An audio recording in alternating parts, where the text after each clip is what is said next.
It's like, what is going on? Am I forgetting something? No, I think that's fine.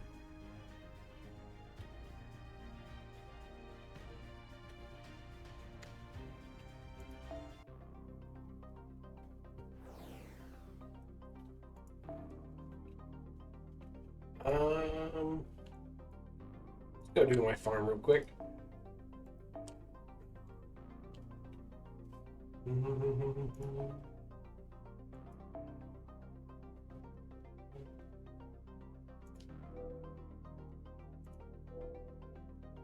Alright. Wait, no, our tree should be down here. Yeah. That's correct.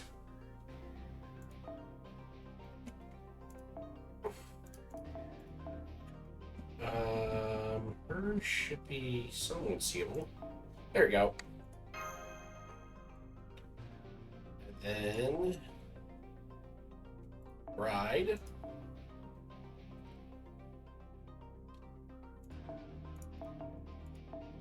And then we want lunch. Umu. I don't think there's anything really I can do here. Or actually, you know what I can do? I'll just put on where is Mona Lisa? Oh, nice. And then that doesn't really help. +5. Yeah, doesn't really help. That should be good enough for now. And then swap over to my farm. Wait. There we go.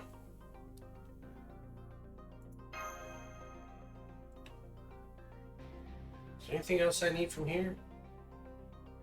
No.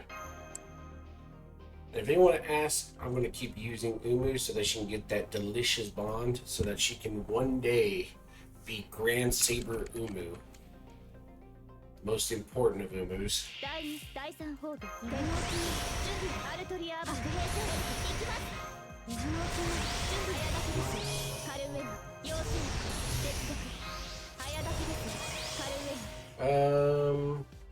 Yeah, we can just do this for now.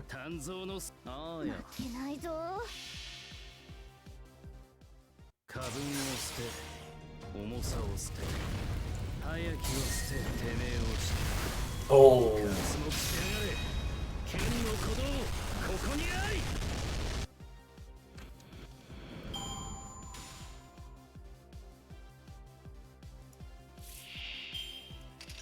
Then swap.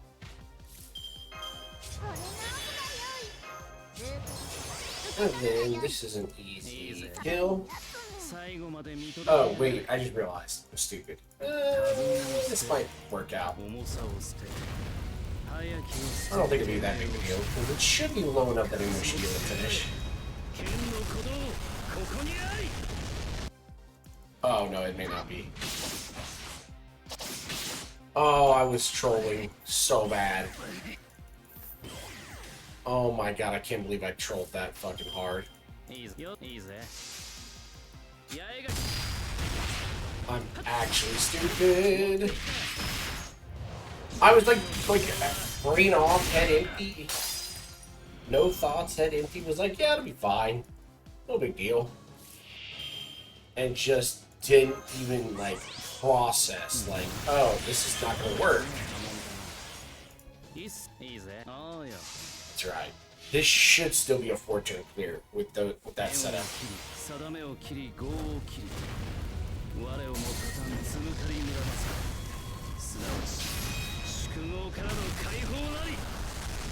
Release from the Wheel of Fate. Ooh. Okay, yeah, it's dead.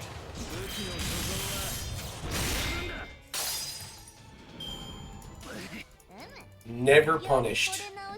Never punished.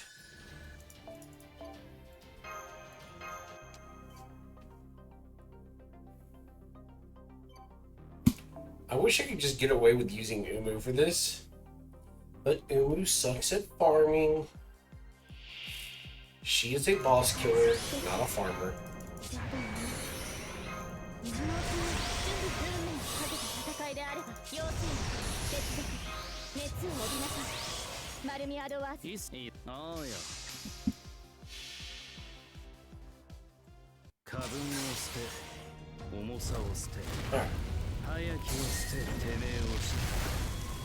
Explosion.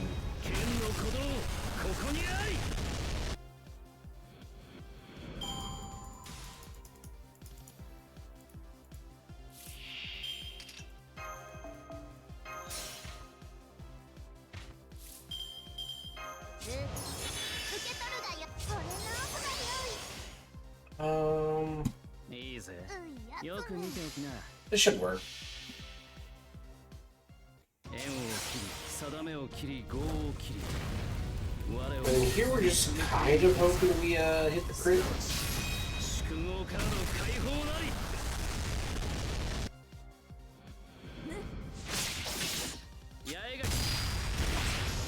Nice, we hit the crit. Crit's OP!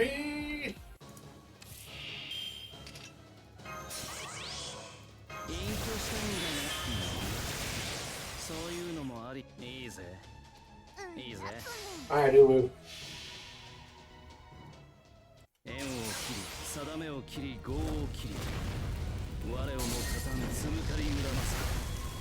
Boom!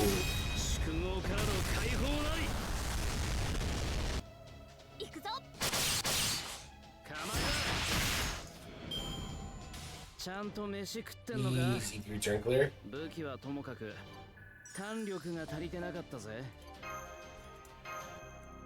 One more.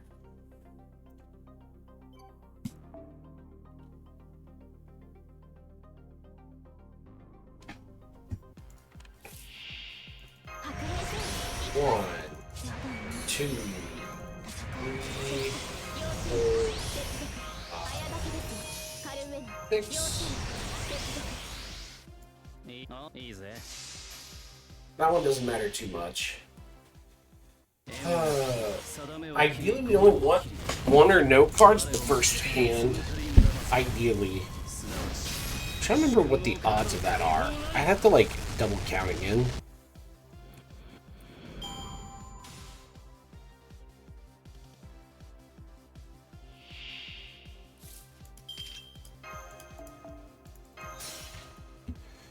I don't remember what the odds are of only drawing 1 or 0 cards in the first hand. Ooh.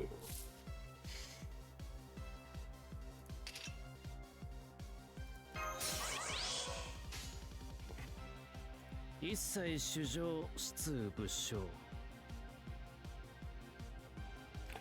I do this, I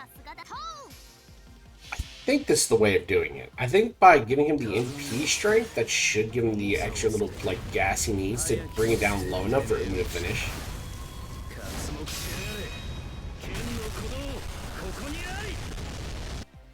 Okay, no, I just straight up killed. He did like 90. That's crazy. Alright, we got it.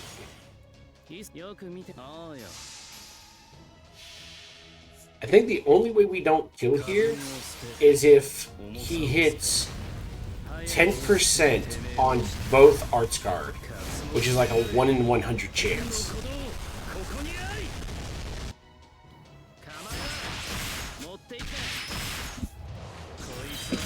But we only needed 1.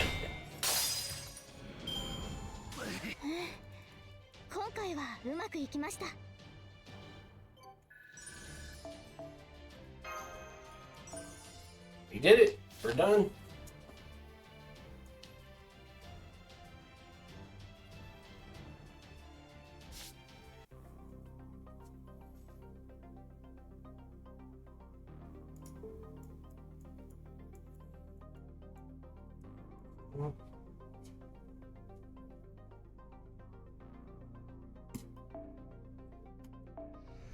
Alright, let's go finish up Paper Moon.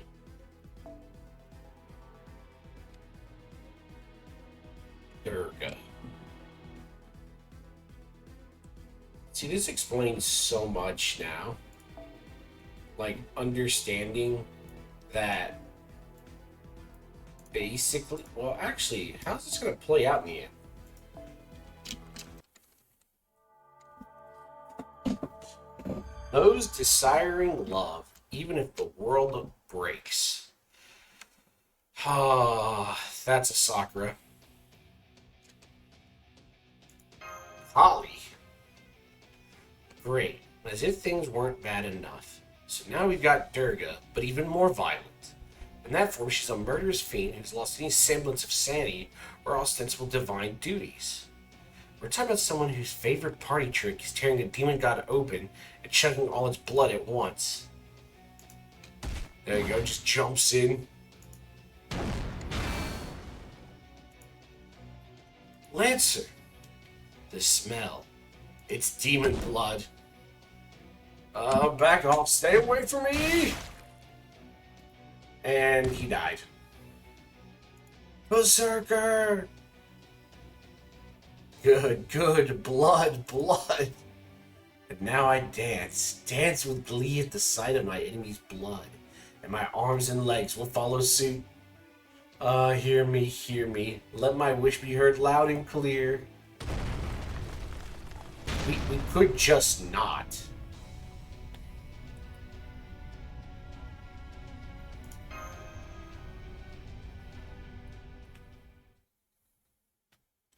We might be fucked. Hey. We need to chill with that.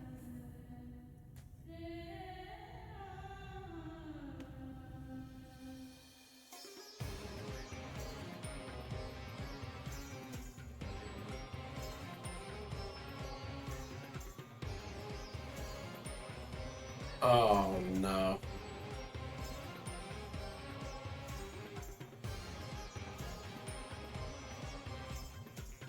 The animation's kind of cool though.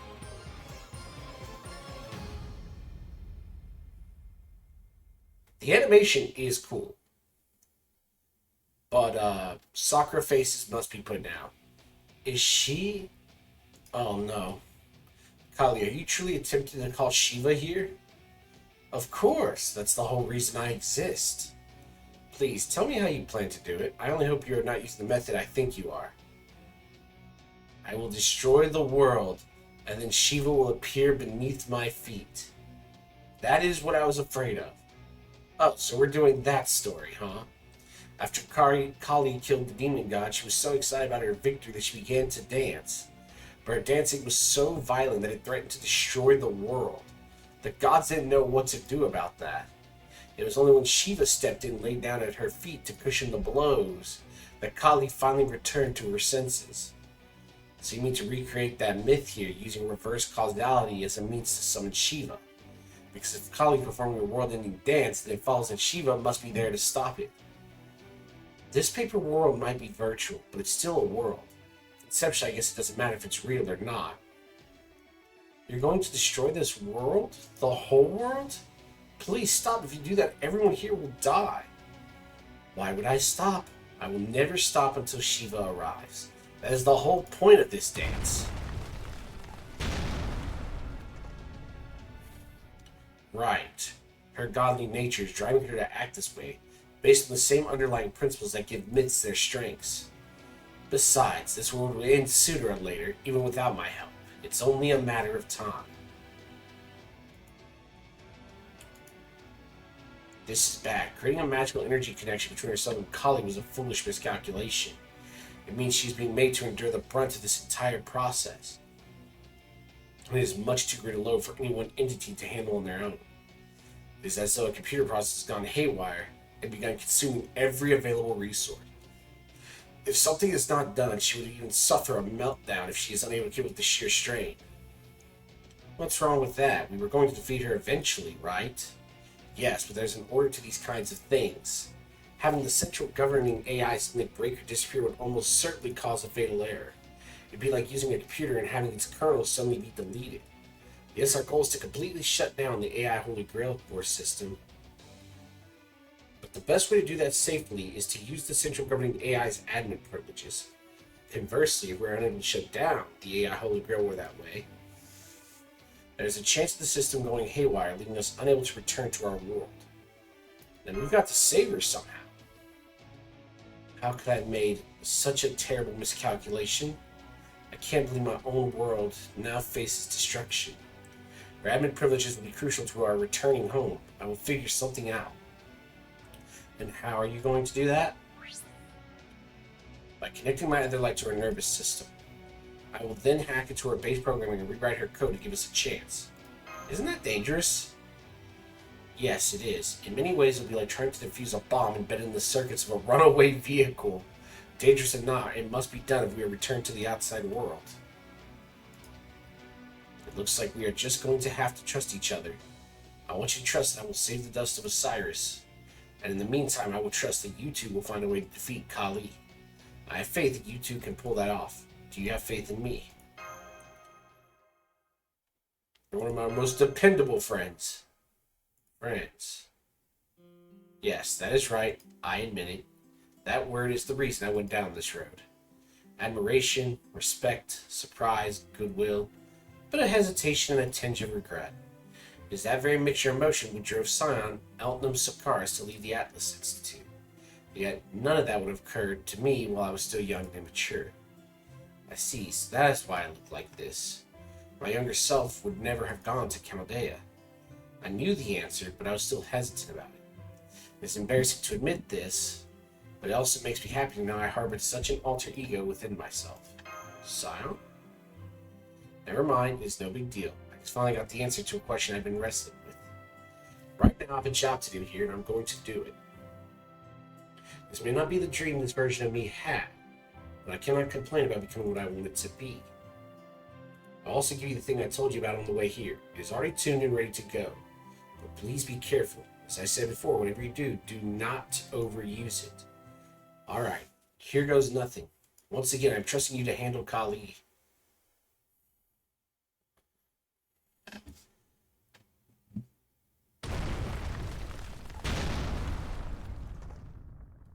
That's great and all, but how the hell are we supposed to do that? I don't know, but we have to find a way. Damn right we do. As far as I'm concerned, Kali is basically already gone berserk. And I just will not let that damn goddess get in the way of my plan. So I'm going to do the best I can and have what was I going to get from you again? Well, anyway, that's how it is. Right now, the only way you and I are going to have the kind of future I want is if we defeat the bad guy with Parvati's face over there. That being said, it's going to be pretty tough to pull off alone. Realistically speaking, the best we can hope for right now is to buy enough time for Vayu Jr. and that braggart of a berserker to get back on their feet. Soon they can both do that, of course. Alright, Master, counting on you to back me up. So, is this Kama... So this Kama might also be an alter ego. Oh, good. Now that I got a better whiff of you, I see you're a demon too. We shall fight, for I am the goddess who slaughters demons. And at the end of my victory, my dance of destruction shall shake the land itself and call my husband to me.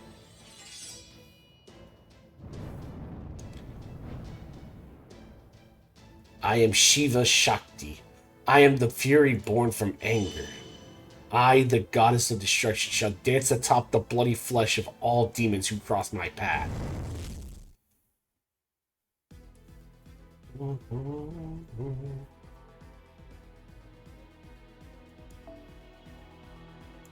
Wait, really? I'm stuck with Kama? The hell is Kama gonna do? Well, Kama is still technically an Indian goddess, but I'm still screwed in this situation.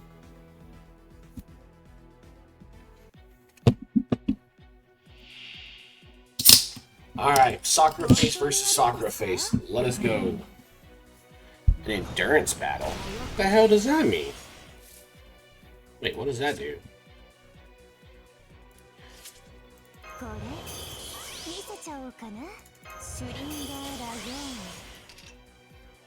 Oh! It's just an endurance test, right? So I don't really care about damage.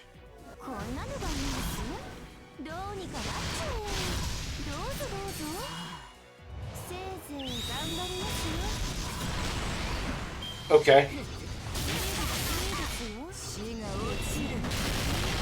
Ow. Ow. You could just not do that. That'd be nice.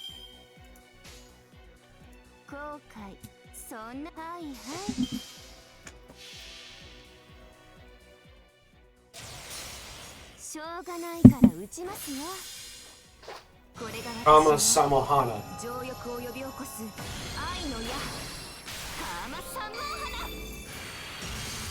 No.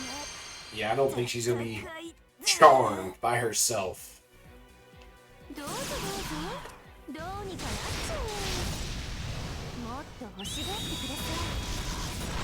Oh.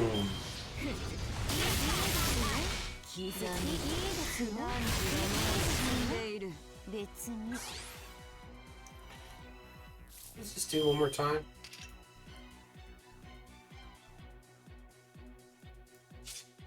Does that actually help me here? That does help a little bit.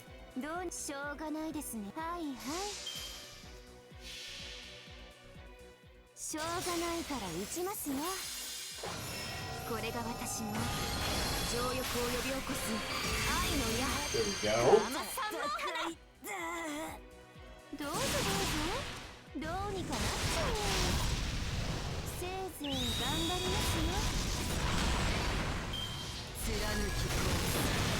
Ow.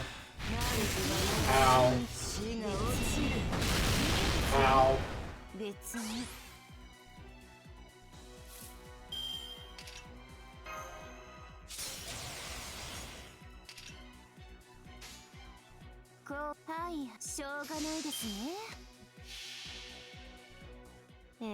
Keep it up, Kama.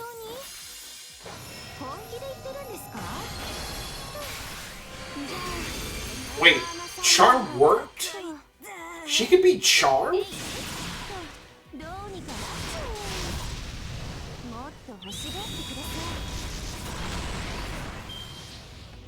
I feel so scammed.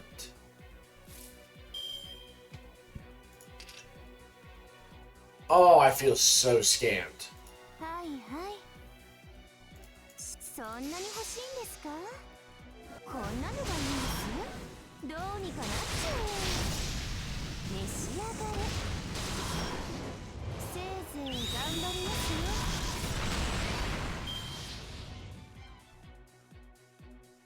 If I had known she could be charmed, I wouldn't have bothered with it. I would have done guts first. Oh, that's a sick MP.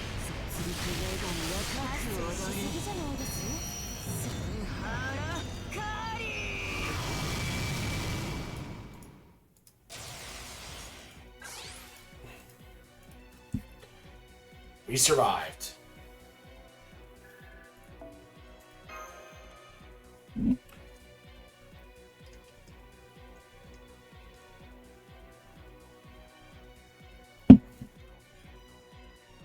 Thankfully, it wasn't a big deal, but that's still like, what the heck? Uh-oh. The paper moon is breaking.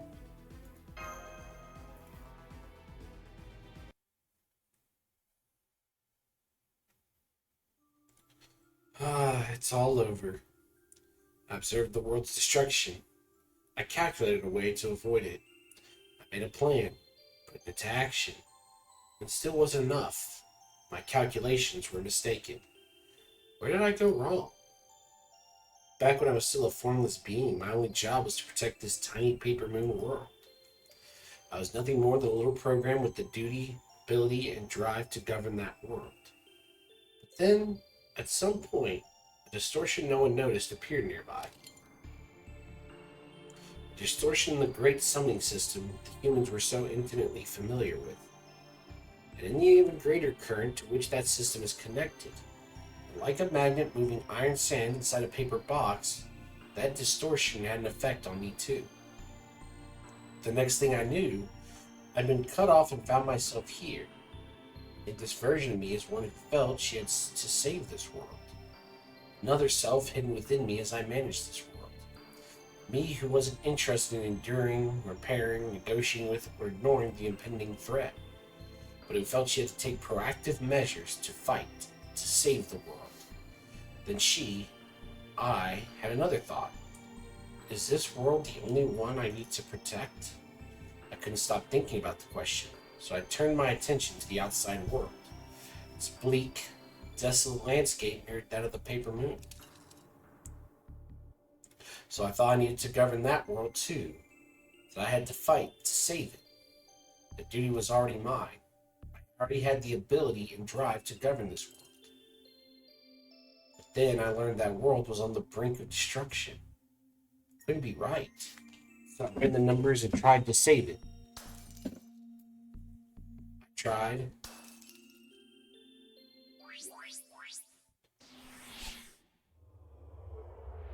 Huh.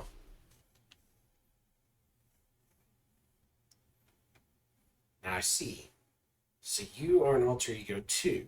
If I were to guess, I would say you are the alter ego salvation. This does not compute. Query. Why? Why not try and answer that with the calculations you do so well? Especially since I'm a little busy at the moment.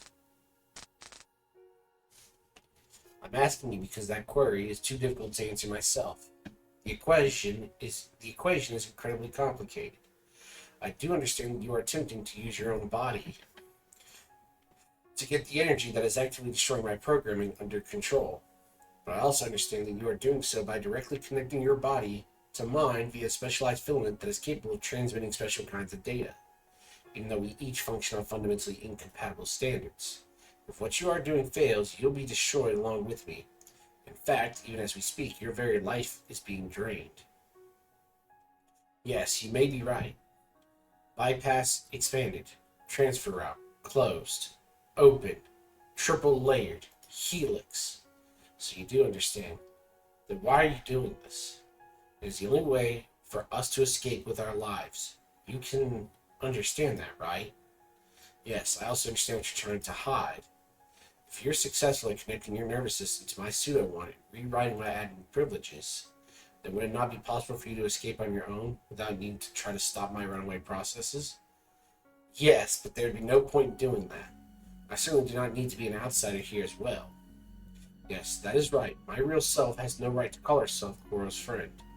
By the time I worked up my courage, it was too late. I missed my window, as they say. Scion Eltnam is not a member of her team. She is a spectator, or at best, a cheerleader. So I'm sure my real self will continue to maintain walls between her and Chaldea. Because I calculated that, at the very end, there will be something that must be done which will require an outsider to do. But that is not currently the case. There is something else I can do here, now. Right now I'm a different version of myself. An alternate future self created when I was caught up in this accident. Me that cut off the wisdom from my grown-up self. My personality here can only exist as part of the dream world resting atop the paper moon. A trick my mind is playing only because of all those disparate elements coming together in one place. Yes, though I may only be Koro's cheerleader in the outside world. Here I want to experience what it would be like to adventure alongside her as a friend. Ah, I like Scion. To be fair, I've liked Scion for a long time in the story, but oh, I collect my goodies. Collect my goodies.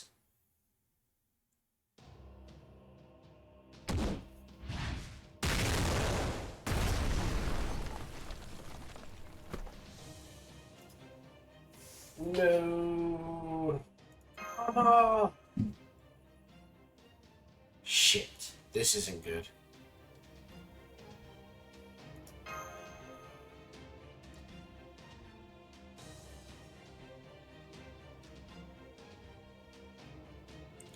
It's okay, Master.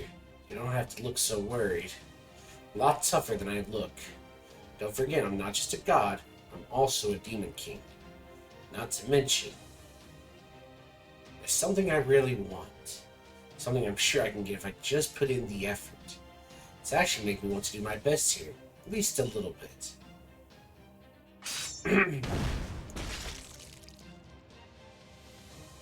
Wait, hang on. What was it I wanted again? I know. I get it. Something I don't have. Something no one will give me. There's nothing I can't give them.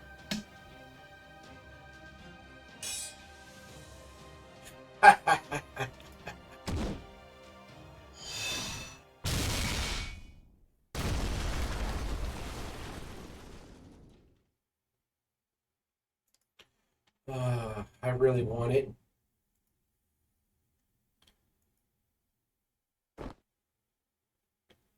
What? BB, isn't this? Would you just hurry up and remember already? I really don't like showing up in serious scenes like this.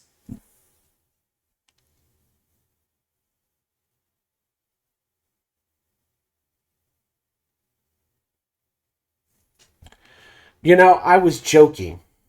I really thought, despite my jokes about BB showing up, I really did think it was a joke. But nope, here she is. Oh, right. It was you. Sure was. Paper not, a moon still a moon. Normally, I'm all about fighting fire with fire when it comes to moony shenanigans like this. But this time, I thought you'd be a better fit than me or any of the Sakura 5. So just this once, I arranged things to make sure you'd be able to join Master on this latest excursion. Well, aren't you generous? I guess this is where I thank you, right? But you know, I kind of get the sense I'm halfway dying outside this little mine room or whatever we're in. Hey, that's hardly my fault. The most you're going to get from me is a hang in there. Anyway, what did you mean by arrange things? Oh, please, you need to ask. I made you into something that matched this world. Something that would obviously get you in here along with Master. See, I have just a little more experience than your average AI when it comes to manipulating you-know-what. Oh, but to be clear, the Sakura 5 are a special case that don't quite fall under those rules. They're more like cancers I cut out of myself by forcing them to be generated naturally. Still, there were some common techniques I could use, and since I'm a genius final boss, I knew exactly what to do with them. Pretty amazing of me, right? What are you going on about? Whoops, I digress. I still didn't explain what I did to you, have I? Well, to put it simply, I made you into an alter ego. More accurately, I severed your alter ego self from your original self. And what kind of self is that? Now, where's the fun if I just come out and tell you? But I'll give you a hint. You already know. It's an element, a personality that always existed inside of you. But it would normally never work because it would never come to the front, so to speak. Because compared to the you give to others, it's practically nothing. I mean, your usual self is made to give something to every person in the world. So no wonder this side of you gets lost in the shuffle. But now that it's been isolated and allowed to come out as an alter ego, where's the harm in letting you be seen for who you are? No, this makes sense. I thought there was something strange going on with me too. I mean, unless I was high on summer or something. There's just no way I, of all people, would so openly plead or cajole or... Well, never mind that for now. What's done is done. Anyway, I guess this means I'm an alter ego of myself who genuinely wants, you know, that. Sure does. Well, now that we got that all cleared up, I think it's time you remembered why you're the one here now, too. To be clear, it's not like I predicted everything about how this was all going to go down. I just had a sense it should be you here rather than any of us. I didn't see why that was until just now. I get it. If it really did have to be me, then yeah, this is probably why. I see it now, too. And don't tell me how cruel this is. I mean, you could, but being a final boss Kohai and all, I just take it as a compliment. I won't. It's a compliment for us Demon Kings, too. Anyway, I know what I have to do now, but that still leaves one problem. Ah, don't worry. I'm sure it'll all work out somehow. All right then, from your past memory to your present self, good luck. Easy for you to say. I knew you, and I shouldn't get mixed up if we can help it. Now then, I think it's time I go hurt her like only a Demon King fragment can. Oh, what is she about to do? She about to like emotionally traumatize this? Comma, take this.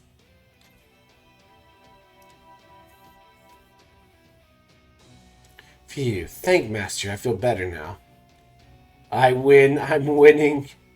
My world-ending dance will never stop, not until Shiva arrives. Now come, my beloved Shiva, my husband, come. Come to me.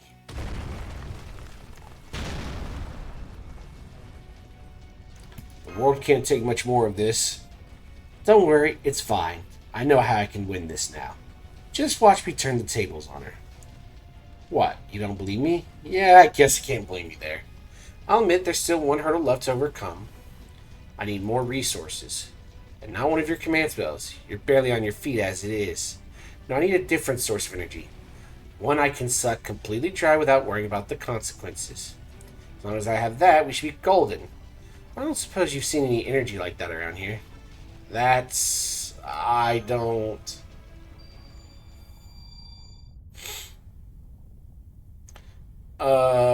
What's that coming out from the broken ground? This is... What? What's happening? Explain? No. Explain. What the hell was that? The fuck was that?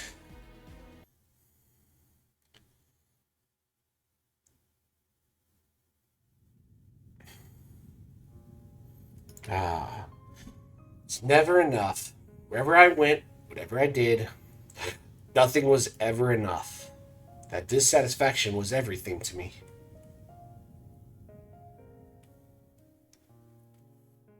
So I kept looking for, I don't know, something.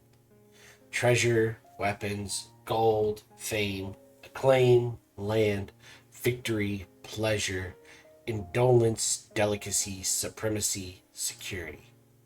I want it all. But there's still something else I want. Something that, more than anything, I have to have. What is it? I can't remember, much as I wish I could. But I know it is precious and irreplaceable. I want it so badly. Without it, I can never be who I'm meant to be. This isn't my perfect self. I'm flawed. I'm lacking something.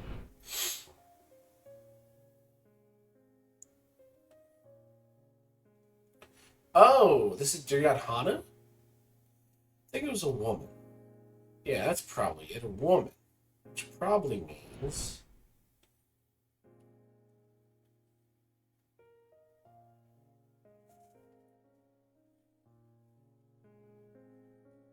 bride?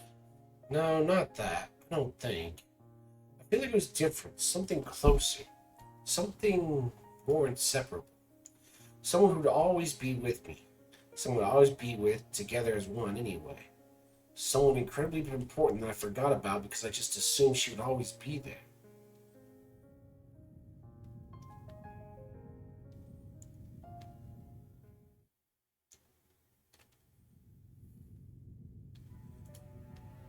Berserker. Sit down on the ground and touch his body. I gather every bit of willpower I can muster and look at him. Oh no. I knew right away. His body may be built differently from mine, but right now he's part of the same world I am. And we're master and servant. His wounds are mortal. He doesn't have long. No.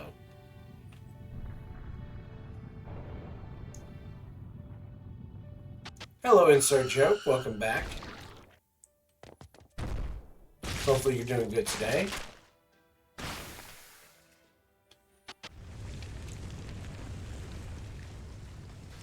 No.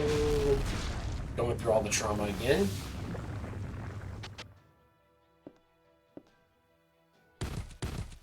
All the dead bodies. I wanted a family. I missed having a family. Why is that almost everyone I think of as family leaves me? Even now.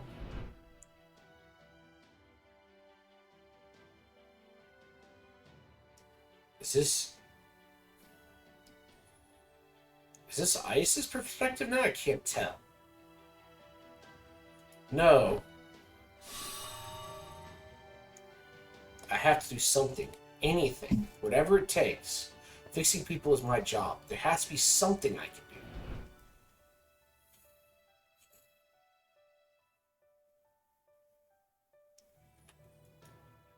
I'm sick and tired of feeling powerless. I look closer. Where exactly is he hurt? What can I fix to restore his functionality? If your command spell won't do it, it'd be like trying to fix a cracked bowl, fill a cracked bowl. The energy I put in would be just pour right out of him and only make things worse. No, what he needs is to have his functionality restored, period. Come on, Ice, think. Don't worry about breaking the code. Right now, the results are all that matter. If you do run afoul of a forbidden process, the governor's not even going to know. That's right. What? Wait, what? I don't have a general purpose connector like she does. That doesn't mean I can't force a connection anyways. That's it. I'm going to connect Berserker directly to my circuits. I'll make the system think he's another AI, like me. That way, my repair programs might be able to access the damaged areas and fix them. And since we connected directly, I can feed him running it without any loss, which should boost efficiency and make the repair easier. Yeah, this could work. But think about what I could have done to save her ever since she disappeared. But how, if something like this happened again, I didn't want to just stand back and twirl my thumbs because the damage would be beyond the scope of my abilities. I don't think I would have come up with this idea if it wasn't for her. If I can't understand the broken parts, I just have to make them into extensions of a system I do understand, even if I have to force it. The only problem is that it'll be like trying to sew together two hearts of completely different sizes and shapes. It'll almost certainly result in the weaker one falling apart, and there's no question which of us that is. But oh well, I might end up breaking, but at least should be able to get him moving again for a while. And that's better than everything ending right here. Doesn't matter if it's a little messy. I'll just jab it in him so we're connected and then... Berserker? Don't. It's hopeless. Where's this coming from? What happened to the self-assured Berserker I know? This has nothing to do with that idiot. How many times have I told you? I'm a really smart guy. That's how I know what's going to happen. Doesn't matter if we use the same monument. Servants and AIs are just too different. Can't possibly tie us together. Our molds will never fit. We can't know unless we try. Well, yes, we can. The moment you try to connect us, you die. Are you really that stupid? I'm not. I know what's important. If anything, you're the idiot who doesn't get it. What was that? Answer me this. You told that lady not to stand between you and what you want. And she wiped the floor with you. So now that she beat you, do you just want to give up on getting revenge and go home? Hell no! I want to get her back with every fiber of my being. Right. There you go. Huh? That's how you're supposed to be. Selfish and self-centered.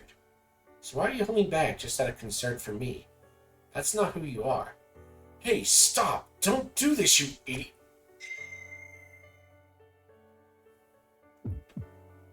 No. Initiating force connection. Disregard all errors. Send repair program at full speed. Begin operation. You really are an idiot. There's no way this can work. I'm nothing like you. Now knock it out before you pop like a balloon. Shut up, will you? Oh God, here it comes. Huh?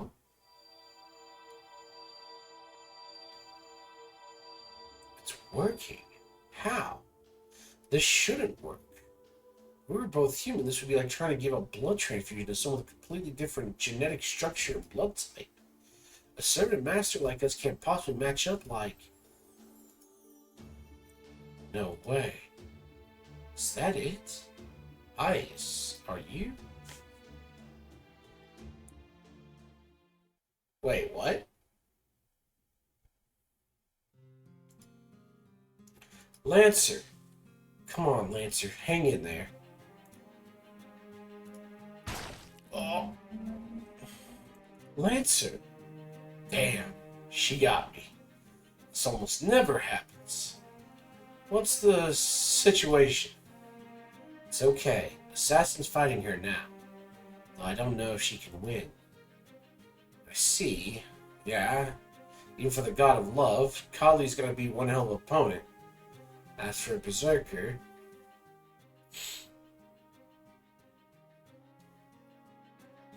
he got taken down just like you. I think his master's trying to save him. But I doubt it's going to work. I don't know about that. He's a lot tougher than you'd think. Anyway, I can't let Karma do this alone. I've got to heal up and get back out there, but... Master, I don't suppose you got anything to eat, do you? Huh? Who cares about food now? I'm sending you some raiment to help you recover right now. Just be patient, and... never mind that. Being hungry is actually a pretty big deal for me. I think I'll recover if I eat something. Probably. So it's just a mood thing. More an attitude thing. Oh, fine. Here. Thanks. A sandwich? I didn't make this. Wait. Did you? Something wrong with that? I saw you making them, so I thought I'd give it a try myself when I had some free time. Not bad. No, scratch that. Something you made yourself is the best food I could ask for, Master. Alright, down the... What? If you don't want it, you can just throw it away. It's fine. It's not that.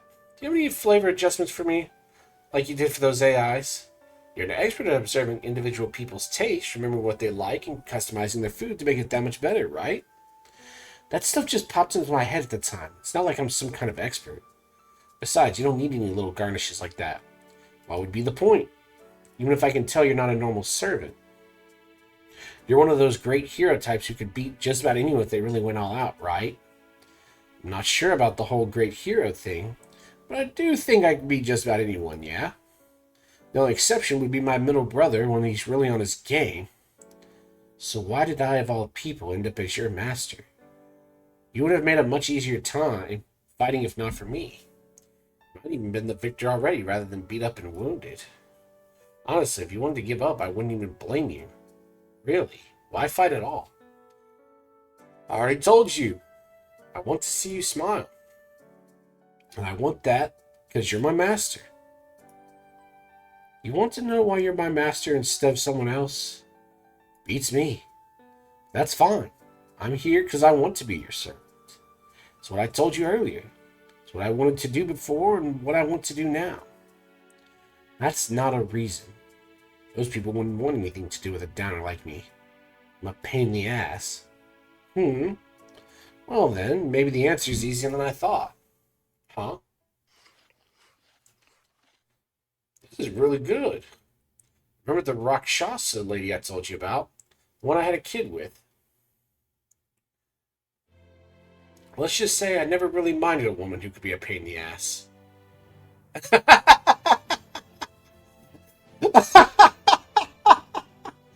Oh, I love that.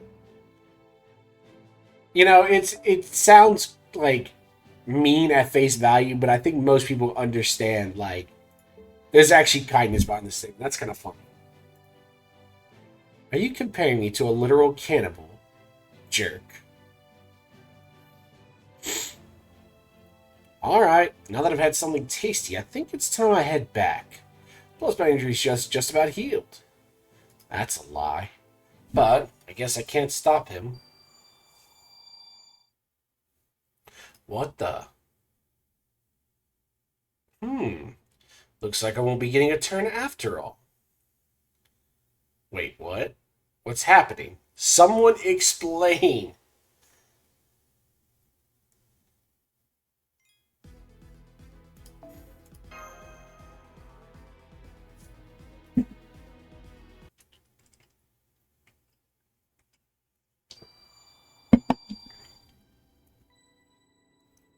This is void formatted data. I can open this. Even if it's a trap, it's not as if things could get any worse. Alright, let's see what's inside this package.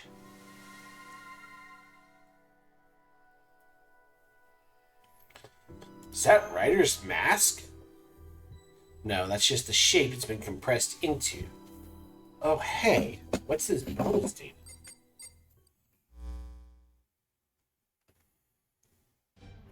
It's kind of embarrassing to be recording one of these. Not looking around to care anymore. Anyway, what you're watching right now is my dying message. I'm inscribing this data in the final moments before my death after some sniper I couldn't see shot me. As for why I'm doing this, well, I've always enjoyed measuring the future and making preparations for it. So I looked into some stuff, and I think I have a decent idea of what's going on here. In the future, this whole world's going to become a system of sorts. It's already beginning to happen. I'm not an oracle or a fortune teller, so I don't know exactly what kind of system that's going to be. This is just a theory I arrived at after observing that all the pockets tied to the various areas have been sent flying to the perimeter after those rotations. Speaking of which, the central governing AI didn't mention this, but that wasn't just one rotation. Fast as it was, it might have felt like a single rotation, but it was more like tens of thousands. At any rate, I thought about what those rotations could be for, and this is what I came up with. That system is going to make use of conceptual rotations and centrifugal force. As to what that actually means, well, you in the future probably have a better idea of that than I do. Anyway, as I lay here dying, I thought, my power's just going to go to waste. I may as well leave it for the future.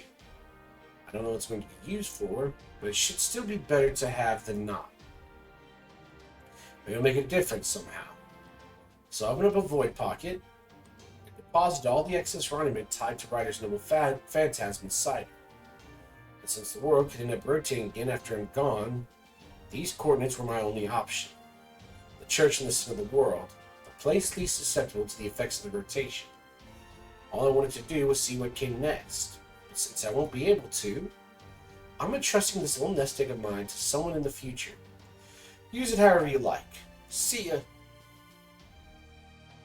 Hang on, is there anyone other than me who could open void pockets? Well, I'm sure things will work out. I see. So this is those Type T's leftovers. Activated Ronnie from when he used Ryder's noble phantasm to power up the spell that took out Caster. Well, he was dying. I bet he threw in some extra since it was meant to be a parting gift. Anyway, talk about a lucky break. This energy should do nicely. Pretty sure this is what I need to stop Kali. Piece of cake. Really? However, there are still two problems we have to deal with. The first is, well, it's not that big a deal and it can wait until later. The second one is pretty important. I'm going to need some time.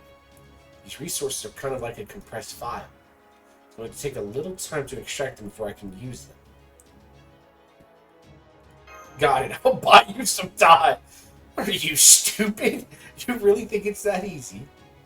Our opponent there is the goddess of destruction and slaughter. Even BM and Duryodhana were no match for her. She's focusing on her dancing right now, but as soon as I start working, she'll turn its attention to me. So how's a master like you going to buy me time? When your servant's too busy to fight at all, much less protect you. You shouldn't try to be a hero, and you definitely shouldn't throw your life away.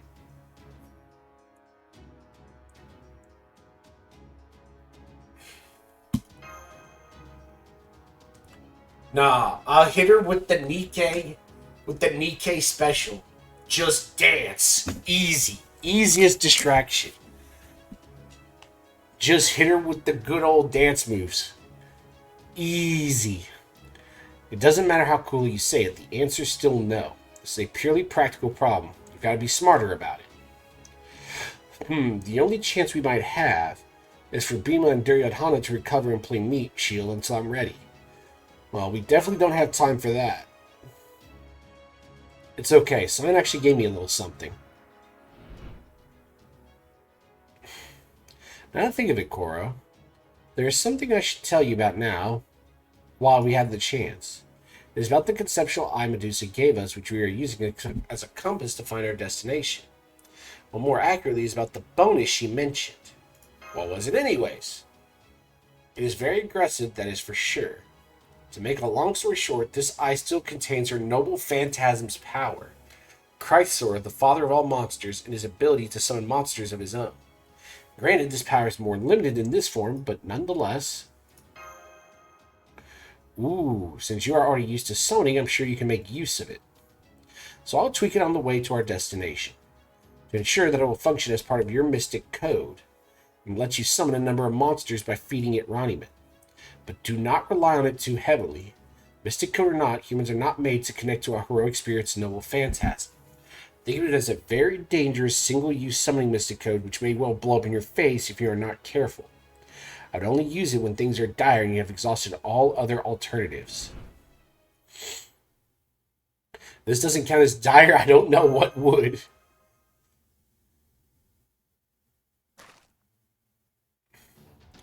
Chrysar!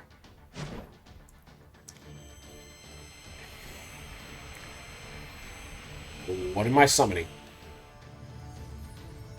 Oh, we summoned a dog. Dog.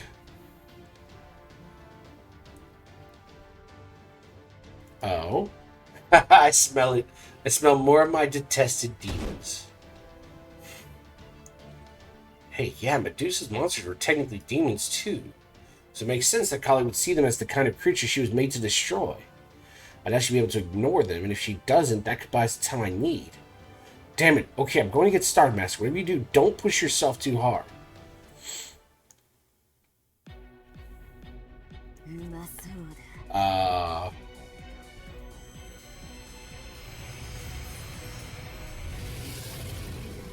Uh...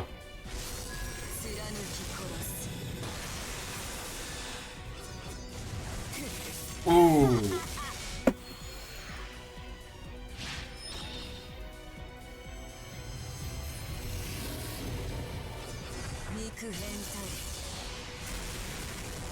Ooh, no, no. No, my pro tag!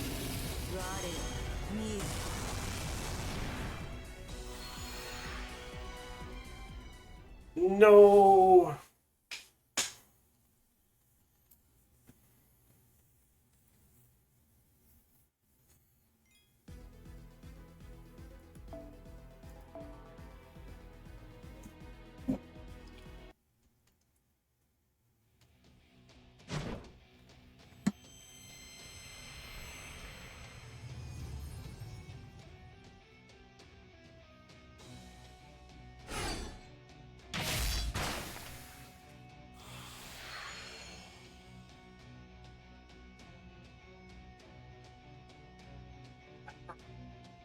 Blood. Victory is mine.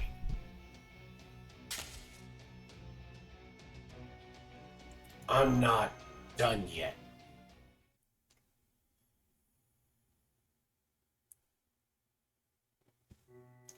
Come on, it's okay.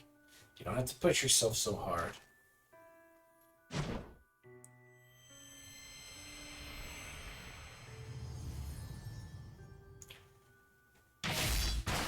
No.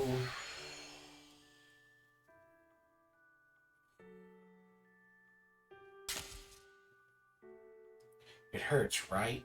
You're in pain, right? So why would you do this for me? How could you look me in the eye and tell me you have faith in me? You really are an idiot. Please, you have to understand. You're an idiot. And you're wrong. You only ever regret putting your faith in me. I'm a liar. The same way love always comes with truth, it also comes with lies.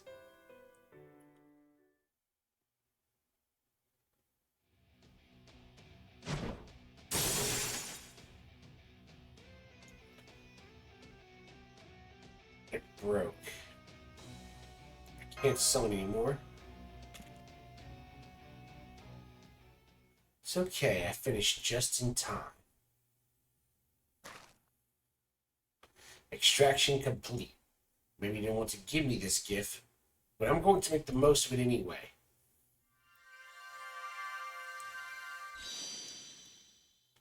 What?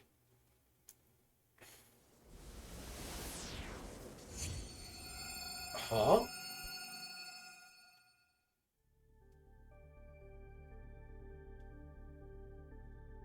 Is this fully unleashed, comma? Oh yeah, this is Demon Lord, comma.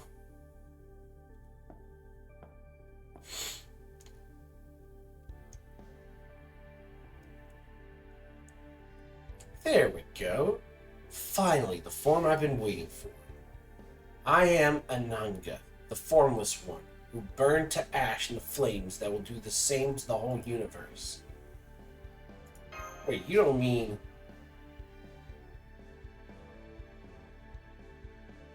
Great. You always catch on at the worst possible moment, even when you're beat up and exhausted. With all the time for you to rediscover your sensitive side. Gods, you really are hopeless. Yes, that's right. The last remaining problem, the sole inescapable drawback of this plan, is that I'll lose the Holy Grail War and never get what I want. But what I want only matters to me. Don't worry, Master.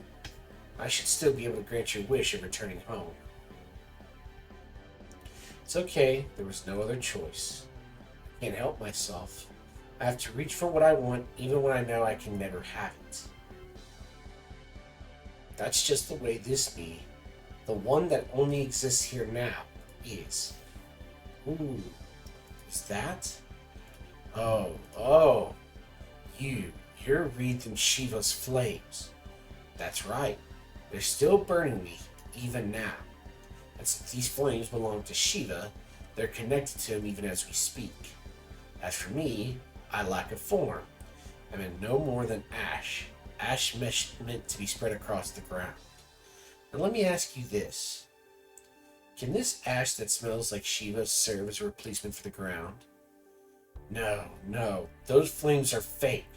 Those aren't what I seek. They're not what I want. All I want is Shiva, my beloved husband. It's okay. I'm willing and able to help you with that. I can satisfy all your desires, no matter what they are. This may not be the real Shiva, but that won't matter once you're satisfied. Don't you dare try to lure me into depravity, foul demon king. Ooh. Damn, I really wanted it too. Love.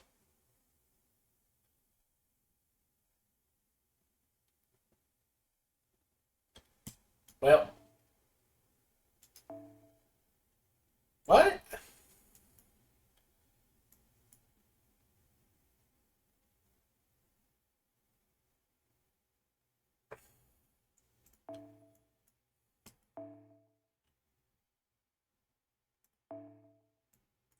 Oh, that's what's going on. I was like, wait a second, what's going on here? Since we have to use that comma, what could we use as... Unfortunately, quick servants are kind of rare. Or quick buffers are not very common. I don't know if I have better quick buffers.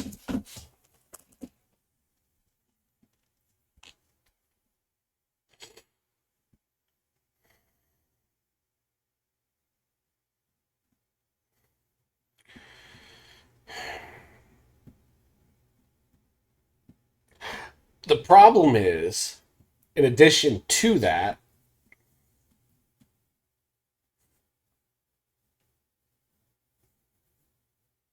my options aren't good. Let me think this through. We want a buffer, but I think like that really only leaves either like a Nero Bride. Honestly, Nero Bride isn't a terrible option here. We could do something like Nero Bride. Um, I don't really know what's going to be good here. Probably like damage cut. Just something to survive.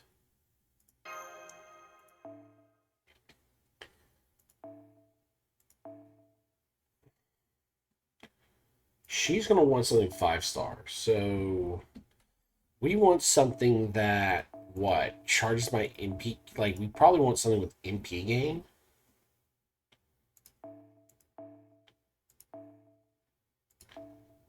Oh, right.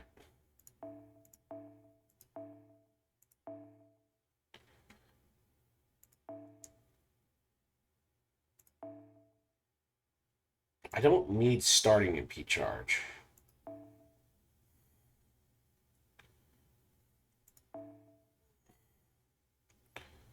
I'm actually okay with that. And then we need to be able to beat her when we get to the end. We probably want something like a pretender.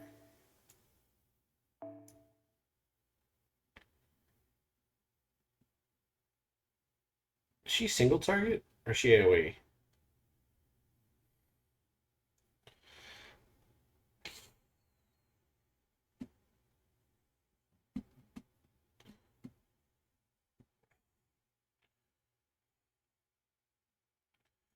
Honestly, what if we did something like this?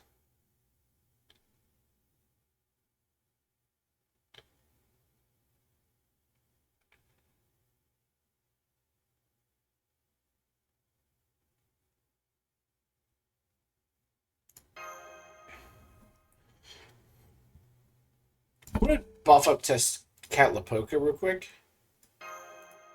Because that will make this fight easier.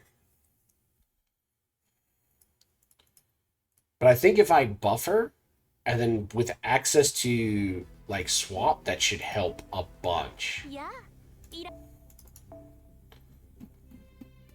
So let's find Tezcat Lapoca. Wait, that's not her. You're not the one I'm looking for. There we go. So we want to do what?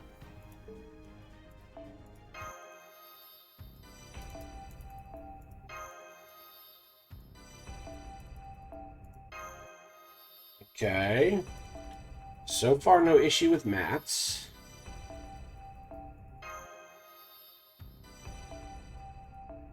Honestly, we might be good. Hold on, this is 7, 8. Ooh, that might be the only real problem. Actually, no. We can get around that. We can get around that. I need corn. Where is exchange pure prisms? Where is corn? Corn.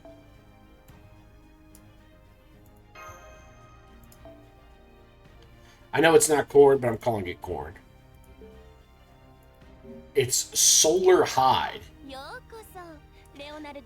But it looks like corn to me. I don't know. Maybe I'm stupid.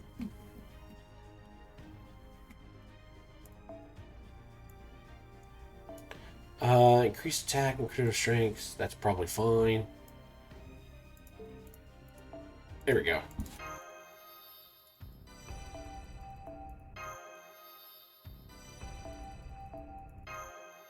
Let's keep buffing. Oh, I forget. Her name's actually Tanakdulon. Tezcat Lapoca was her beginning name. But she's actually Tanakdulon.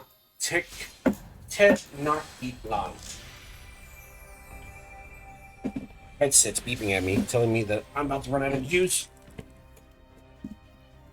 And of course... Oh. Give me a minute.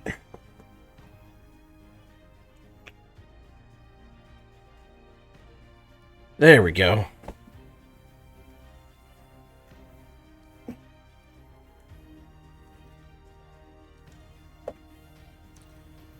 Oh, there we go. Need to put my headset. There we go.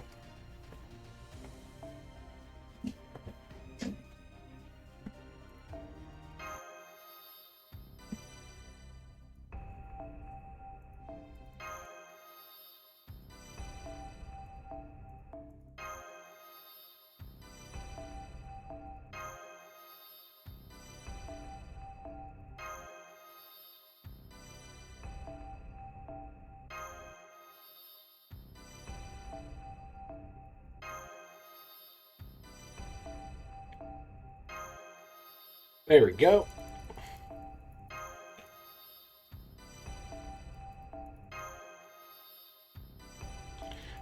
And we're good.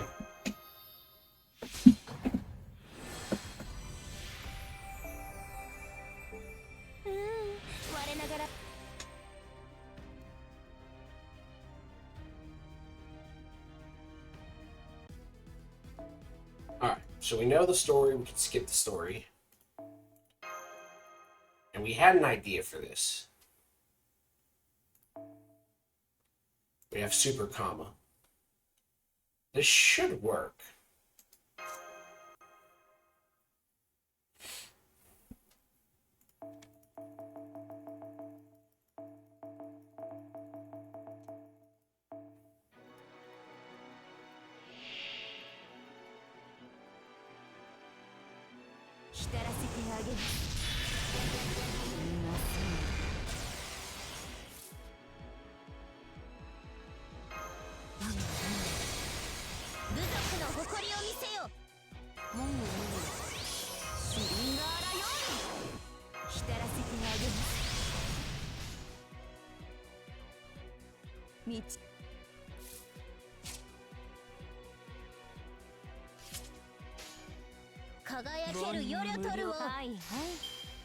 Let's do this.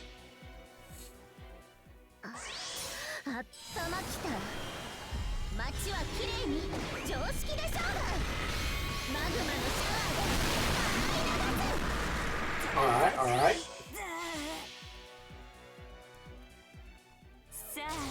Sakura, comma.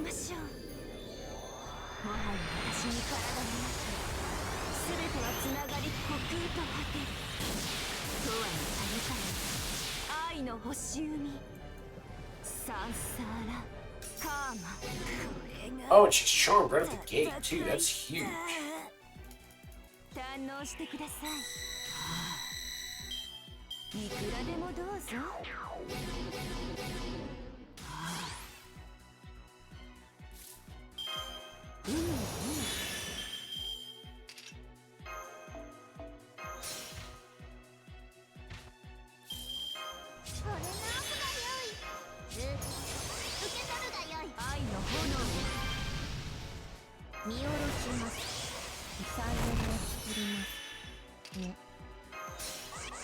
There we go. This is going to be some big damage. Huge damage.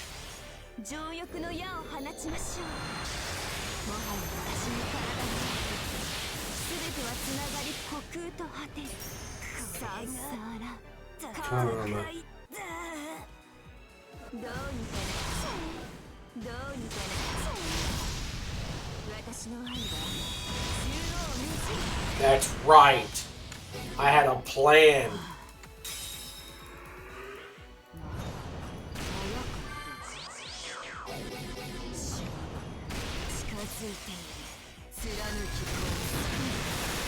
Nope. Nope.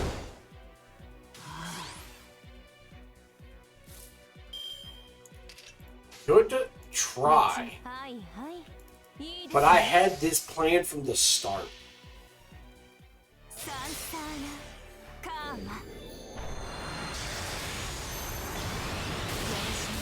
That's right. It was all planned. Get charmed.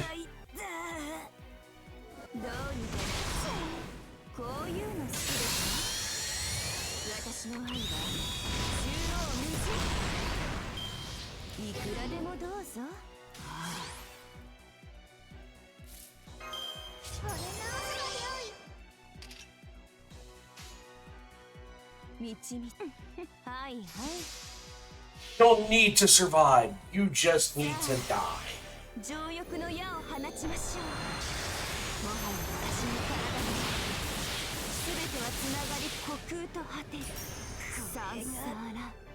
Keep guarding. I don't care.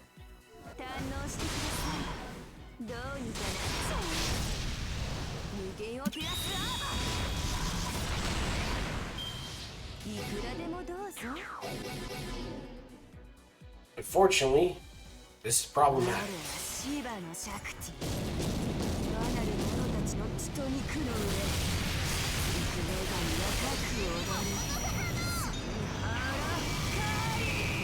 Wait, the pretender? Oh, yeah, they all lived. Get fucked! Oh, no, don't kill Dr. Lon.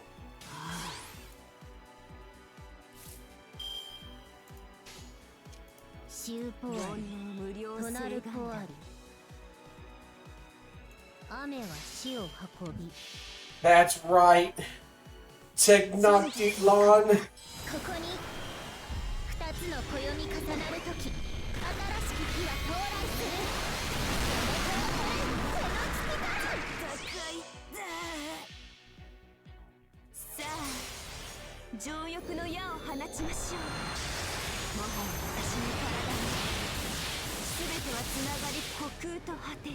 Damage cut OP.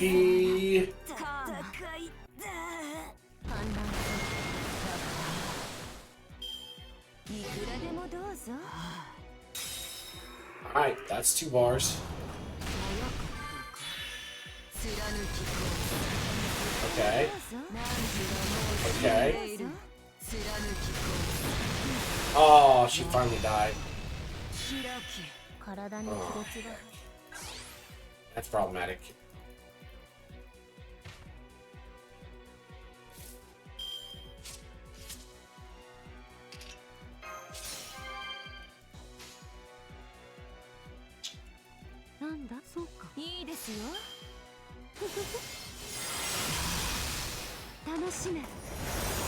Alright.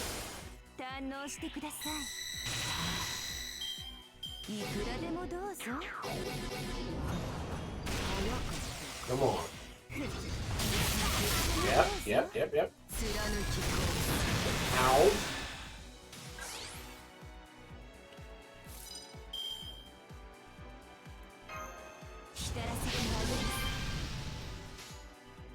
Let's try to put as much damage as we can down.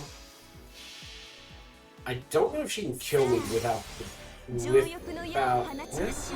don't have damage cut. She might be able to kill me. We're doing a ton of damage, so I just need to keep pumping all this damage into her. Oh, she's not taking any damage now.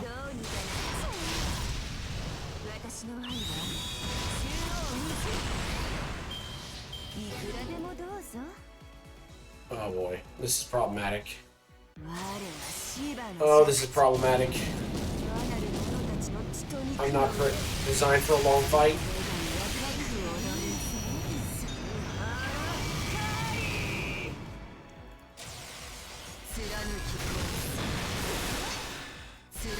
Come on.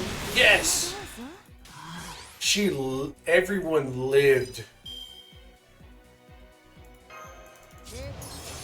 I cannot actually believe that.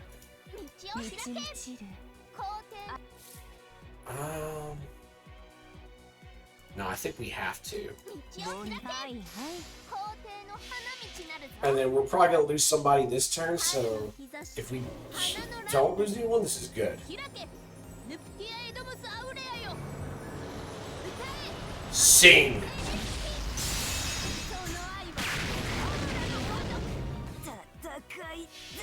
Come on, we almost got her.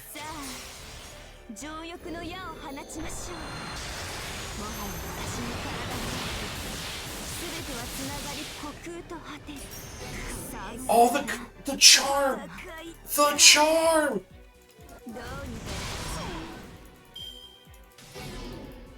That charm was huge.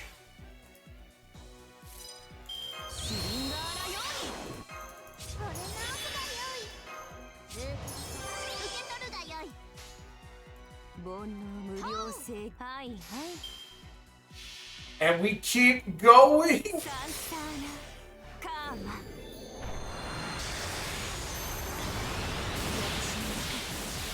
Yes. And the second charm. Let's go. Oh, that's so huge right now.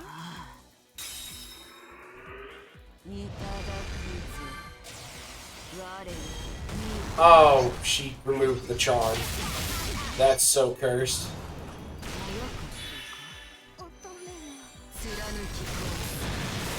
Oh boy. That's cursed. That's cursed. That's cursed. Oh, she's got it. Oh, and she would apply break right at this moment. Okay, what do we do here?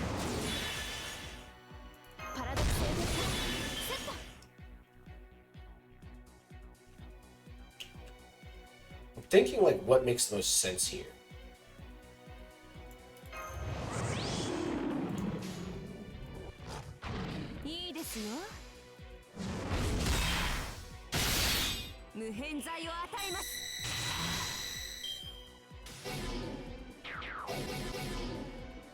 Oh wait, I just applied invul when I can't even use it.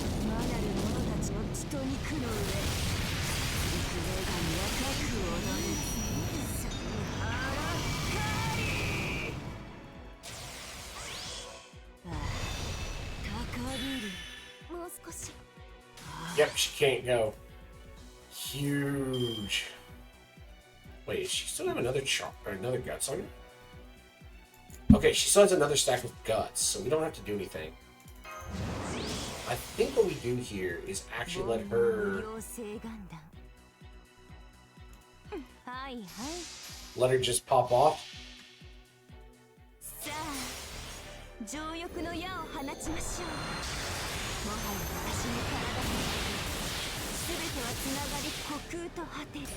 Now we're hoping for some important crits here.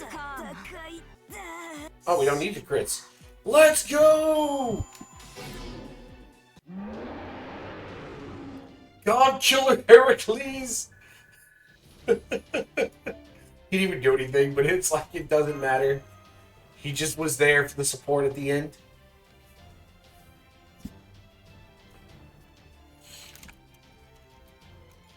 The year is 2025. We still use Heracles as the last stand unit. The goat never falls.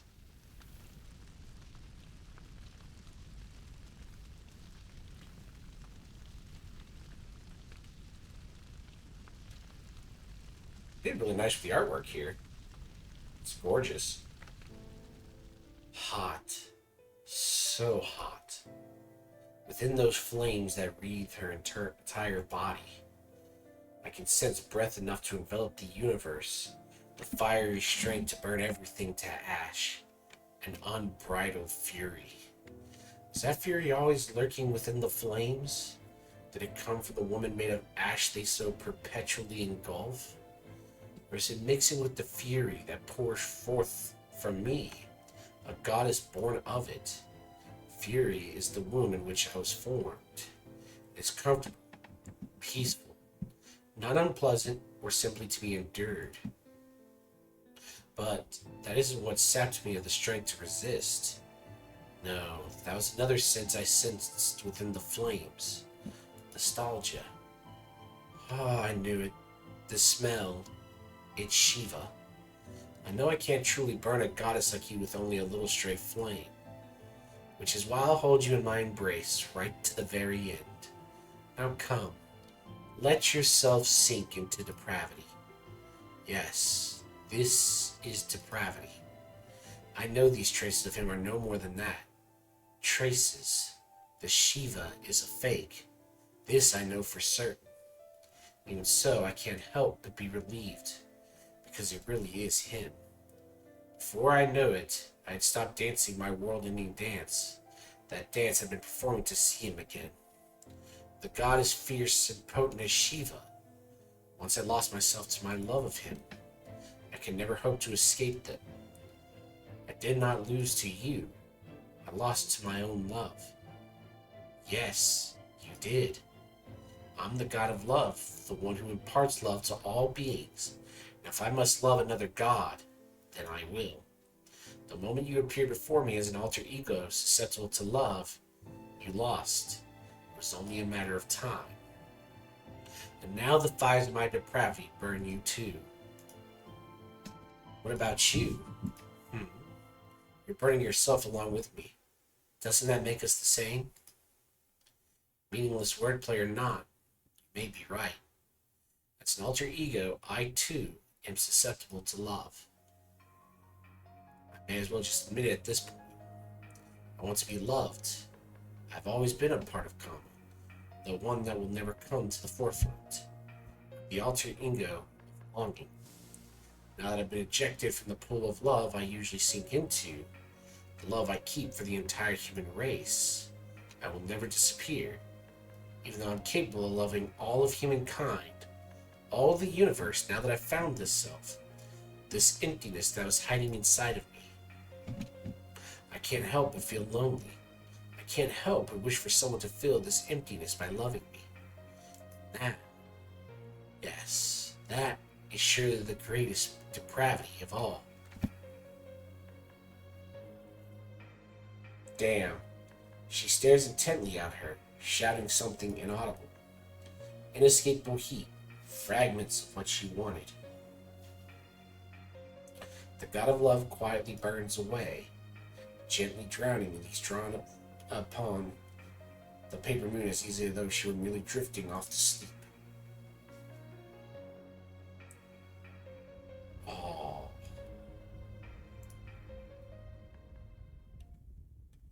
This is kind of sad. Man, they even made me like Kama a little bit. That's kind of fucked up.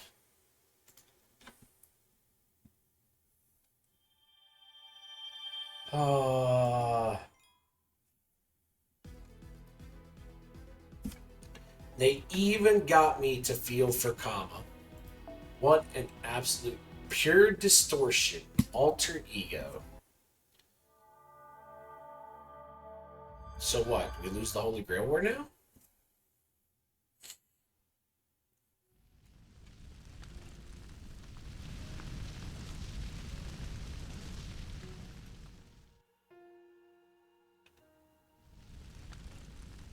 No. Mama, no. Damn. She fanned Shiva's flames. They were always conceptually burning her. But their increased strength must have been sufficient to burn away her spirit origin as well. What about you, Sile? I am not done as yet, but I have found my groove. With Kali gone, the energy no longer going berserk, things have begun to stabilize once more. I've also recovered crucial system privileges. I have only a few more tasks to complete, then I will establish a means of escape to the outside world. Please bear with me. At any rate, it seems this Holy Grail War may end before we get a chance to end it. Let's see how it plays out.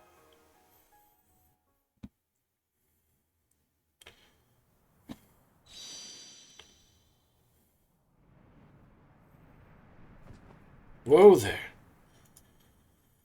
You idiot. Lancer. I know. Those guys might have taken the flashiest dish for themselves, but it looks like it's still up to me to end this meal properly. I've had enough. I want what I want, that's it. You people just keep insisting on getting in my way. Well, you're never getting it now. Just look at this place. Shut up! I'm not talking about the Holy Grail War. Now that you and I are face to face, weapons in hand, it's time we settled the score once and for all. Ha! For once I agree.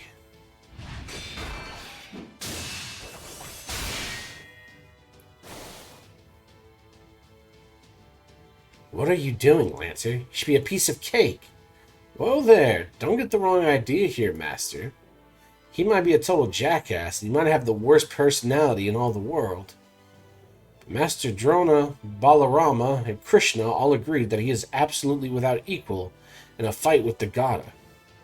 Really? Well, except for me, of course. Ah, that is exactly what I hate about you.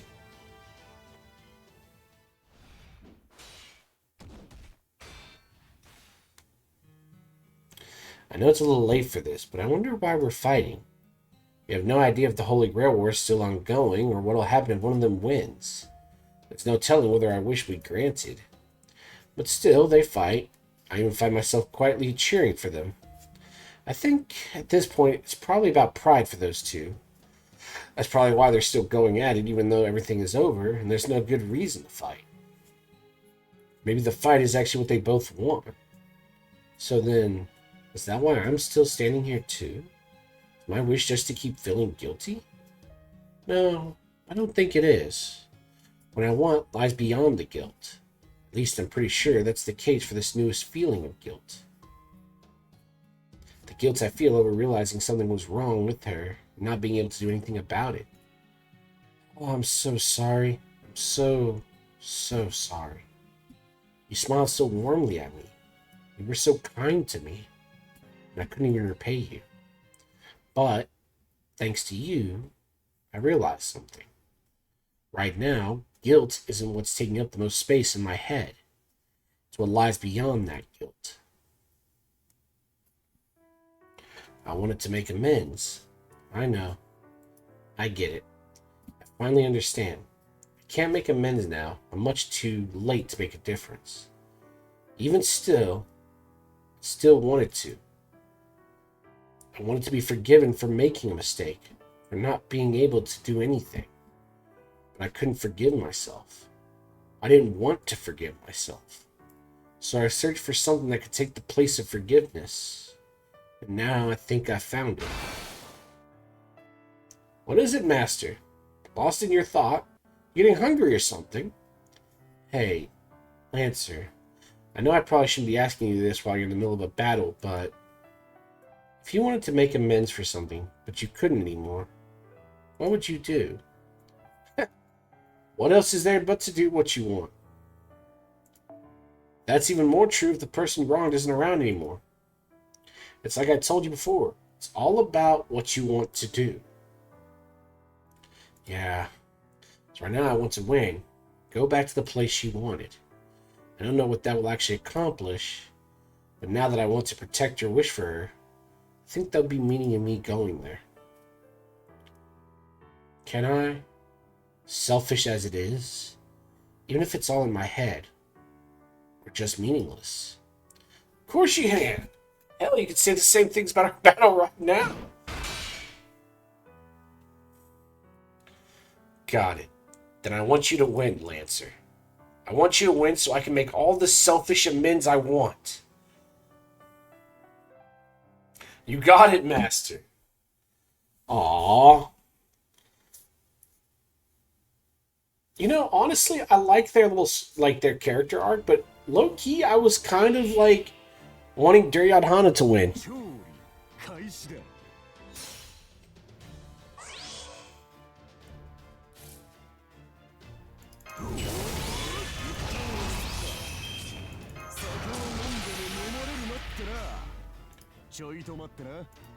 That should work.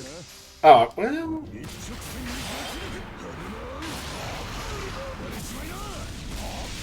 There we go.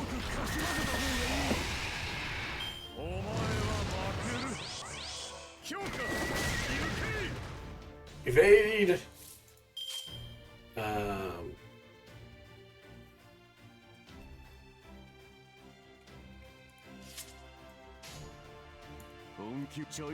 Let's go, Buster!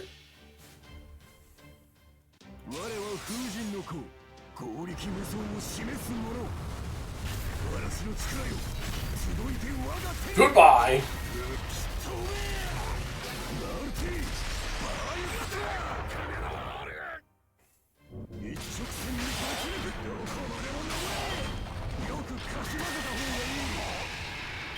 Alright.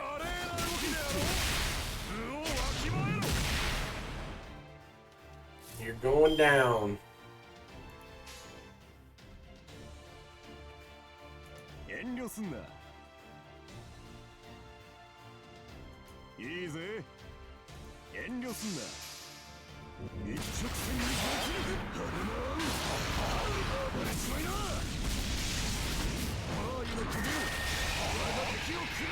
Alright, broke the first bar. Oh, we won.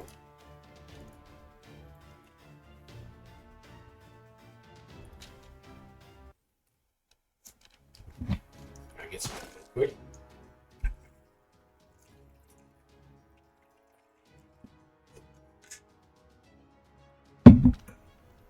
Felt it all along. A fragment. Not the Bima I used to be. Not the man I once was. Not all of him.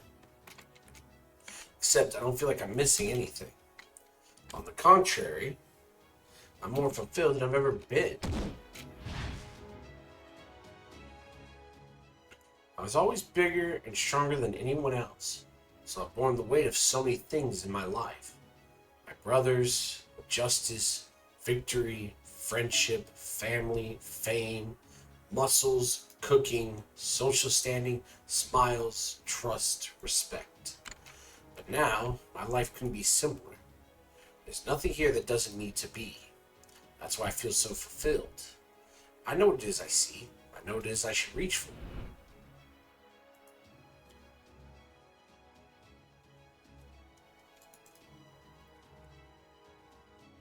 I saw the way she looked at me, the face she had at me as she entrusted me with her fondest wish. Who would I be if I denied her? It's the only thing I need to carry now.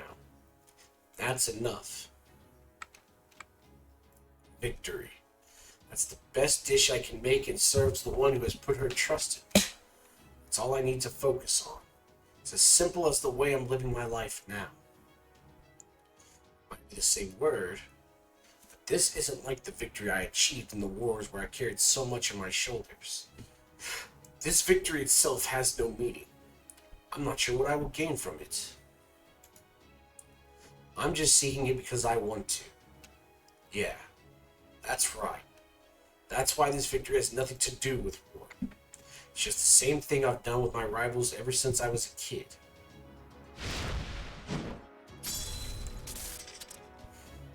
A brawl.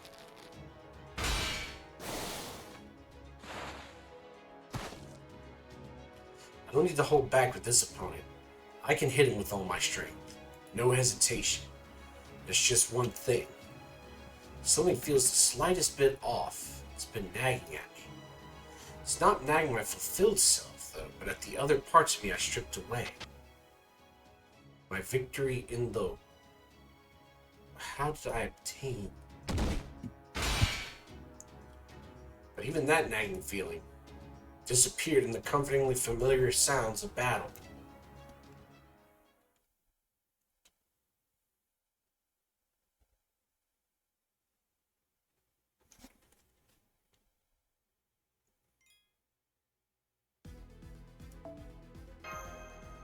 Okay.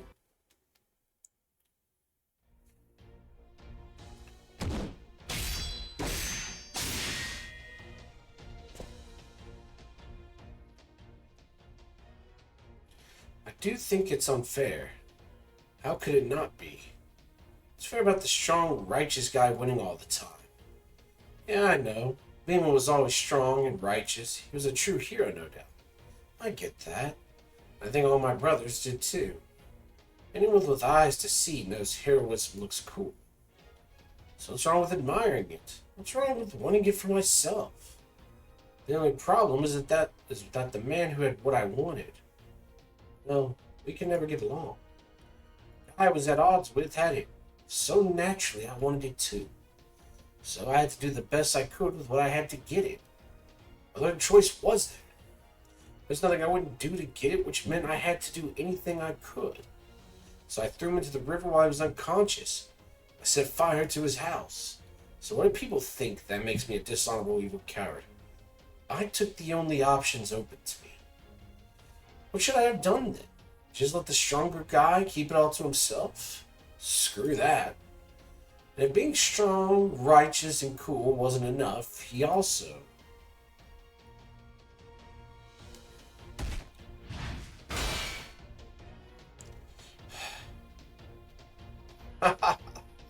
This really takes me back. You're hanging in there really well. I'm impressed. Shut up. Don't you condescend to me. No, I'm serious. I'm complimenting you. You haven't used so much as a single underhanded trick so far. Uh-oh. You're really saying that, Beema. So what? You're not gonna try to hit me below the navel this time?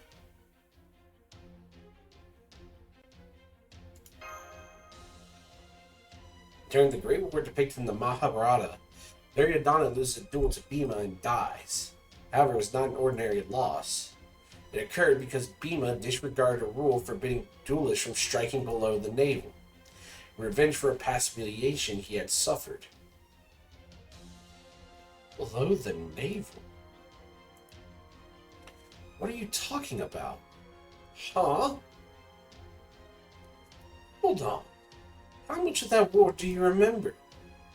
Not all of it, that's for sure. You know, Karma, that's Vokman, and all you 100 princes were there, but that's about it. It's probably because this me has its origin in the time I was a cook in King Viratz's palace.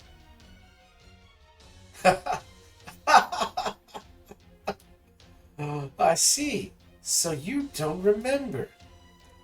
Well, isn't that just perfect? It's not fair. Not only does this alter ego you have everything I ever wanted, but it's even invalidated the one shred of righteousness I clung to in my final moments. Are you okay? Oh, sure, I'm fine. It's no big deal. Not anymore. It just gives me all the more reason to beat you as you are now. That's all it does.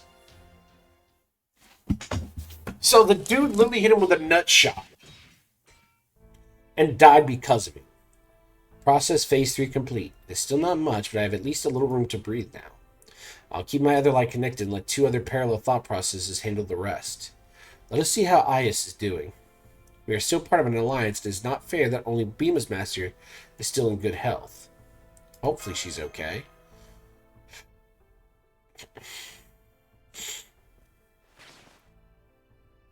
It seems she pushed herself quite hard.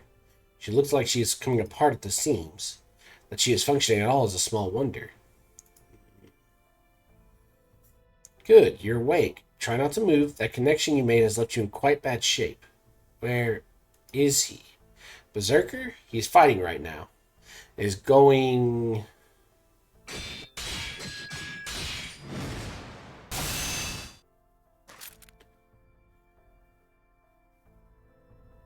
Not well, I'm afraid. I remembered. I understand now. I wanted a family. I missed having one. So I went looking for one.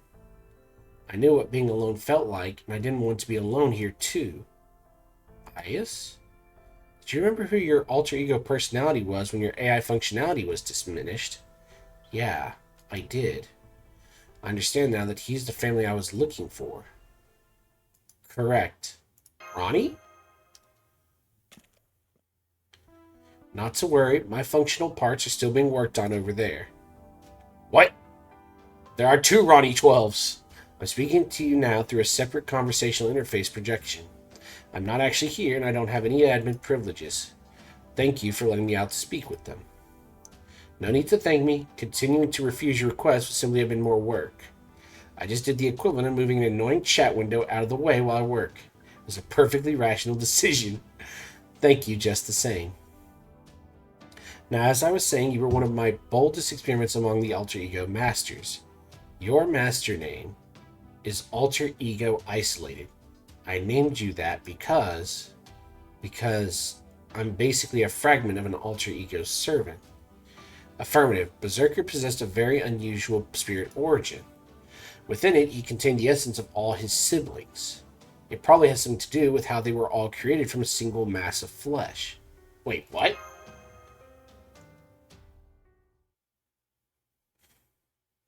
My real name, that is the name of the personality model I received when I was made into an alter ego, is Dusula. Dusala? When the 100 princes were born from a single mass of flesh, she became the 101st, their only sister. And she's me. Wait, what? So she's the sister of Duryodhana.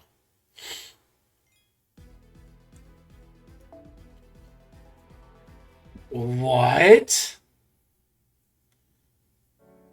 Can I ask you a favor? please, take me to him. But what about... I know I'm in bad shape, but if I don't go now, I'll miss my chance. It's okay. I just want to stand on equal footing with Lancer's master. I'm sure Lancer won't try to come after me. Thanks. Now we're talking. We are still working together after all, aren't we? It's very sweet.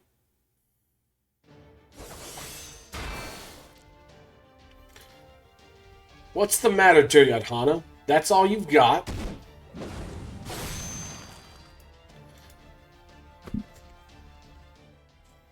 Damn it. Can't believe I'm gonna lose to him again.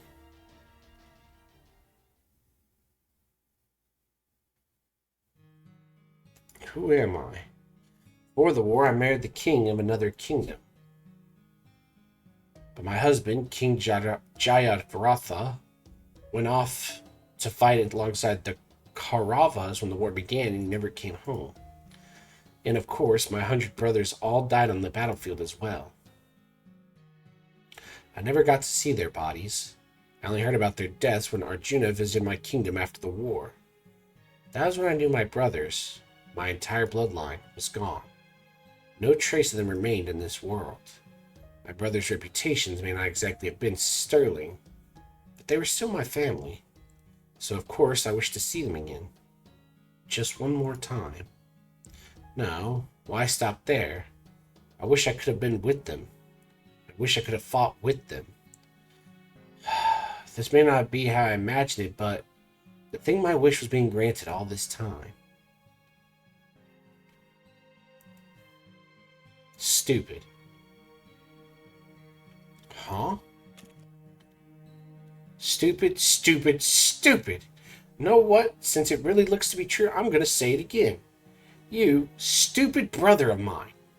What? I knew it. Dasala, is that you?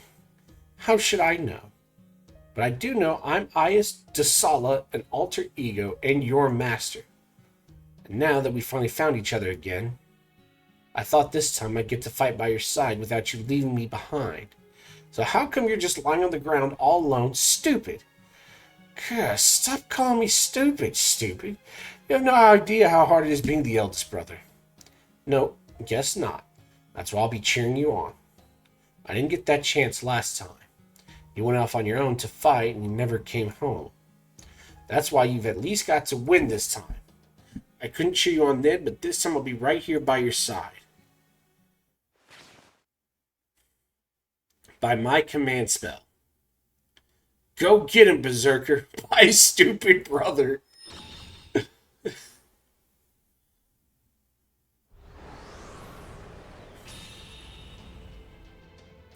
Oh, does he get his ascension? Whoa, I forgot you still had this. Why didn't you use it sooner, you cheapskate? Because you were in such bad shape, you'd have burst if I poured so much energy into you. Oh, now that's fine. I already used mine earlier. Taking the energy I've spent so far into consideration, I'd say we're finally on equal footing. Stop being freaking condescending to me. I've always been like that. Since we were kids, you were always better than us. Always had everything we ever wanted. And then after we resort to cowardly measures to try and take for ourselves, you take that cowardice from us too. You and Arjuna never let us keep anything for ourselves. But now I have a chance. If I can beat you now that you're just an ordinary hero, I'll finally get everything I want. Die, Bima. Alright, putting his ass down.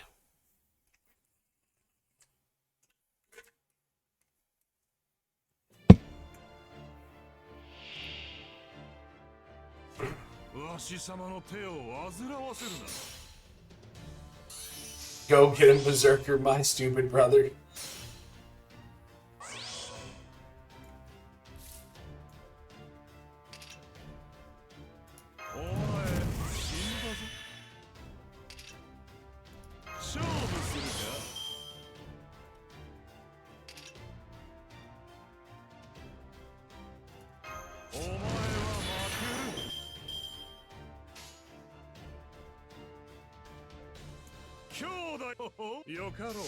Arch chain.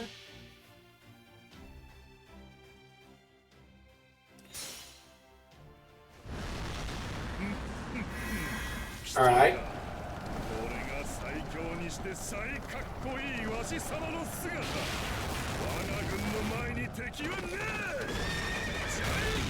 So they thought about making him a. I wonder if they decided they were originally going to make him a writer and then chose against it.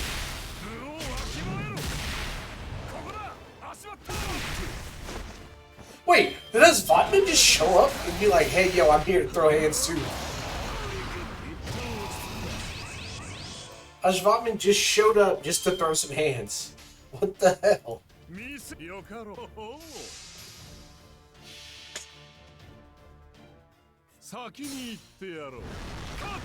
There we go. This is a neat little phantasm. It's not the like craziest by far, but it's neat. I like it.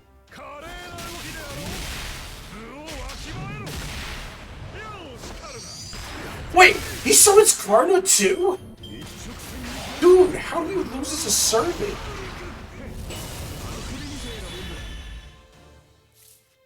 You literally cannot lose. Bro, it's like, nah, I'm gonna summon Ashvatman and Karna. Nah. Most overpowered berserker canonically. GG. Wait! What the fuck?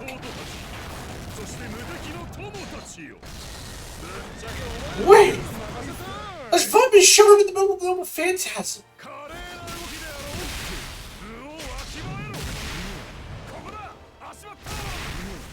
What the fuck? Wait, what? Oh, okay. He's just gonna... We're double suiciding here. Suicide is badass, I assume.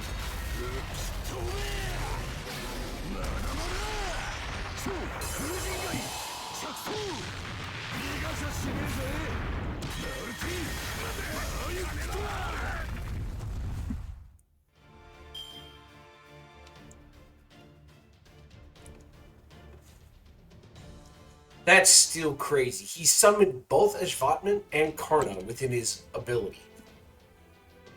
Brothers, my brethren born of the same flesh, now is the time to lend your eldest brother your strength. Jai Karava!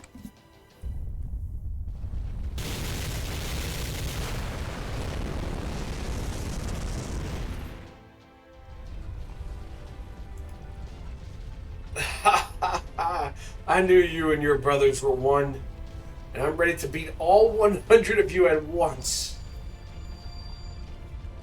Maruti Vayut Putra. Oh no.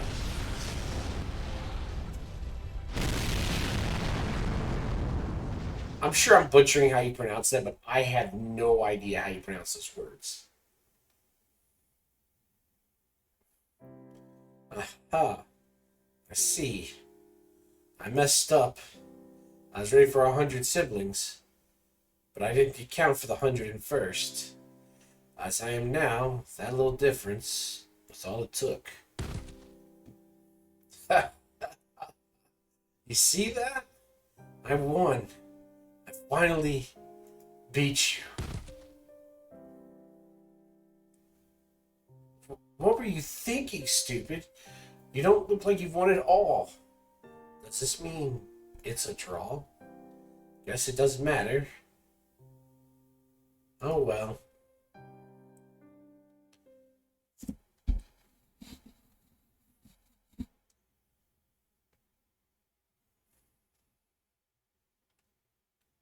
So when do we have the event where like the master is one of the servants we control and like all you have is a bunch of like non-buster quick, like they're all just great cards and you just watch your like protagonist throwing hands with somebody.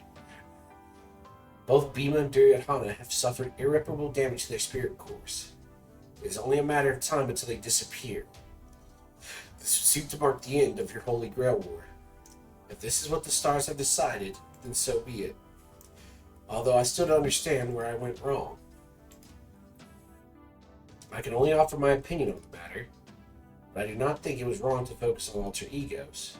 You don't. No, there are things which only they can do, no question about that. They may all come back to the reasons servants in general have names, personalities, and egos in the first place. Do you know why that is? More or less. You think it is because it is better they do? That may be just a tautology, but I will accept it. For me, I think it's because, in the larger scheme of things, they are more useful that way.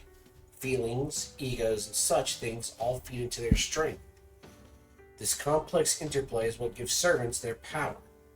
But that also means they can deteriorate if their different aspects are separated unnecessarily.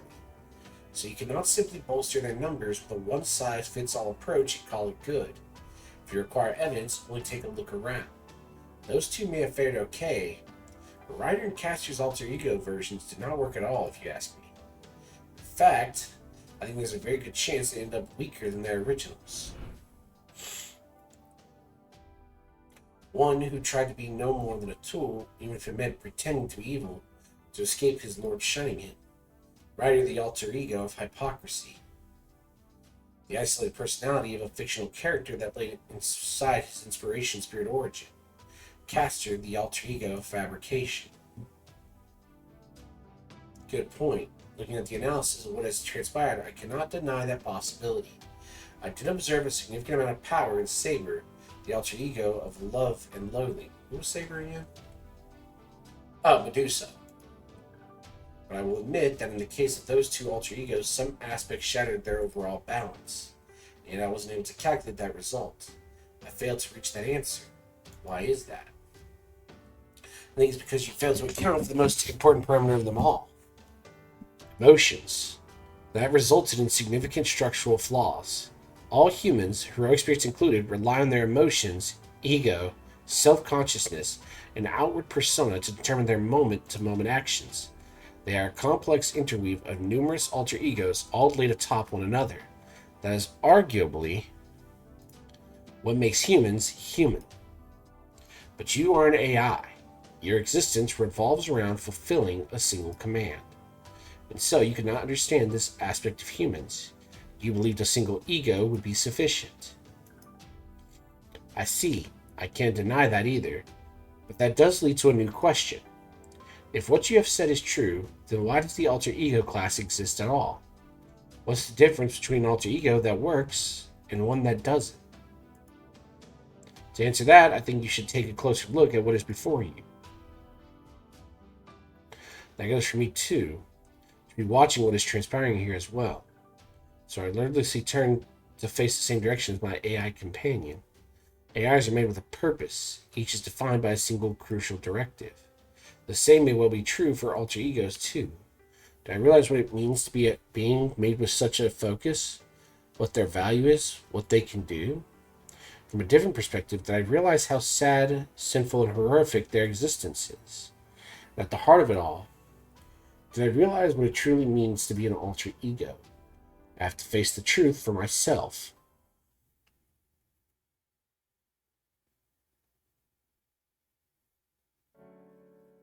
Sorry, Master. I let the excitement go to my head. Before I go, I should probably at least ask you this. Did you get what you wished for? I don't know. For me, this was never about anything more than making amends for my own selfish peace of mind.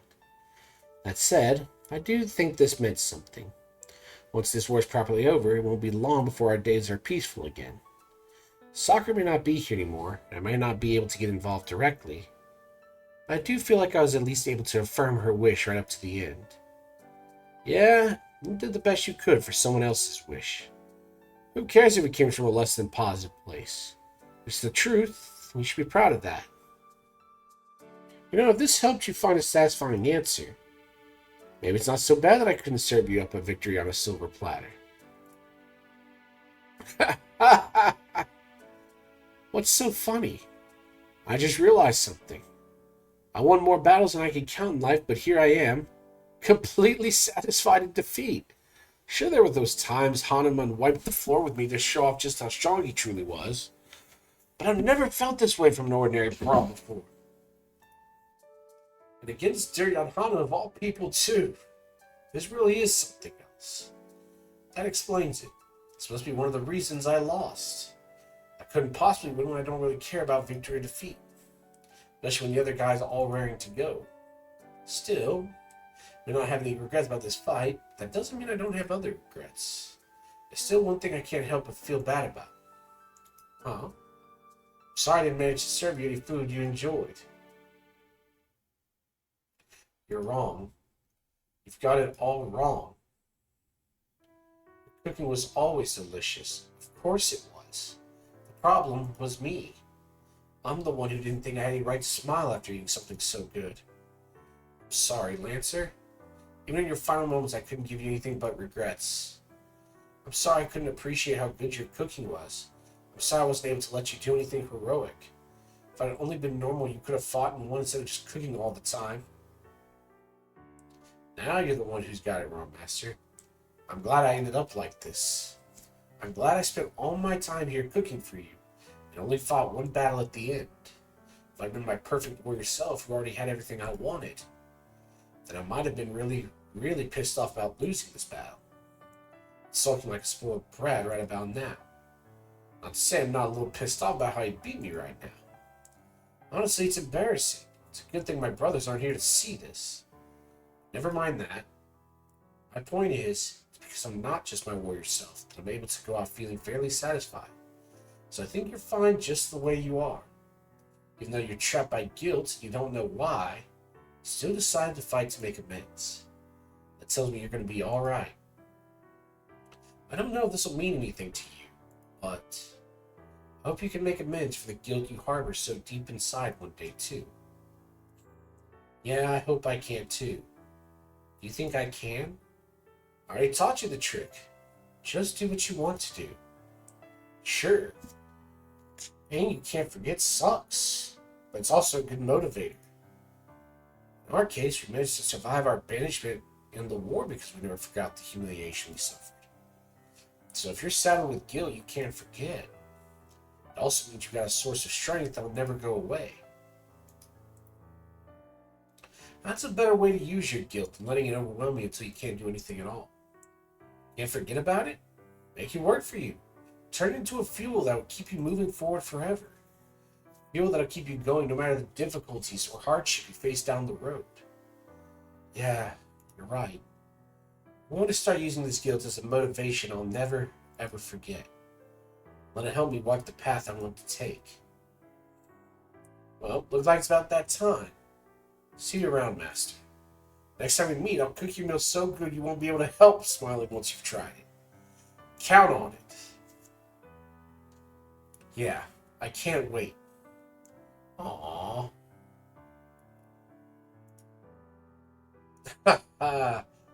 Now I feel kind of bad. Seems my wish was somewhat granted. Aww.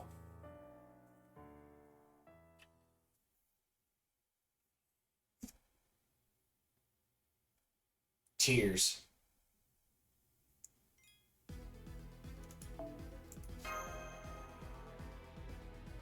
See, man, Fate does such a good job with some of the main stories. Some of the events are kind of weak. And sometimes, like, during some of the weaker events, I'm kind of like, ugh.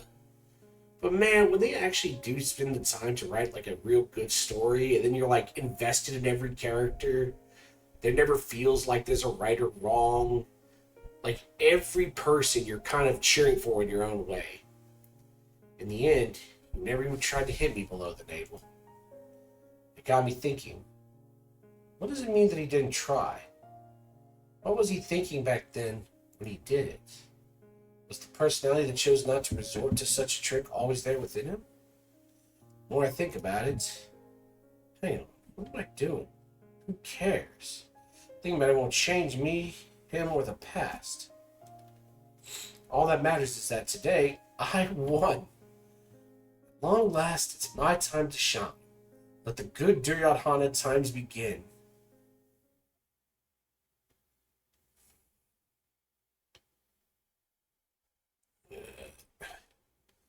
Hey, what's the big idea? One should be on a pedestal, not lying in someone's lap. Who cares? You're always too worried about appearances anyways. Hey, When you look as good as me, who would blame you for caring? I guess you don't look too bad as long as you keep your mouth shut. It's okay, just be honest. Tell you agree with me anyway. So, are you satisfied? My answer is obvious, so instead I'll ask you. What about you? Are you satisfied? I guess, but only barely. You, our brothers, my husband, my father-in-law. I didn't have any idea you'd all died until it was too late. For all you know, I could have ended up hating you all for just going off to fight and leaving me all alone. At least this is better than that. This time I got to stay with you right to the end. I can at least stay by your side until you're gone. Let's see. No, wait, what are you saying? I'm still perfectly healthy. In fact, I'll even answer your question. Hell no, I'm not satisfied at all. You're not. Not at all. Are you sure? Well, I don't know. I guess I'd be lying if I said I didn't find anything I was looking for. So maybe I'm just barely satisfied, like you. Listen, I've been looking for everything this world has to offer. That's what I want. So, of course, the sister had to leave on her own path would be part of that. Thanks. I didn't realize you were missing, or I thought I was wondering where you'd gone until I knew it was you, though. You can't blame me for that, though. How was I supposed to notice one out of 100 siblings going missing? You gotta be more careful not to get lost, damn it. Ultimately, until I sleep, that's what it takes. Actually, on second thought, make it Dishonor sleep. Having cling to me would get annoying. No way, Dishonor would totally yell at me for that too. Although one of our other brothers sleeps. I don't care who. Look, I had a lot going on back then. Way too many brothers to watch. Plus I had to train them, make allies. I had to lead us all in the war. As pretty as I was back then, this version of me now wants it even more. Who are you? If someone had asked me that, I would have told them. Probably the alter ego of Avarice. It was nice going after everything I wanted, but it wasn't enough. Of course just finding my sister isn't going to be enough to satisfy me. You're the worst. Still, I know that's just who you are. Man, I'm sleepy. I guess even I can't beat the Sandman. This sucks. There's still so many things I wanted to get before I fell asleep. That's right. I'm greedy. So, hey you, come here. Yeah, you. Me. You and I, we're still in an alliance, so I've got an order for you. So I'm not going to be able to get everything I want. Make sure you at least get everything you want in my place. Oh, don't look at me like that. I know what you're up against. You got a battle ahead of you, and it's to save the world, right? And if you winning that battle leads to saving the world, you're as good as claiming the world for yourself. Oh no, if I say that. No, it's true. So I'm naming you my proxy. You're going to get the world in my place. There we go. Now I can sleep in peace. Oh, Ford. I'm sorry about him. Don't worry about it, okay? You think so? I'm not sure I agree, but I appreciate how charitable you're being. Anyway, I pushed myself so hard that I'm about to hit my limit, so while we're here, do you mind if I say something? Thank you for all your help. I'm glad you were the first master I met here. I was so happy when you rescued those repair girls from Castor. I'm sure that kind heart of yours is going to save everyone else in your upcoming battles too. So good luck, and please take care of yourself. Well, I trusted what came next to Atzvatman back then and now. I'm going to do the same thing with you. Another example of how incredible I am. Delegating the last parts of things to come to someone else so I can take it easy. So I'm going to do this right. From now on, you're the commander. Got that? Whatever you do, make sure you claim the world for yourself. Man, they really did make Duryodhana, actually likable. I would not normally like someone like that, but he was kind of not like likable in the end. They found an answer that meant something to them because they were alter egos, not in spite of it. I think that was true for at least some of the servants in this world as well. I cannot deny that this has meaning. Generally speaking, alter egos are purified versions of their original selves. That's why they sometimes go down paths, no possibilities, which would be difficult for their normal personality. And I suppose in my method of creation that was responsible for my failure. Now, I think we actually need to be paying attention to the reverse. We should be looking at how they are made before questions of problematic process come into the picture. The question we need to ask is not how do we purify people to create alter egos. Instead, we should be asking why were the alter egos already purified when they were created? I think alter egos are born precisely because they are purified. Unlike their standard selves, they are focused on one particular feeling. This happens when those feelings become too strong or even overwhelming, which is why the resulting being contains new possibilities not present in the original. I see. So you're saying alter egos require a kind of naturally occurring directive to be effective. Not necessarily. I would not say it is impossible for one with the kind of power you were looking for to form spontaneously, especially when the ones so close to holding such new possibilities lasted in the world right up to the end. Conversely, it is also not guaranteed that such an alter ego would form spontaneously every time a given being naturally possesses such feelings. At the end, alter egos remain fragments of personalities, so some are not durable enough to survive alone. I think that is probably why so many of them end up tied to multiple divinities. At any rate, it seems clear now that creating alter egos by forcibly separating personality was never likely to yield any with the kind of power we would need. And it seems mine truly was just a twisted equation, that was akin to searching for meaning in the starry sky, and allowing myself to be so dazzled by the sheer number of them that I included paper moons, I floated myself in the answer.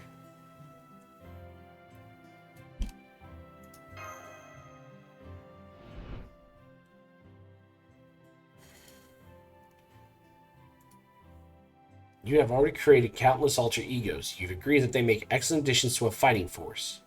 Why is one alter ego acceptable and not 100? What makes 10 permissible but 1,000 taboo?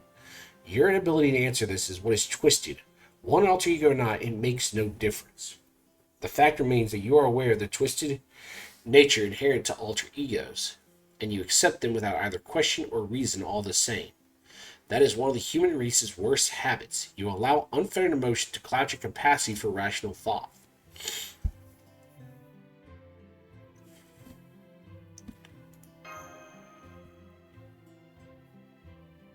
But I want to think that doesn't make it wrong. Why is that? Because they all know and accept their alter egos. I think that means it's probably okay. I see, so you trust the alter egos in Chaldea. You believe the fact that they form naturally is proof they are right to exist. So you didn't have to find a reason, it already existed inside of them. And I understand, what seemed twisted at first may actually just be a series of righteous things layered atop one another. I can't deny that too is a possibility. Even if, astronomically speaking, it seems like a miracle so unlikely as to be practically impossible. Yes, failing to realize that is probably the most important reason for my calculations having gone awry. Emotions, people, alter egos, the ways beings' wills, power, and personality exist and intermingle. I see now that I should have tried to study those things more closely for my advantage here on this paper moon.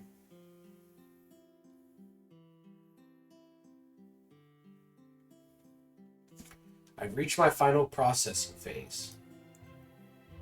It won't be long now before this conversational interface and the dust of Osiris, AI Holy Grail, will persist and disappear.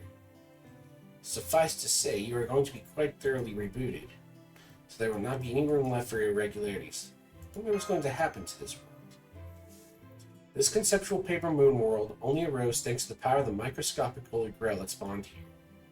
Once you retrieve the Holy Grail, there will be no way left to observe it.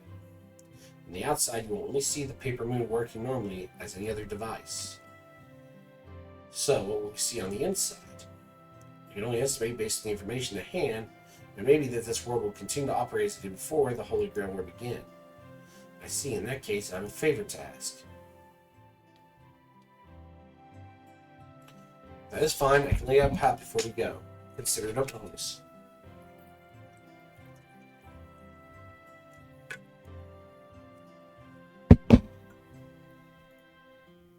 Besides, the winner of this Holy Grail War was always meant to become this world's centered governing AI.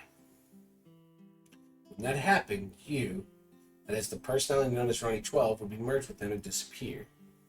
So for you, the end of an AI Holy Grail War was the beginning of the next phase, as well as the end of your own existence. A small price to pay for the greater good. As long as my functionality is carried over, that's all that matters. Alright, this may be just be something with ceremonial position, but I will set it so that you become the next central governing AI once the position is vacant, Sarah. And from there, I just need to keep things running normally from somewhere no one will see me. Well, if I can keep growing the other areas all working like normal, maybe it'll be enough to let Sakura rest in peace. By the way, what sort of alter ego AI was Sarah? Sarah was just as experimental as the master of Berserker. I put her together at the last minute in response to the shape events were taken. She is... Huh. Why didn't I not realize that myself? I mean, I understand I'm an alter ego myself right now, but even so. So that's how it was. It still doesn't feel real even after hearing that. I mean, I guess it does a little, but that's all.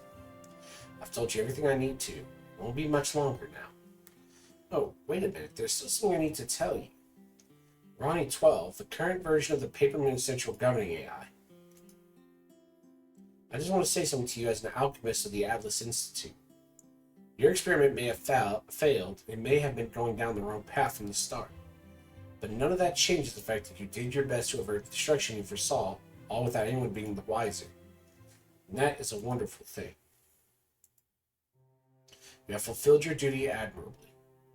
Even if your actions were ultimately mistaken, I still commend you for your work.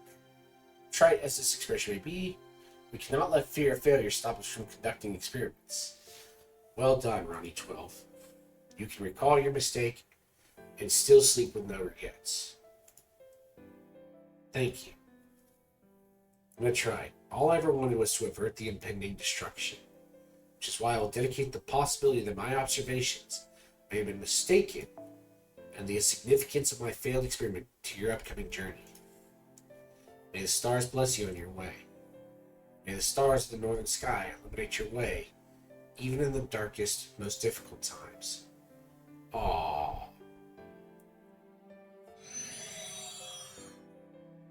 Oh, man.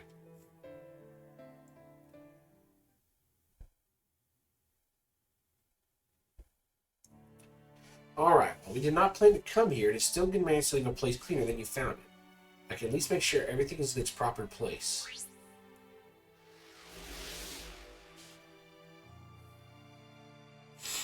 Now I just open a Spiritron escape gate, which to log out. I think I'll make it a door to make the metaphor clear.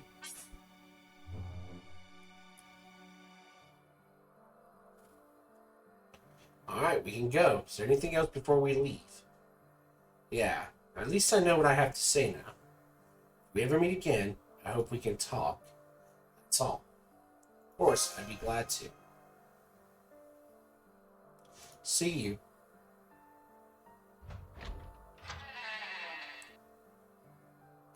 Well, I just remembered, this will be the end of this version of me, too.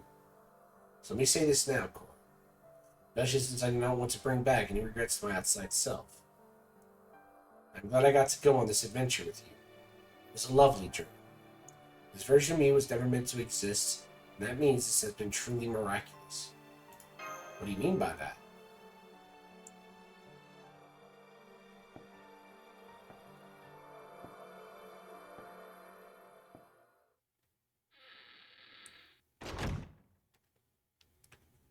Oh, boy. A moon is still a moon.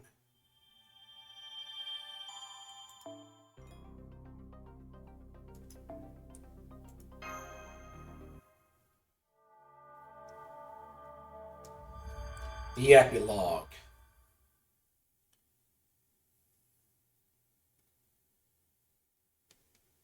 Man, this has been a wild roller coaster of a ride. Senpai, how are you feeling, Senpai? Hey, it's Mash. Well, we're back in Chaldea. You look like you always do. Phew, what a relief. Yep, vitals are all looking good. Not that there's ever a problem with them. More like you fell into a strange coma, but not one like your usual REM state. Then you woke up just as suddenly. It's a real head scratcher, all right.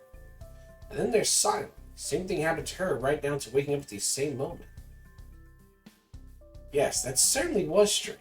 But now that we have both woken up and we are in perfectly good health, I'd say we have nothing to be concerned about. You not agree? I mean, sure, that's the most important thing, but did this actually happen for no real reason? Like, did you get hit with localized sleeping gas? Electromagnetic pulse to your brains? Some unknown form of magecraft? I can't help but think there must be a reason behind this. Oh, right. I just recalled the problem we were working on prior to Cora and I falling asleep. How's the paper moon doing now? Oh, that? For some reason it started working again right around the time you woke up. It's working like always now, though we're still checking to make sure. I wonder what happened with it. We need to keep digging to see what we can find out. I see. Glad to hear it is back to its old self. Paper moon. The moon haunts you.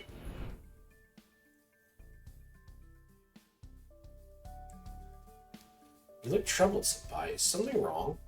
I expect you had a dream while you slept, yes? You recall what it was about?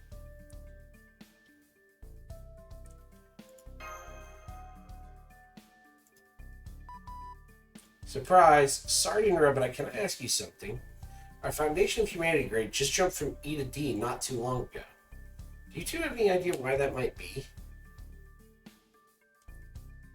Not a clue. Any ideas, Scion? No comment from me either. After all, it's not something I experienced. So let us just chalk it up to both me and Coral growing without realizing it. The important thing is that one of our problems is solved. Can we not just be happy about that? That's weird. It's not like Scion to be so vague. More importantly, I think you should keep examining Master Cora. Seems she pushed her brain harder than usual this time, so that deserves a thorough checkup. Oh, yeah, good point. Okay, one last round of medical exam, then we'll call it a day. Might still call you in for follow-ups, but for now, the best thing you can both do is rest up in your own rooms. Not you, though, Mash. I want you to stay and rest here where I can keep an eye on you until you're properly recovered. You haven't gotten a wink of sleep since Cora lost consciousness. You've been at her bedside the whole time, so I'm ordering you to get some rest right here, right now. Oh, typical Mash. So when do we get hit with the fact that Mash is actually secretly yandere the whole time? I could see it. I could low-key see that being the case. Oh, I get the feeling you're about to have an unusual visitor. I would like to see what happens next, but my room is off that way, so I'll just wish you good night. Huh? Hey, can I talk to you for a second? It's Sarah! Hi, Elron. Yeah, you know who I am, right? I'm Sarah Elron. I work in the records department.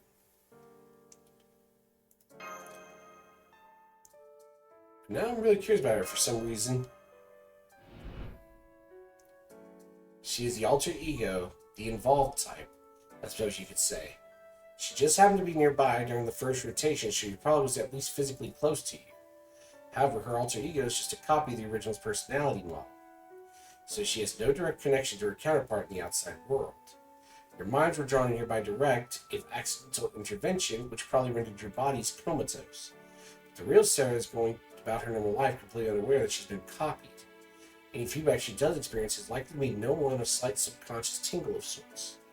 The reason there is such a difference between you two and her is that, well, she was already in a state of mind that made her very easy to copy, whereas the two of you fell in here entirely by accident.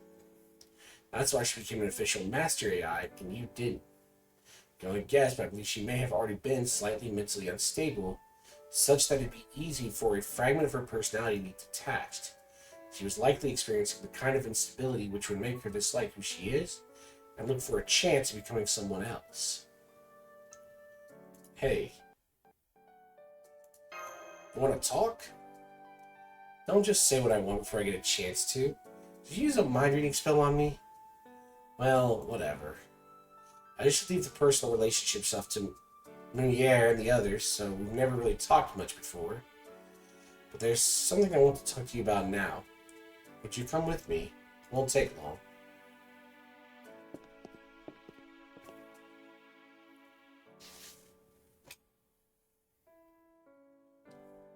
So what's this about? Well, there's something I've been meaning to apologize for. I just suddenly have the feeling now would be a good time to talk to you. Oh. Okay, here goes. Remember back when...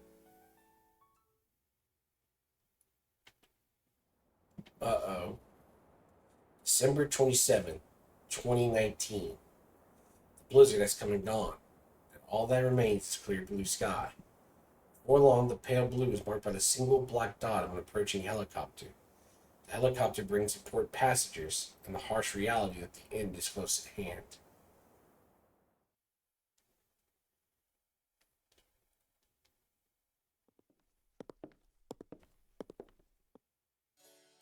Oh man, they're almost here. What are you so upset about? Are you really going to be that sad to say goodbye to this job? Of course not. Sure, I've got other things to do too. I knew when I took this job that being the gatekeeper for a secret Antarctic base would be boring as hell. I swear, who do they think was going to come visit us? The local penguins? Still, boring as the job is, the big deal knowing today is my last day. Is that how it works? Anyway, why are you here to help out in my first and last big moment at this job? Wait, does this mean you want to spend as much time with me as possible before we say goodbye, sir? Don't be ridiculous. I'm just following orders. This might well be the first time anything noteworthy happened at this gate, so I wanted a record keeper here for posterity. Also, how many times do I have to tell you not to call me by my first name? Can't help it. It's just such a great name.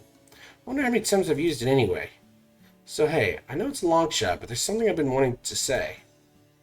We've been working together a pretty long time now, and I guess we're getting out of here and going our separate ways soon, so... was wondering if you'd like to grab a bite to eat with me sometime. I'm serious. 312. Huh? That's how many times you've called me by my first name without my permission. I kept track. Oh, wow. That's impressive. I guess there's a reason why you went into record keeping. That's not the point. My point is, do you really just want to grab one bite with me? You've been trying to get to know me for a while. Pretty unsubtly too, as many times as you've used my first name. Do you really want to ask me out just this one time? Don't be ridiculous. Of course I was going to ask you out a bunch of times. As long as you say yes, I'll keep inviting you. So, does this mean you're saying yes? It does, right?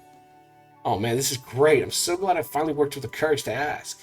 Hey, come on, stop pumping your fist and get back to work. Look, they're outside the gate right now. Oh man, that must be our new director, going off music and... Who's the pink-haired lady? His secretary? Probably, yeah. There's people from the UN Inspection Committee here, too. That's sure not just a bunch of randos. Hey, where's the mic on this thing? Is this it? We're here. Someone open the gate, damn it. Yeah, alright. I gotta do this whole check-in protocol thing for maybe the first time ever. Do you hit the button to let them in once the light turns green, Sarah? Also, what would you like to eat? Got it. I'm good with anything, but Portuguese food would be nice to have again. I haven't been back home in ages. Oh, boy.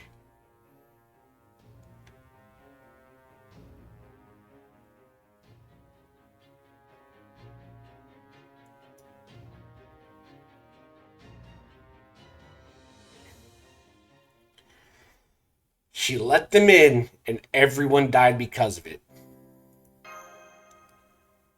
So there you have it. I was the one who opened the gate and let them in. As I look back on it, that was our last chance to stop all of this from happening. I keep dreaming about how things would be different if I just realized something was off back then. It's not just you. We were all prepared to look. I know. We were all writing up documents, getting ready for our court hearings. Directed Music's takeover was completely legal. Hell, he was treated just like the rest of us, for that matter. So I know we were basically destined to end up here. But even so, can't help but think about what would have happened if I hadn't hit that button. The fact is, I pushed us across that final line between this happening and not happening. And I just can't get that out of my head. Maybe I could have noticed something was off with Koninskaya and told him the gate was acting up or something. Maybe I could have then talked to one of the higher-ups and things would have turned out differently. Maybe if things had gone differently, he would have made it onto the border too. And I wouldn't have broken my promise to have dinner with him. So many possibilities all swirling around my head, I can't just forget what happened. I mean, I'm a record keeper. I write journals for fun, and my family's lineage of memory magecraft never lets me forget anything. That's why I can't get rid of this guilt. All the time I've got this giant ball of guilt making me wonder how things could have gone differently if I had just been a little more careful. I talked about this in therapy. Maybe everyone else here already knew how guilty I feel. Hell, maybe you even noticed at some point. I didn't. But right now, for some reason, I got the urge to tell you myself. I wanted to apologize to your face. So please let me say this. I know it's selfish of me, but I just have to get these words out. I'm sorry. You have nothing to apologize for. And that guilt you're carrying around, we all share it too. That's right. We all feel guilty. And as for how we can put it behind us, forget about it, whether we should forget about it, whether we can ever make amends, well, I don't think anyone knows the answer to those questions yet. So let's go find them together. Okay. Oh boy. That's right. Strange person I feel like I met in a dream. Letting the guilt overwhelm me isn't good to do anyone any good. So if I can't forget it, I can still use it to fuel me and let it drive me to do what I can how I want. I'm going to trust that one day that'll be enough to finally make amends. Oh man.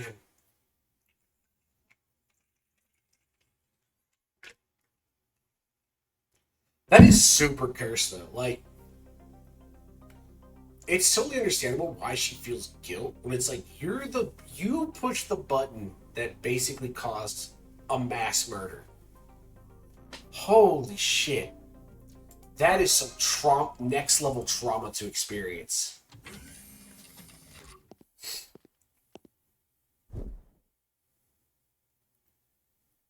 Feel like I'm forgetting something. Kind of lonely, anxious. Oh, how so? Oh, it's Kama. Go on, tell me, what did you forget? What's got you feeling lonely? Actually, I don't think I feel that way anymore. Really now? What's that all about? They said you were in a coma or something. None of them knew why. So I thought I'd stop by to see if there were any fun changes in you. But you look the same as ever. Ah, you're so boring. Why couldn't you be drowning your woes in booze or whining about not wanting to work anymore or something? All I wanted was a golden opportunity to drag you into gravity, and you couldn't even give me that. What? What is it?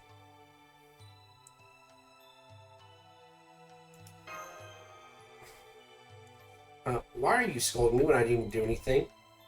Did you forget that I've been boycotting my entire God of Love gig this whole time? You really don't need to tell me not to work too hard. Way ahead of you there. So don't get the wrong idea, okay? I'm only here because, well, it just worked out that way. Even so, I'm glad you're here.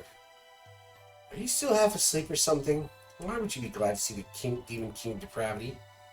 Maybe you really did experience some kind of degenerative, self-destructive change. The kind just begging to be corrupted. But for now, why don't you just treat yourself a bit? Go on back to sleep if you're still drowsy. You convinced me. Good night. No, give her the head pat she deserves.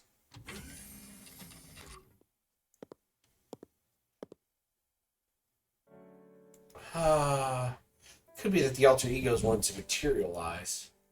But these other personalities that still exist, despite being ignored or repressed, want nothing more than to come to the forefront. Maybe the very expression of that desire is what makes alter egos what they are.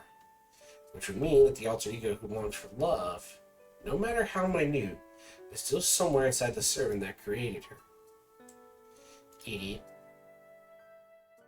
We didn't head pat her. She at least deserves the head pat.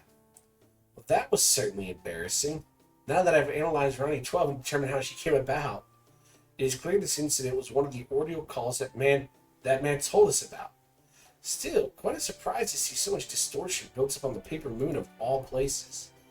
May not have risen to the level of the 7 taboos, but if I had been a little more diligent, maybe we would have discovered this distortion before it became a problem. As I'm meant to be the paper moon's caretaker, this has been a humbling experience. The only positive is that despite being taken by surprise, we're still able to resolve the situation. Everything else simply demonstrates how much room we have for improvement. Thanks to my frequent use of memory partition, I can recall the whole experience clearly. In fact, I wonder if I'm the only one who does. Karma is also accustomed to existing as multiple versions of herself. And I'd be surprised if she remembers too, but I think I'll be merciful and not bring it up. As for Miss Elrond and Koro, I'd expect that memories are subconscious at best. Still, an opportunity like this does not come along every day, so I may as well go over it as a thought experiment. We're brought into the Paper Moon's world during the first spin of the alter ego generating centrifuge. It is therefore extremely likely that Koro was an alter ego too. What kind of alter ego was she? Her poor condition when we first entered that world may be a hint. She was in bad enough shape that she could barely fight without help from my other light. So she was in suboptimal physical condition for reasons unknown, and there was a discrepancy between her mind and body. Put all this together and... now I see. Wait, what? Hypothesis 1. She was an alter ego who was fed up with fighting. Yes, I like that idea. In fact, I certainly hope she was such a side to her somewhere. Ideally, no human should ever want to fight more than is necessary. If she lacks that trait, then she will never be able to go back to her normal life once the fighting is over. Let's try the opposite approach. If a given person was excited about fighting a battle for the fate of the world and was neither hesitant nor concerned about it, if that person did not have the slightest trace of a personality that would push them to avoid fighting where necessary, that person would be a berserker in human form. Something about them would have to be broken. Such a person would never be able to return to a normal life after the fighting ended. They would continue to seek bloodshed wherever they went. Fortunately, Korra has also demonstrated the strong likelihood that she will not go down that path. That is good. That is how she should be. When she used Medusa's verge from the Phantasm to Sakura to fight back herself, I did also see that she was completely unafraid to stand on the front line, but the one does not cancel out the other. There are times in many people's lives when they end up loving someone despite trying to avoid it, and when they fight in hope of not having to fight again. Of course, if she is willing to fight despite being sick of fighting, as long as she has sufficient reason, and that's a luring possibility unto itself. There's probably nothing we can do there except encourage her to continue seeing a therapist. Another possibility, may perhaps the benefit of hindsight, that she did not win the Holy Grail War. Using that as a hint, maybe it was a version of her which was not the last master of humankind, that was not responsible for the world's fate. Maybe that version of her was just an ordinary master, an alter ego who was just looking to take it easy for once. That one seems unlikely. Of course, ultimately, this is all just conjecture. It could simply be that she was pulled into that world because she was a master with command spells, and that she was the one exception that was never made into an alter ego at all. In that case, her poor physical condition could be chalked up as a simple reconstruction error during the important process. I think I'd give that one about 50-50 odds. I don't like either of those options. I think that is enough considering what happened to Korra for the time being. Right now I need to reflect on my own mistakes. Like the fact that I took advantage of my childhood appearance to use that thread I threw away because it was simply too unethical to rely on. Talk about a black mark. Anyways, I suppose I failed to realize I still had these feelings, even though I had long since come to the conclusion that I should not be their friend. It seems there's still a childish part of me who wants to, regardless. That simply will not do. I'd better excise this memory permanently. But despite myself, I still decided to play back just one part of it. Although this version of myself standing here never forgot what I decided my place should be. Now that I have adventured through a world where I was able to forget that place, if briefly, I thought I should reaffirm the feelings that led me to make that original decision.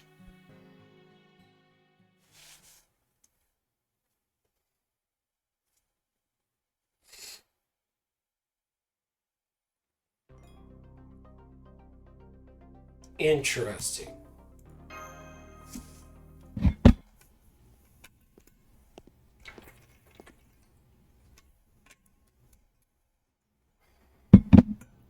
Oh, hey, isn't that...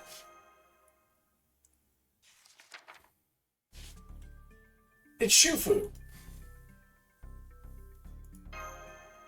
Shufu! No, you can't have a bite.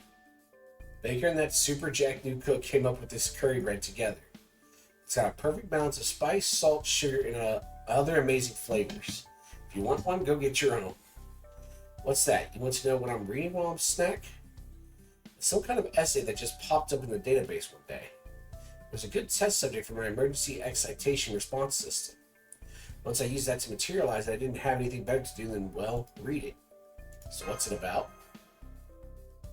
It's a treatise on alter egos, how they're formed, the implication of their existence, that kind of thing. We have been quick to make use of this class of servants despite not understanding their greater significance or true nature. And perhaps this time we take a moment to reconsider that choice. I believe doing so will lead us to greater understanding of alter egos in general, and also help us learn how to make even more effective use of their power. I know, right? Takes itself real seriously. Oh, it goes on to say this too. Alter egos generally appear of their own accord. So be warned that unless you are using yourself as material and you already possess an incredibly OP skill, intentionally making a new one would be both difficult and ill-advised. Well, duh. Hell, even speaking for myself, I have no idea why this version of me is an alter ego. But you don't regret being one, right? Of course not. I might not know why I came out like this, but I know exactly why I am this way. Obviously, it's because of my deep, abiding love for, pause for dramatic effect, Lady You. That's the part of this essay I agreed with the most. It says that even though alter egos are derived from fragments of the original's personality, the nature of their existence also makes it possible for them to do things their originals couldn't. In my case, if I was still my old self with all my extraneous ties and obligations, I wouldn't be able to live the dream of devoting everything to Lady You. It'd be nice if you would have loved her nor job, though. Since I'm one of the keenest intellectuals around here, and one of the alter egos in question, I think I'll add my own thoughts to the subject. Pretty sure regular people are just as capable of doing the same things as alter egos filled with a singular focus. For example, let's say you accomplish a great feat and go down in history. Maybe the you who accomplished that wasn't the normal you, but a you who only lived to love someone else. Maybe it was a you who just wanted to protect a certain someone, even if it cost you your life. Or maybe it's you who only cared about killing someone. My point is, maybe us alter egos are just a series of the countless moment-to-moment heroic forms everyone has within them. Or something like that.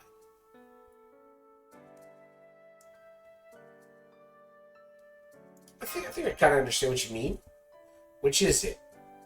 Oh well, it's no big deal. Like I said, I was just reading this because I didn't have anything better to do.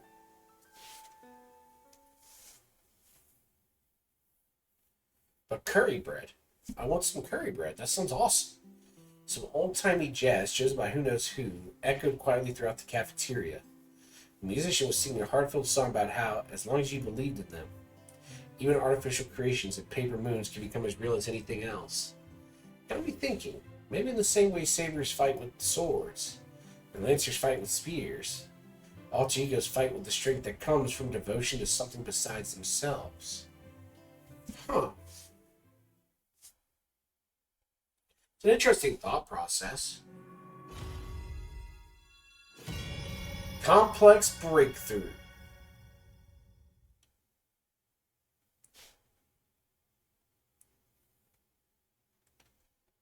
Oh.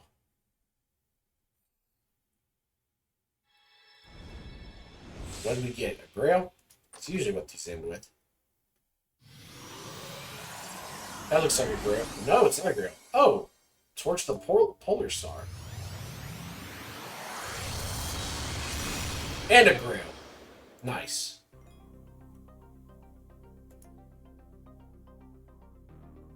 It's only a paper management sent to your present box. Our Foundation of Humanity combat compass is now transformed to D rank.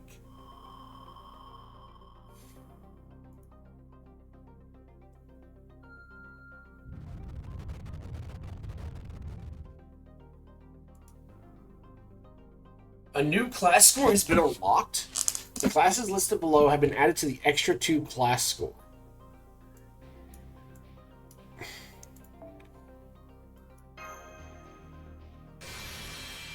It's only a paper moon. Interesting. Huh. What do you mean there are classes to unlock? There are more. I was wondering when they were going to add the extra servants. I wasted all my stuff on the regular ones. Yeah, there was more. Nah, that was my first thought. Was kind of sitting there going, wait a minute. We only had the original 7. So something seemed wrong with that.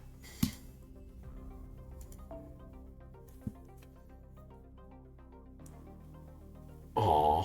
I like how there's our glove in the side to kind of hint that we're there.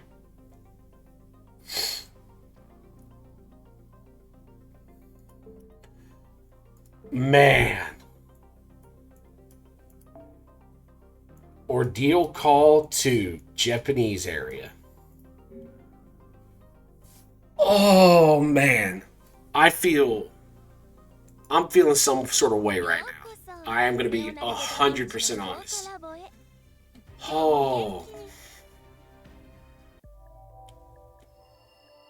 Boom. Extra class 2. So now that makes me wonder. So the 7, so the way I'm guessing this right now, and I could be wrong, it feels like we're extra class 1. So that's my thinking, right? So why is 2 first? So I can explain this kind of. So if we think about the class structure, the original extra class 1s are Ruler, Avengers, and Moon Cancers, right? Because theoretically speaking, alter egos, and pretenders, and foreigners kind of really only exist in FGO. There might be alter egos in other Fate series, but for the most part, those are pretty much FGO specific. That's my guess right now. And everything has a lore purpose. So my thinking is that the purpose of the ordeal calls is that we have been using extra servants, and the ordeal calls is going to be a process where we analyze why the extra classes exist and why we're able to summon them. I think that's what this is about. Because generally, the Fates gameplay mechanics are supposed to be lore dependent. So the reason we unlocked extra class 2 was because the first ordeal call is the alter ego class, which is what the Paper Moon ordeal call is all about. That would make sense. That's kind of my interpretation right now. There might be a better explanation later, but I think that's what it is. The lore is just the sister being mad here and using the lower class, giving the middle finger. Kind of. I don't think that's a terrible stretch of the imagination, but I think ultimately it just comes down to the fact that It just ultimately comes down to the fact that technically extra classes aren't supposed to exist in a Holy Grail war. And we've been constantly getting bailed out by extra classes. Like, if we think about the entire, like, journey of Fate FGO, we literally would not have proceeded it if the extra classes didn't exist. So, that's kind of my interpretation right now. I don't know if that's actually true, but that's what I'm thinking it is right now.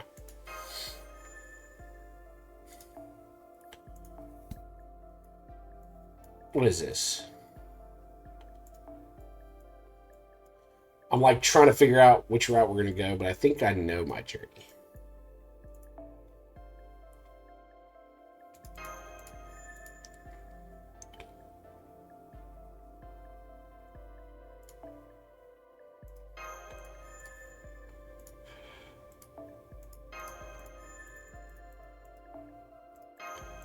And if anyone's wondering why I'm specifically going through the motion of unlocking alter egos, the answer is I have Sitnai, and Sitnai has been one of my most used servants in this playthrough.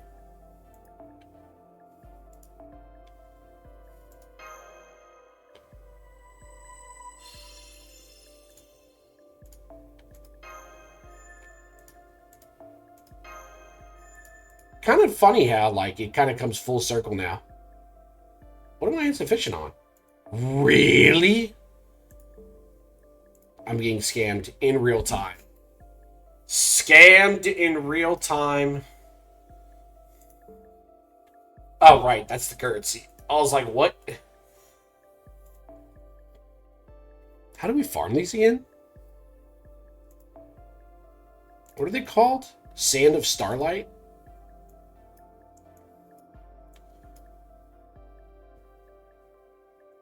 The daily. Oh, right. You know, it's funny. I like just do my 3 missions every day and I don't even think about it. But I guess I should also think about.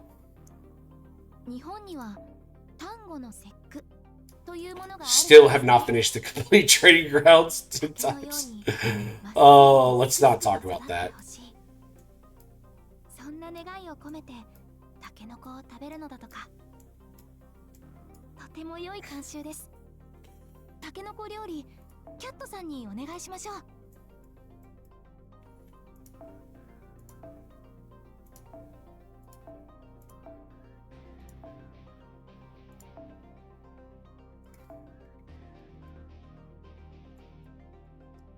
Okay. Yeah. No, I already did my 3 pots for the day.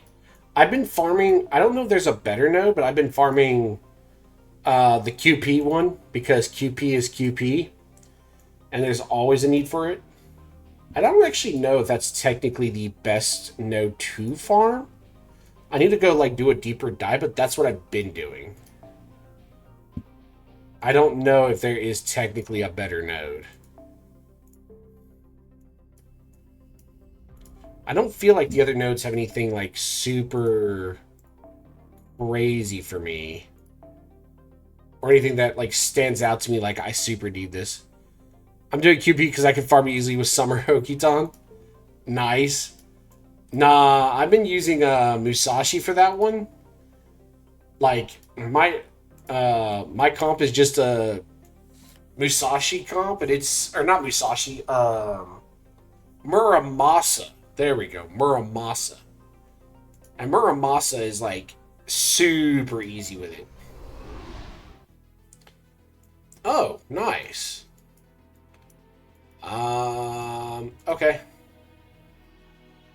Well, I was gonna stop, but you know what? Let's do some grinding for a little bit. What's the worst that can happen? This is why we have blue apples. So likely we're gonna face 3-turn nodes. So let's kind of keep an eye out first. I don't. They may not be 3-turn clears. We'll see. And then who do I want to actually get Bond. Oh, speaking of which, I'm not going to say too much about JP spoilers, mostly because I don't want to spoil myself. But I have been seeing a lot of news of Grand Servants on JP. And when we finally get the Grand Servant system, Umu is likely going to be my Grand Servant Saber. I am super excited for that. No, I think we should play it out this way. I'm totally out of touch for the past few years. Actually, you know what? Should have Sitnai.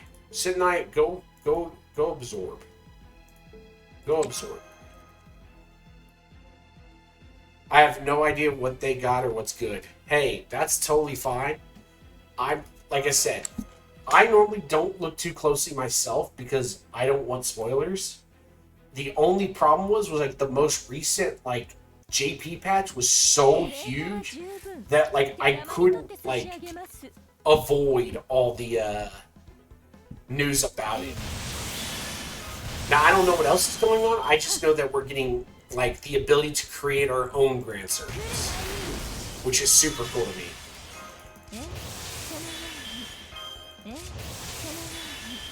Like I'm 100% for that.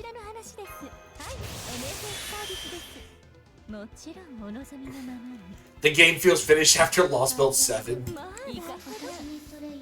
No.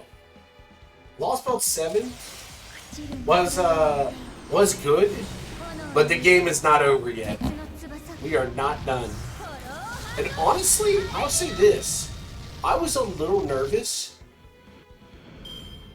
because I don't think Lost Belt 7 was my absolute favorite Lost Belt. It was good, but it wasn't my favorite. But honestly, Ordeal Call has been easily one of my favorite major story arcs. I have really liked it.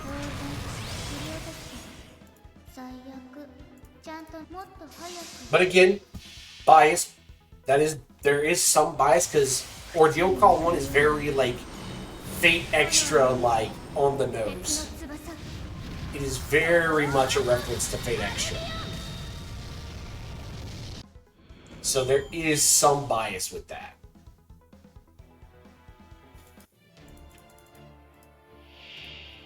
Oh, Turgot Hana. It's an easy thing about Honkai Star Rail and Nikkei story. Dude. So, Star Rail, this story arc for Star Rail has been really fun. While playing actual normal games once in a while. Star Rail has been a lot of, like, has had a really good story right now. And then Nikkei, unfortunately, I took such a long break from the game. I did come back, but I am struggling a little bit with the content because I am so far behind. And I do think Nikkei is not very good at trying to catch up. But Star Rail I've been having a lot of fun with, and it's really good. And of course I've also been like, during my hiatus from streaming, I played a bunch of other games. So that was fun.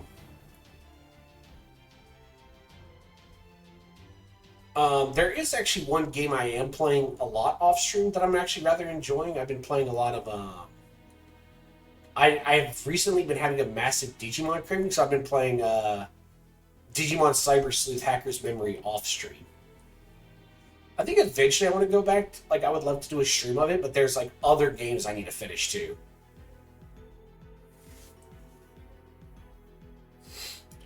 Yeah, so I'm super behind on levels in Nikkei. I think I just recently hit level 310. So I was able to make decent progress in the story, but I am struggling to get further. I forget where I ended at. What level are your characters? 310. 310. I think that's correct. Yeah, 310.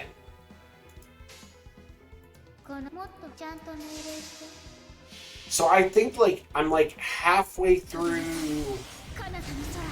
chapter, I want to say, was it 34?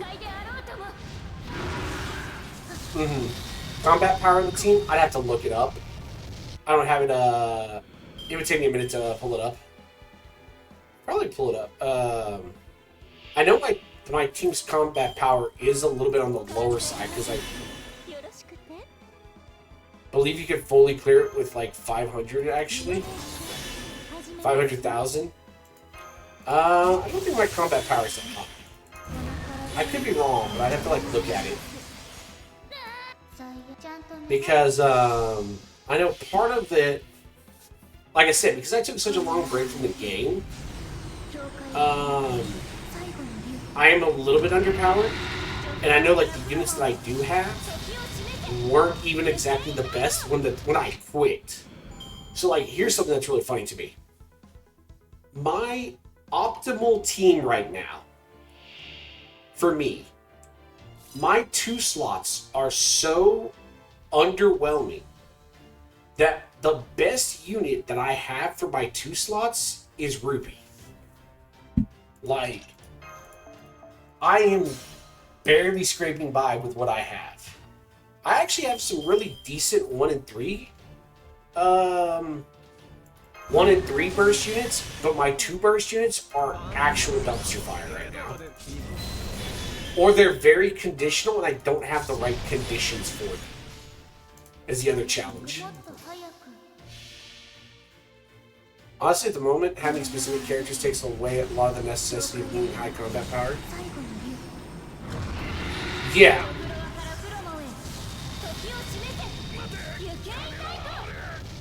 The problem I usually end up with is I can deal with some deficit, but I generally end up in a situation where I was kind of explaining to one of my friends this.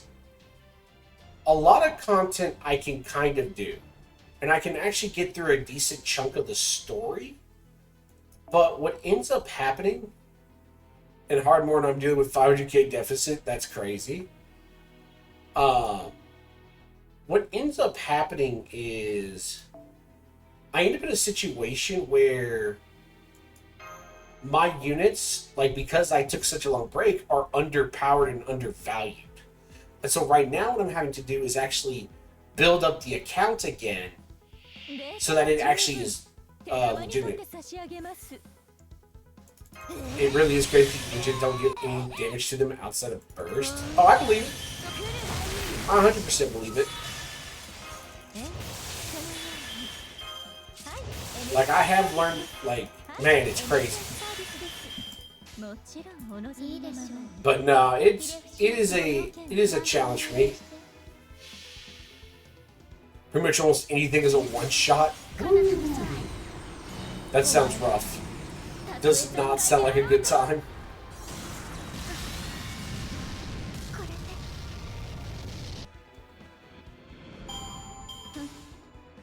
There we go. Yeah, the other, I think, issue that I kind of have is the core levels of a lot of my units are actually fairly low.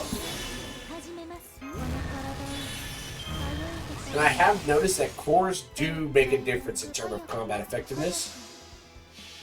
Just burst as fast as possible and have burst chance so good that you can go back to burst right after bursting. Ah, the leader, Little Mermaid strat, I see. Honestly, the next major unit I need, I think the next major unit I need is like Crown, I think. It's like my next major like necessity.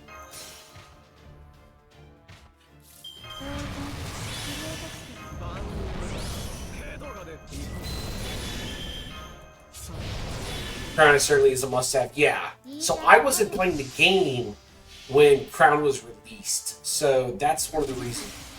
Without her, it feels like the damage is halved. Oh yeah, that's rough.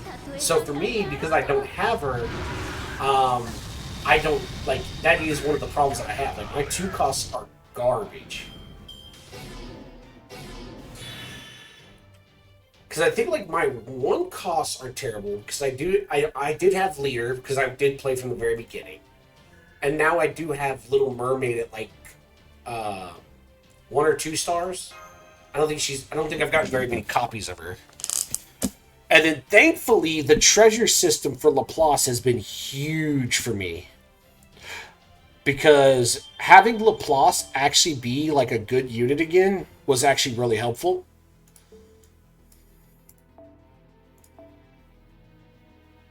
Do I care about that? An assassin.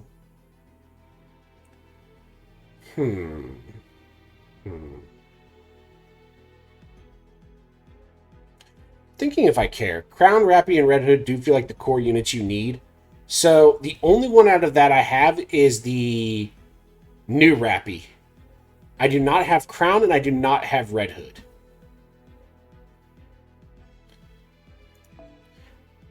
Actually, I'll you know what? Give me 1 second. I'll even kind of show what I've got to work with real quick. We could take a minor detour just a minute. Just to kind of showcase what I have, because it'll be easier for you to see what I'm talking about if I just show it real quick. Play some Nikkei later, but I just like... It's easier for me to explain if I actually have like a visual.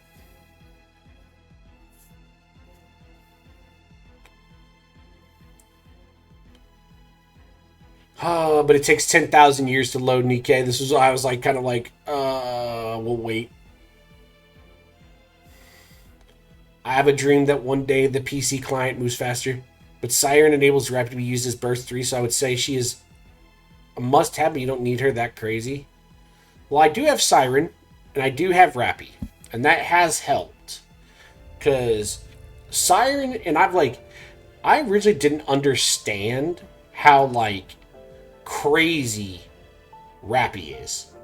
And when I started, like, actually, like, messing around with comps, it started to make more sense. Like, holy lord, this unit is nuts.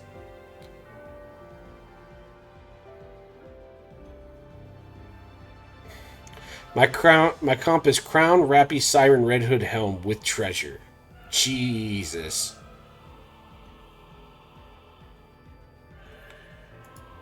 Oh, come on now.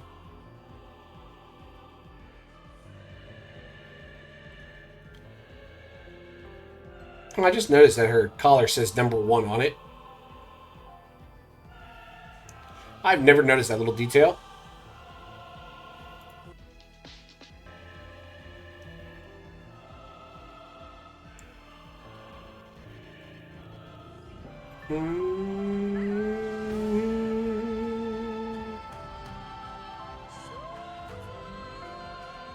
Come on now.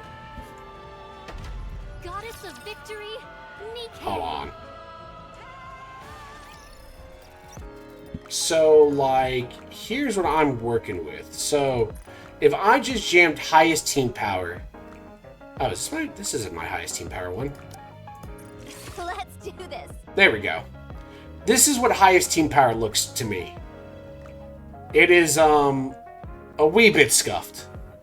Thankfully, Laplace has been a huge help to me, and investing in Black Scarlet has been kind of nice too. And then once I actually get into like what I've got to work with, like I don't think I have like a completely bad account, but it is underwhelming in some ways. And I have good units, but I will point out that, like, for example, Cinderella. Yeah, and that's ultimately the kind of the problem I get into with a lot of the story right now. Is like, for example, this one. It's easier for me to tackle content when I have an advantage, or like when I have the combat power.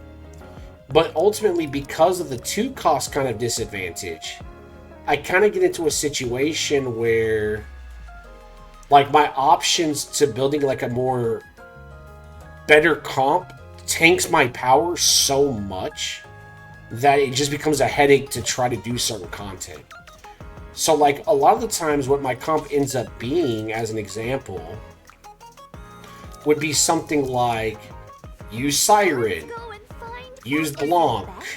Then count me in. jam in Laplace, jam in Consider it a Scarlet, or blessing maybe to I'll do like Rappy, Roger. and then, Join well, me. Rappy or Scarlet, whatever one I have at the time, and then jump in We Noir. gonna go play a And this game? ends up being my comp for most content in the game. But unfortunately, Blanc and Noir are so low on combat power that it ends up being a minor deficit, and while it's a overall stronger comp, the combat power is so cursed. Tia Naga comp looks like the closest old meta combo. So I've tried Tia Naga, and I invested in them. But I will say, one of the challenges I find with it What are we learning today? is it doesn't feel good for some reason. I don't know why, and I don't know if I'm misunderstanding something. But like when I use it, it doesn't feel particularly good to me.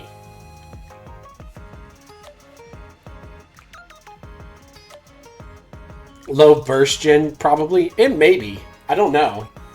I haven't been able to figure out what the issue is with it. Because I think it's a hot... Or, wait, is the combat power actually lower? Shouldn't be. It should be higher. But, I don't know. I haven't been able to figure it out. I've been trying to think, and I've been playing with it a little bit. But it doesn't necessarily feel much better as compositionally wise. So... I remember what was funny was to beat the story, like as an example, so like campaign. I will turn everything. So like right now, for me to run this comp, I'm running like a 60k deficit. And what's funny is, it's just so like 60k deficit probably isn't a big deal to some people. The best thing you could do is crack and daily attempt to gather up to like 60 rocks over time. And then trying to roll really good stuff on your gear. Oh, okay, yeah, I see what you mean. Yeah. Boost combat power a lot. Proceeding to target. Is that one of the ways to boost combat? Well, I know that it does boost combat power. I didn't know if it made a significant difference. So, here's the other challenge I've been doing. So, the other thing that is, certainly you would have to do that anyways. That is true. That is true. Part of what I've been doing in the meantime is when I came back to the game, like, this is going to sound absolutely crazy. When I came back, I think 2 characters, maybe 3, had a full set of pink gear. Only about 2 or 3. Because I did take a significant break from the game. So a lot of my time has been spent trying to get pink gear on a lot of my units. And that has been like one of the things really eating away my time. And thankfully, as time has progressed, the account has gotten stronger in a lot of ways. But like, I only had 3 units with pink gear, like a full set of pink gear. And so I have been spending a lot of time like working on, I think up to about here, everyone but Pepper has a full set of pink gear now. And that's been allowing me to farm some blue rocks over time, but rather slowly. And so I've spent a little bit of resources on a couple units, mostly the DPS units like Laplace, Scarlet. I think maybe Rappy even got some blue rocks to try to reroll some of their stats to be better. But it's been a process. And so hopefully over time, some of that will get resolved. But that's ultimately like the goal of this account, is eventually, like right now, I'm just kind of playing a waiting game and like slowly stockpiling resources and like making sure I have a more fleshed out roster while I'm trying to build up the account so that it's a little bit better at like clearing content. Because ultimately, that's just all it comes down to, is I have some good pieces, but I don't have a complete, like, well-rounded package yet. That feels good. So I'm just, like, ultimately, like, eventually it'll get resolved in time, but it's, like, it's a slow process. And my luck with, like, It's funny, I have a friend who plays this game. He really loves this game. He just turns around, always is like showing like 2-3 golden units every other pool. And then like me, I like my luck in this game is atrocious. It's like funny. Like we have a joke among our friends group. Like my luck in Fate, good. My luck in other gacha games, dumpster fire. Like my luck getting units in other games that is not Fate is absolutely abysmal. Like it is so cursed. The most battle power you get is from having elemental damage on gear. It gives more than the other stats, but what you are looking for in the end is elemental damage, attack, and max ammo most of the time. Okay, makes sense.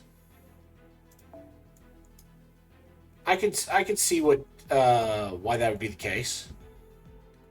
That's good to know, though. I hadn't, like I said, I hadn't really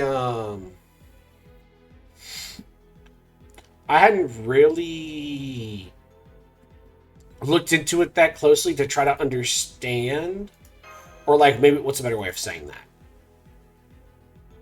I've been trying to do research, but it's been hard for me to find valuable information to help with it. So like I've got bits and pieces of information, but it has been one of the challenges I have been facing is like just farming and just finding out what actually works, what's actually decent.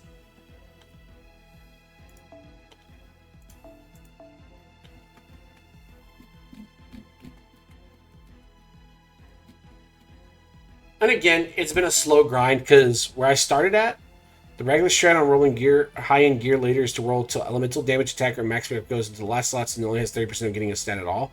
But it's quite hard though. That is good to know. I'll just start with just elemental damage attack and just leaving the last slot just open. I'll have to start like trying that and seeing, because that actually, you know what, that makes sense. Like I don't know why I didn't even think about that mathematically. Like I guess like it's funny that you like say that, and I hadn't even like thought about the like, oh, part of the challenge is as you're trying to like min-max further and further, your odds and probability goes further and further down. I don't know why I didn't think about that. Better not to hunt for perfect pieces, you'll go insane. I can see that. I can understand what you get, where that feeling would come from. Foe.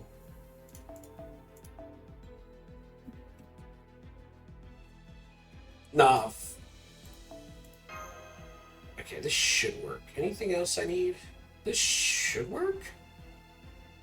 1, 2, and as long as she gets 30%, she should be fine. I may have to actually swap this comp because I don't think I'm going to be able to quick farm with this comp. We're going to see. We're going to give it a try.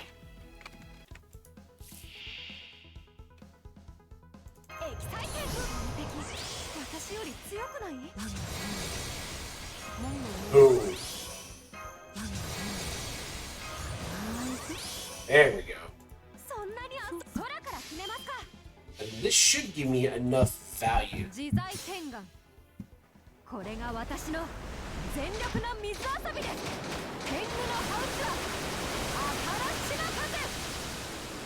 Where's that put me at? 30%? Perfect.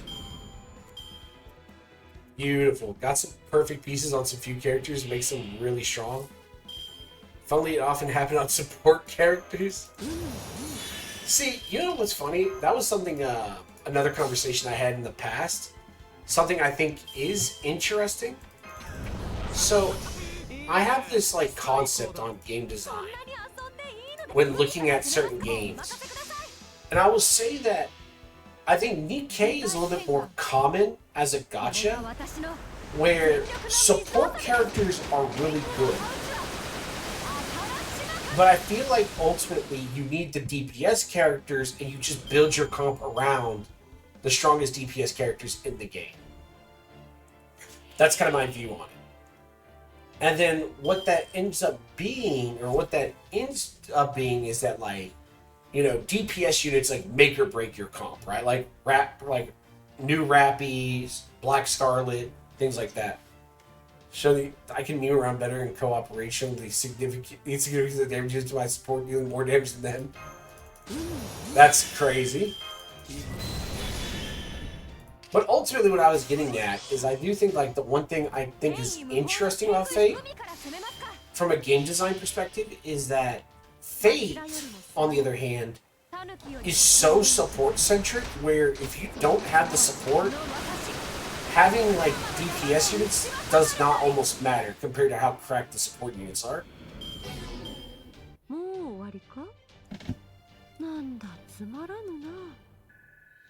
Which is just kind of like an interesting perspective on game design. And then Honkai Star Rail I haven't really decided because I feel like the power balance of Honkai Star Rail like gets changed like every other patch or so. So it's hard for me to determine like what the balance of Honkai Star Rail is.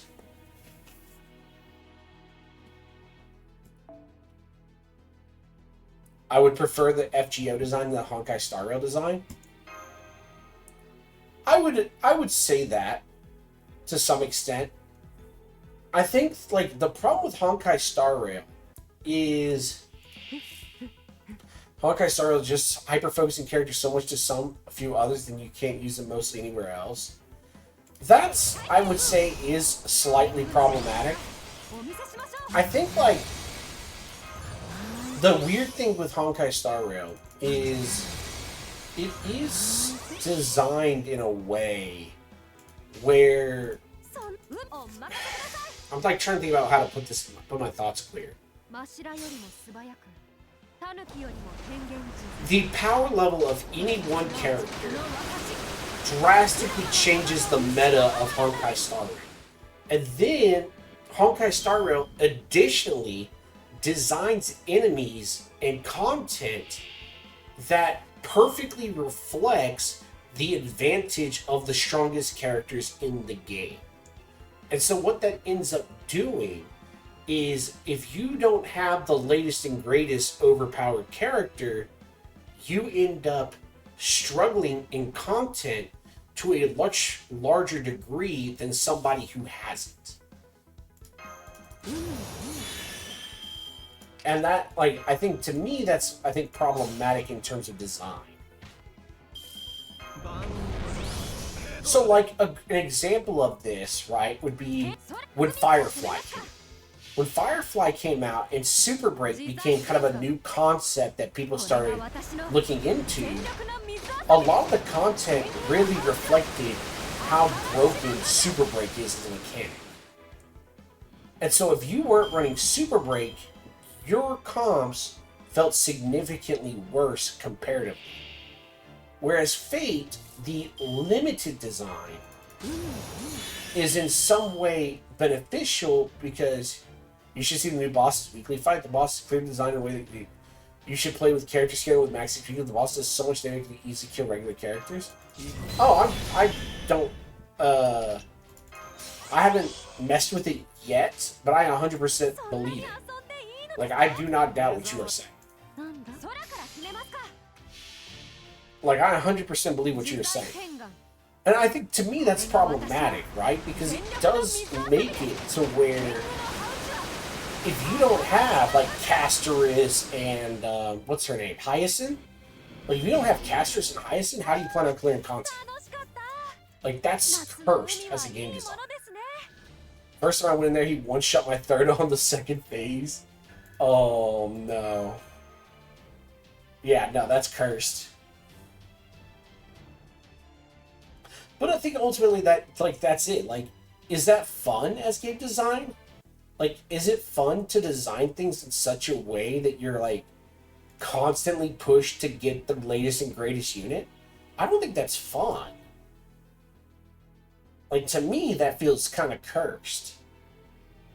Now, I will say, like, and again, I'm not saying Fate is perfect by any means, but I will say one of the advantages of Fate is that for most of the content, you have a lot of breathing room. And there are clearly some characters who are way more broken than others. But you don't need, as long as you have decent AoE characters and decent single target characters, you have a lot of flexibility in approaching your composition. As long as you have the support characters, which I think is the problem. Because if you don't have good support characters in Fate, it feels bad. But that narrows down what you actually need and gives you more flexibility in what you want to play with.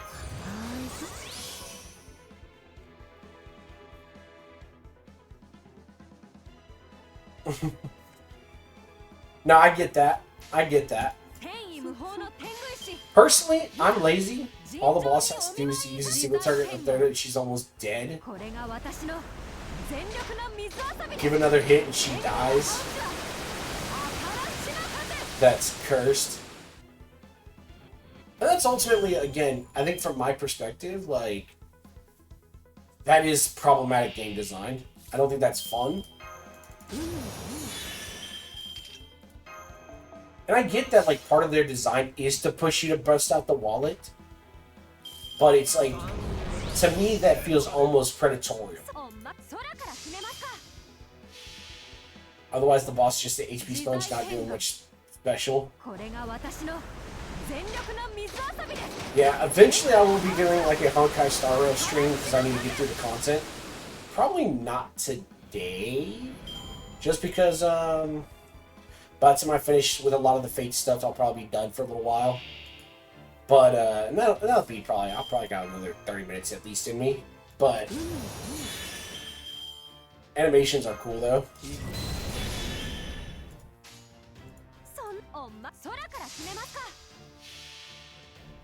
But yeah, I'm looking forward to like doing more content in Star Rail. I guess I'm surprised. Thankfully, Star Rail is really easy for me to play in my free time, so I've been enjoying it a lot. I will say, one gacha I've been sad to drop recently was like Zenless, because I haven't had time. But like Honkai Star Rail, I can keep up with. Just because auto battle exists, and auto battle makes my life so much easier. Like, honest to God, I wish every gacha game had like an auto battle system. Because it does just make it to where when I'm like coming home from work and I'm not like doing major story content, I can just be like, auto battle, do the grind for me real quick. Central Church. Oh. I know what to do here. I know exactly what to do here. Do I need to do anything else with this? Nope.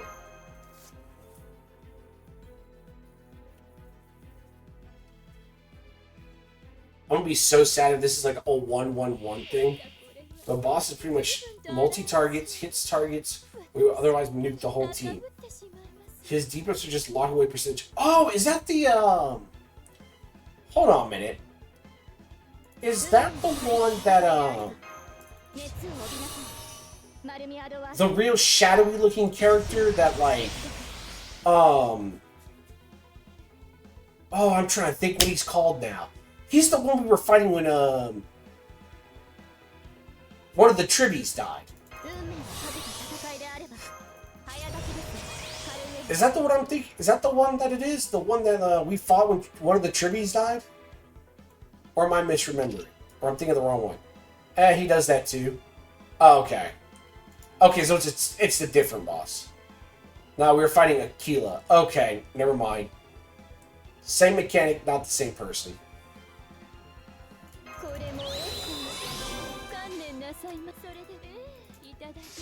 No, you mentioned the mechanic, and that reminded me of, that really did remind me of, the same character, or, that character, whatever his name was.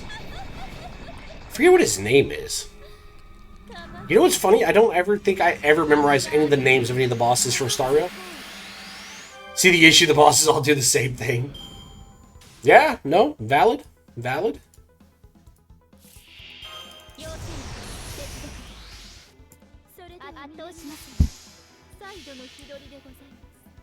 But again, that's the point though, right? Why did they do that? The shadowy boss that we fought is designed to push you into picking Castorus. And then now the new boss wants you to also have Hyacinth as well. And the thing is, most people knew that this was coming. Oh yeah, no, Star Rail design slaps. Make no mistake, I am not criticizing Star Rail for its design, in terms of aesthetics. The kit designs, I think, are the most problematic thing in the game. Because it felt like they designed a lot of characters with very... Like, here's something I think about. They designed a lot of the original Star Rail characters with kits that were very limiting in what they could do. But then, as they went along, they added a bunch of characters that, instead of it, not only did they have raw power increases, but then they had gimmicks and mechanics that were incredibly powerful. That it basically meant that as long as the content matched that overpowered mechanic, everyone else felt bad. My greatest example of this is like Japard. Japard was one of my first tanks in Star Rail. He was good in the beginning, or he was tolerable in the beginning, I should say. But eventually, when Fu Xuan came out, the damage was so high that it basically meant that Japard became borderline useless because Fu Xuan's guaranteed damage reduction, damage absorption was too powerful a mechanic, and she dealt AoE damage and just outright did more damage than Japard. So why ever run him? To me, that was stupid fucking design. And it made it to where she was like the most overpowered tank in the game for quite a while. They could just give boss mechanics like don't hit this target or hit this target with specific attack for starters. I think there's ways of doing it, but I think that... I think you have to be, like... I don't know if I would go in that direction, but they could design them differently. I'm not sure quite how I would do it, but I think you have to be more open-ended in your design. And I think when you introduce more characters, characters should generally supplement what's pre-existing. You want characters added into the game where they look at the current roster and say, what would make the current roster better? And then you design a kit that supplements what's already there. An example of this would be Yanqing. Yanqing has a whole freeze gimmick, but Yanqing is dumpster fire. What would help Yanqing, but you do that like once 6 weeks. New bosses mess with game, but you do that like once 6 weeks. Yeah, you could do something like that.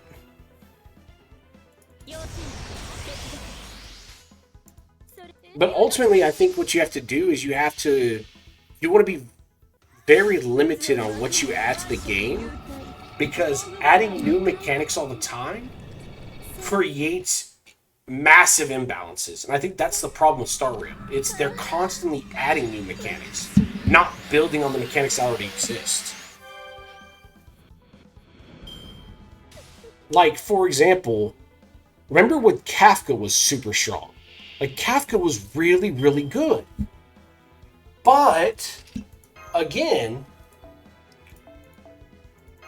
imagine they actually added units that bolstered dot damage over time, and the thing is, they virtually almost never did again. Or the characters that do dot damage didn't really... Like, that idea has basically come and gone at this point. They're constantly adding mechanics to characters, not bosses. Right, but that's, I think, the problem. I'm saying they're doing both to both the characters and the bosses, because the bosses reflects the mechanics that they're adding in. So, like I said, going back to like Super Breaker's mechanic, they added bosses that were super strong, but super susceptible to Super Break as a mechanic. So if you were not running Super Break, it felt terrible. And that's ultimately the problem. Yes, and that is the other thing that you're talking about, right? They add a new mechanic and then they just get rid of it. They ignore it. And it's almost like, well, what's the point of having Kafka if you're never going to add more mechanics that make Kafka feels good? Why, like, one of the craziest things to me is, like, when I go into Simulated Universe, and they have... No, that's exactly my point. They started dot as a mechanic, and then they were like, where's our dot units? We have units that kind of do dot damage, but it's like, the dot is like an afterthought, not the mechanic driving the comp forward. Follow-up attacks like another one of those weird ones that's like recently been kind of funny to me, where follow-up attacks, like, I love follow-up attack units. That's always been my favorite strategy in the game. But it does feel like follow-up attack is kind of slapped on after this fact, but is not a driving force of the character's kit. It's like, cool, we need something, so we're just going to add it in because we don't have anything better to do. Well, then what the fuck? That's not fun for anybody.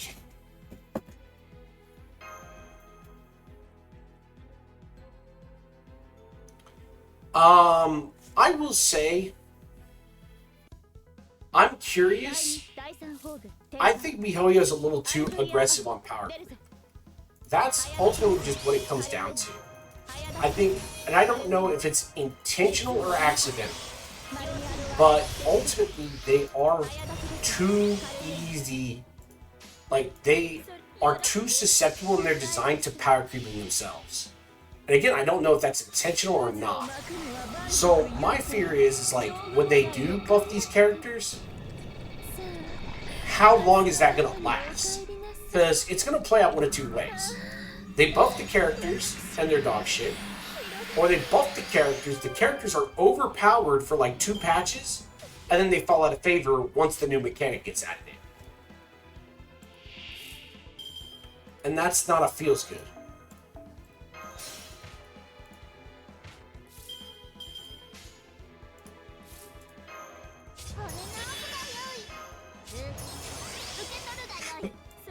Excuse me.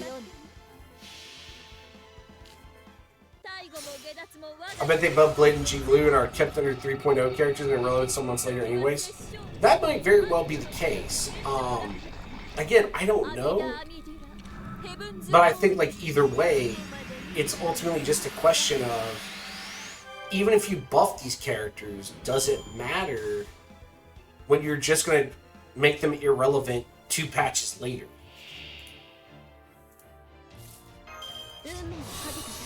Like, I hope they're good, but I don't see it happening.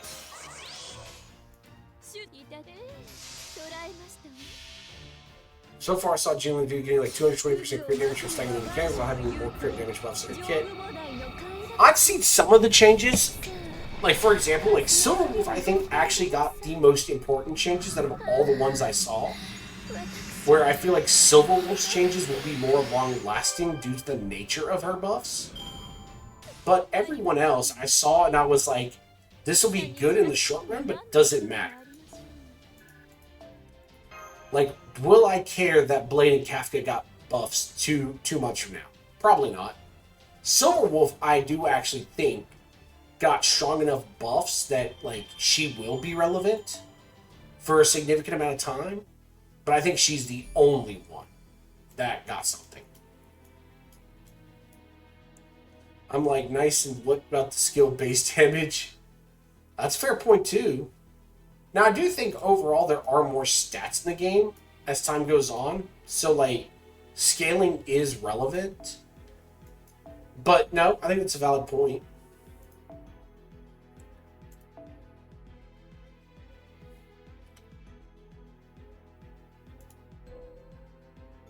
Kafka buff exists because they want to sell the physical dot character at some point?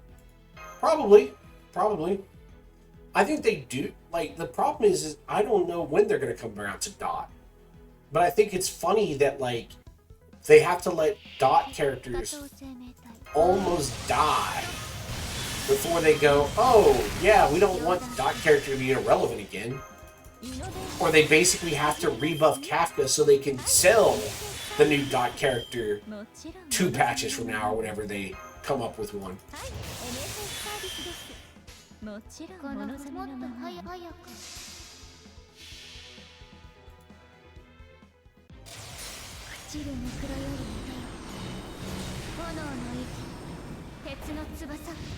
Oh, goodness.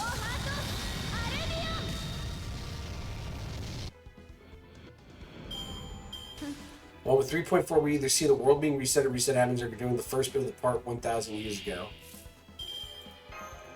I haven't looked too much into the story on what's going on in the future patches. The only thing I really know about the future patches is the upcoming Fate collab, which, as you can probably guess, I am very excited for. And that's like my major focus right now, is waiting to see what's in the Fate, or saving stones in Star Rail for Saber.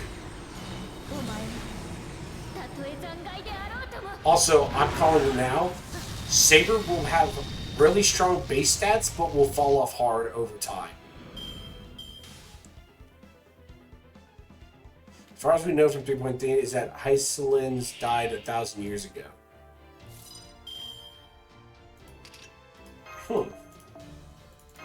It's interesting. I was to say, I'll be curious to see what the story brings, because, like I said, I have not been looking into it. Part of my enjoyment of these gacha games is the story. Since she exists in the first place in DU, we can guess we're going back to time 1,000 years ago. Interesting.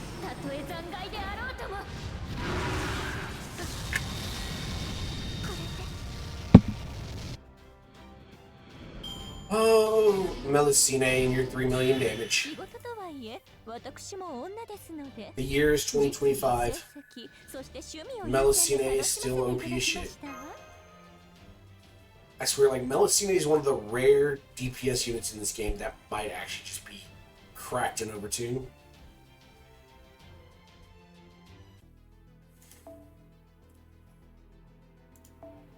Alright. No. They're making Sparkle relevant as a playable character because of Archer. Oh, interesting. You know, that's another character. Oh, man. See, that's what's problematic about the game. They design, again, Star Rail is designed, they want you to have every character. But my gacha luck is so abysmal that I'm like, yeah, no, I can't roll for every new banner. Like, I just do not have the luck for that. Maybe if every character didn't require double pity for me, I would be willing to roll for every character. But every new character I want is double pity. Hate it. Archer skill pretty much functions like this. You press skill, you use skill. Then you can do that again and again and again. Oh, interesting. That might be fun. I'll have to, like I said, I'll be excited to get them when we get them for free. I'll be looking to using that.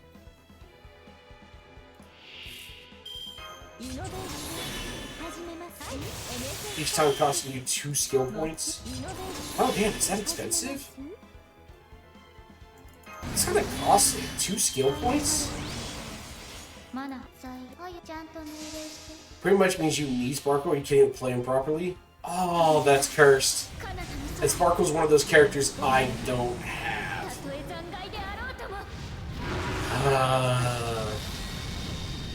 Archer generates a lot of skill points as well. Okay, well maybe that might help, but that's still... Oh man, that's cursed.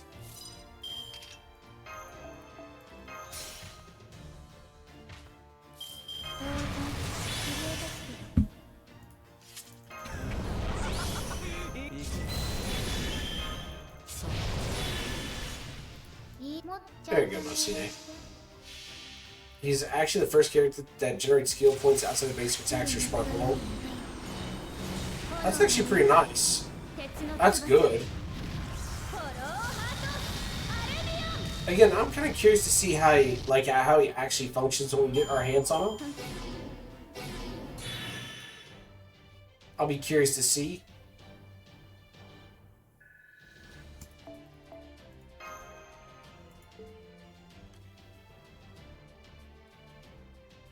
Because I am going to be like, because thankfully we get Archer for free, right?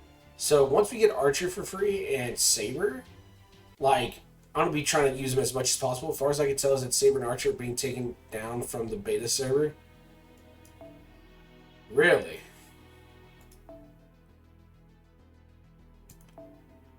Because Fate didn't want the beta testers to play them on beta. What? That's interesting. Well, that's not a good sign. Because that means they're either going to be way overtuned or way undertuned. And I have a feeling they're going to come out undertuned. I don't know. I haven't really... Apparently there's something written in the contract forbidding MiHoYo to put them on beta for players to play collab characters. Really? I guess that kind of makes sense. But that does feel weird. I wonder why that is. You know what? I bet... I'm guessing this is my thinking. I'm betting the reason they do that is so, like, people can't, like, meta the characters too early. But that doesn't make sense. Well, I guess if they meta the character early and we don't know how good they are, that would diminish sales. That's got to be the reasoning for it. That's what I think that's what's going on. So the reason they don't want us playtesting the characters is because if depending on how MiHoYo balances it, if people start making determinations on their own, it would like impact sales of a character. Last one was Truby turning into the Harmony Wonder. What she is, MiHoYo never wanted. Yeah, Tribby came out broken.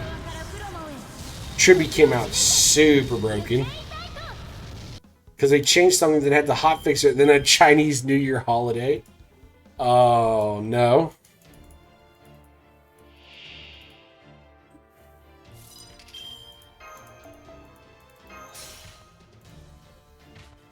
Alright, Melusine. Destroy my enemies.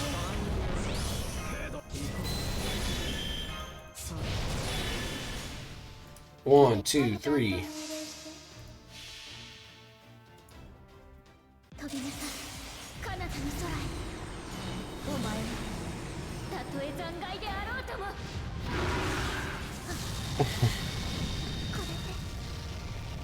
Looking at something? Alright. Alright. That's another node down. It's another node down. Either something's wrong with the characters can abuse stuff. MiHoYo can never... Well, the character is underperforming. Yeah, sounds about right. I mean, to be fair, I always try to give some leeway when it comes to, like, performance, because it's, like, I can understand that something is hard to design. I'm willing to humor that. But I also think that, like, there are conceptually balancing designs that you could look at to go, huh, maybe this isn't a good idea from a gameplay perspective. You know, it heavily seems to rely on players making videos about how they abuse stuff. Maybe.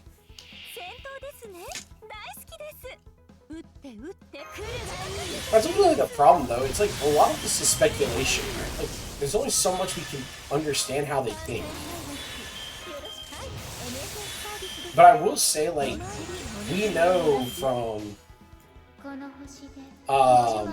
Genshin Impact and even from Zenless Zone Zero to some extent, like, MiHoYo is not the best at balancing. At the moment, Saber looks pretty strong, actually. Archer, I don't know. He looks fun. Archer, I think my problem is that, like, I think Saber's kit, when I looked at it, I think numerically she'll be strong, but the problem is that because she's numerically strong, I think her kit is too basic for it to have long-term satisfaction. I think ultimately what will happen is that she will fall off as they scale characters to higher and higher power levels. That's purely speculation, though. I think Archer has a really cool looking kit, but I think that ultimately it will be... It'll swing between underwhelming and strong, depending on what they produce. There's also the funny theory on why Fate called me heavy out on removing them from the beta. Really? They probably saw how nice finance animation do look like compared to the big characters. Well, I don't know, maybe. That might be the case. I don't know about that, though. Final animation makes Saber and Archer look bad in comparison? I mean... that guy is just something else? I mean... I don't know, though. Like... I get what you're saying. I get what you're saying. I don't know if I buy that, though. I don't know if I buy that. The only reason I say that, and, like, my thought process on it, is that, like... he throws a damn meteor at enemies. Oh, I believe it. That sounds dope. Now, I think, like... ultimately, not even his ult. No, I think, like, ultimately the problem is, like... I don't know if I buy that, just because, like... if you're Fate, right? Like, you know your character's ults have been the same since... when was Fate Stay Night released? Or when was Unlimited Blade Works released, even? Right? So, whenever Unlimited Blade Works was released...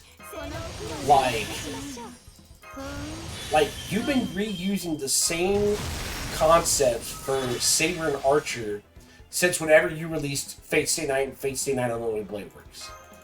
Like, there's only so much a developer and an artist can do with it.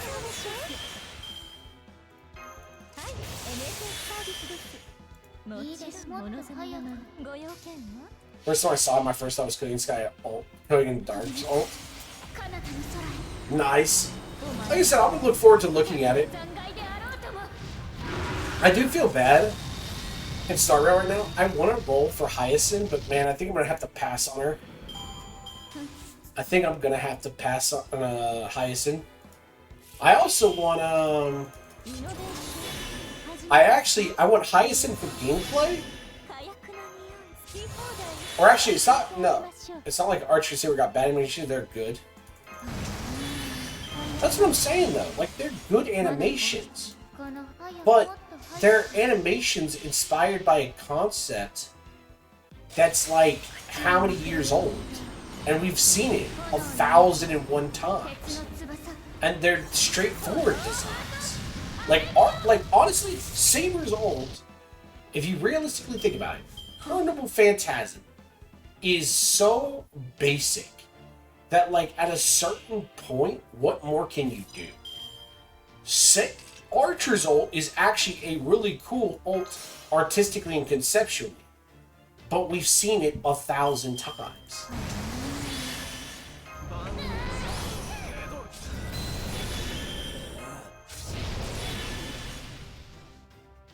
Saber seems like she's going to be an ult spammer. You think so? I didn't quite get that impression, but I mean, maybe. I'll buy it. I still don't fully understand how it works. That's like the other thing. That's what I was getting at. To me, when I'm looking at it, her kit seems way too basic. I don't, like, see her being crazy. Like, I think she's just going to have high base numbers, and that's it. After ult, she's force locked into enhanced basic. skill says she fully charges ult. True, true. Just sometimes it doesn't.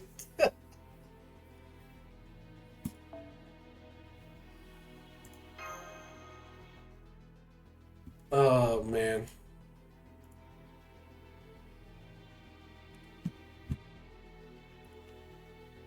That's why I don't fully understand her. We will see when the game, like, again, unfortunately, we're just going to have to see when it gets released. The ult damage is quite strong, by the way. No, I believe it.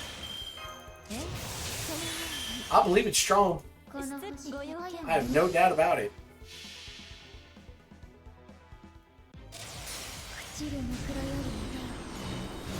At the end of the day, really, my biggest reason for getting Saber and Archer isn't, like, even for gameplay, though.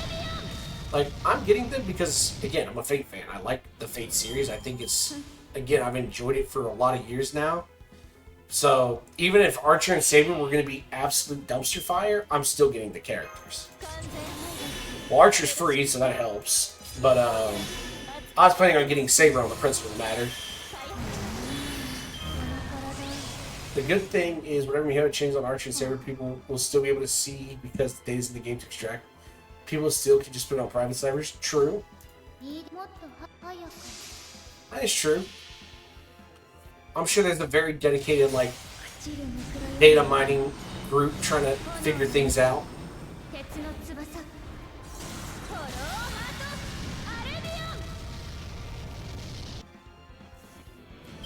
And then this should be the last one for this node.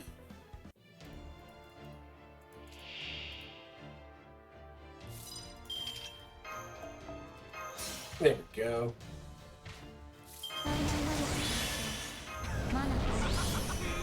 But ultimately, at the end of the day, like I said, I'm gonna get my Saber.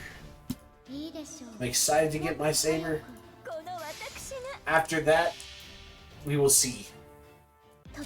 Again, hopefully Saber and Archer end up being broken so I can use them a bunch. But I'm gonna have to see like how they actually end up being. Archer ult kind of seems unpolished to me yet. I hope they work on it animation-wise. We'll see. I don't know. I didn't think anything of it. It didn't seem unpolished to me. It seems a bit... Oh, no. Yes, I do think both of their ults, I will say, I will agree with that. Both their ults, when they showcased them, felt very short, comparatively. Yeah, I've seen the animations for both of them. Like, I have seen them. I would say that's the one thing I do agree with, is their ults, when I was watching the showcase, felt very, very, very short. And I don't know why. I thought, like, Saber's felt short, just because it is, like, oh my god, Saber's doing her giant laser again. But I'm kind of like, whatever about it. Archer's ult felt off. I think Archer's ult, he doesn't even summon his real bubble.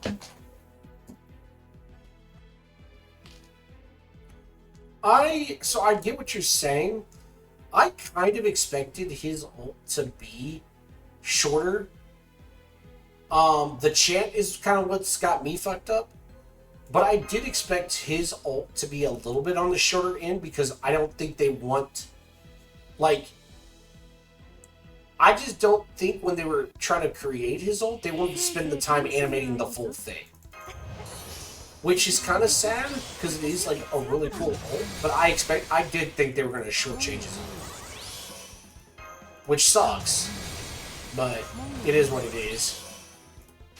I just don't think they feel like they have the time or energy to, like, design his entire ult. I can see them not wanting to do the full chant, it's too long. Yeah. I expected them to just basically, I am the bone of my sword, steals my body, fires my blood, or maybe like, I am the bone of my sword. Kind of have like the chanting in the background, like super fast, and then just be like, unlimited, blade works, and then that's all you hear. That's kind of what I anticipated. Let him summon the bubble. I think that's the thing, though. Like, the whole animation of the lines being formed and the world being built and, like, all the pieces, I think would be a lot.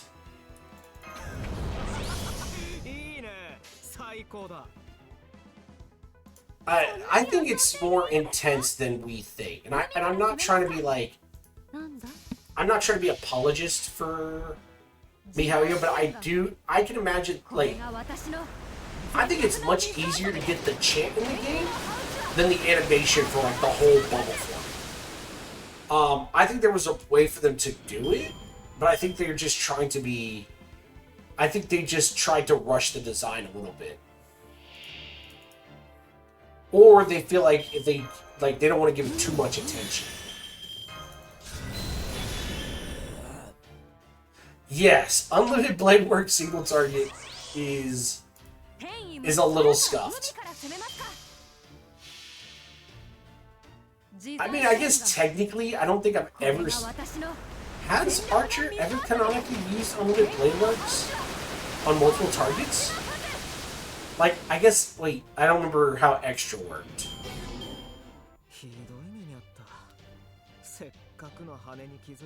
I don't even think... Did he even do... I don't think he's ever caught multiple people canonically in multiple... I don't think so. I'd have to think, but I don't think that makes sense, sadly.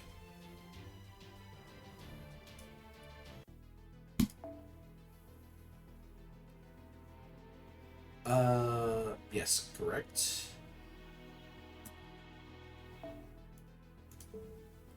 From the movie, we can pretty much guess he could because Shiro was able to easily control every blade of every weapon of Gilgamesh. So I agree that it's a possibility. I just don't think they've ever showcased. Like, shouldn't be too hard for his adult version to do that against multiple enemies. I would agree with that, but I just don't think they've ever shown Archer taking on multiple opponents at once. I wonder if there's like a conceptual reason for that. I guess there's a conceptual reason for that. Because, like, I don't know how hard they've thought about it, but I mean, if Archer / Shiro's whole concept is Unlimited Blade Works is the mental image of him understanding himself and overcoming himself, and that by understanding himself he overcomes his opponents, it would make sense that it's only shown in a 1v1 scenario. I think logically it's stupid, but I think conceptually, I think that's what they're going for.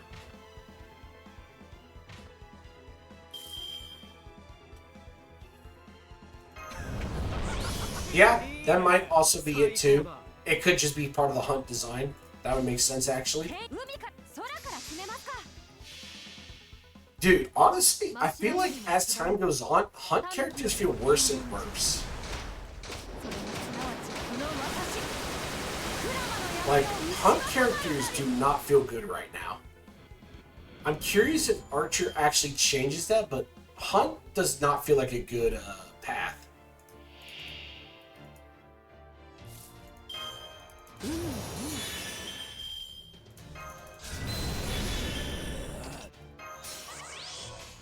Go, Ushiwakamaru. Hunt character is not flawed because Mihoyo always wants to fill the whole screen with enemies. Honestly, true. True. I agree with that. 100%. Well, and it's funny because it's an overreaction. Because there was a time, there's no enemy existed where you need single target that badly. No, 100%. It's funny because I think the current meta state with like filling the screen with enemies is an overreaction. Because in the beginning, right, if we remember, in the earliest days of Star Rail, destruction was overpowered. Because almost all the destruction units had as much AoE as Erudition, and they did as much single target as Hunt units. So destruction units were like the most overpowered units in the game. And now as time has gone on, they wanted to like be like, oh well, AoE units feel like dumpster fire because we've basically, by our own power creep, made them all worthless. So they introduced all these like mechanics where there's multiple waves of enemies. There's like 5, 6, 7 enemies wide, and so on and so forth. When in the beginning, if you remember, there was like only ever like 3 units on the board. Now there's like 5. So I think it's just an overreaction. But when they did that, what the hell am I doing?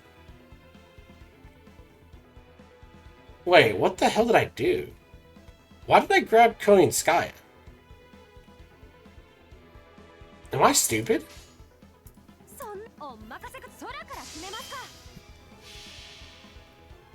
Thinking about it, Mihoyo wanted to make multiple lines of enemies so you could have 10 or 15 on the field, but it seems like they dumped the idea. I think they wanted to at one point. I do think they nerfed that idea, but we still have 5 enemies wide. Oh my god. Oh my goodness. Oh boy, we have a problem.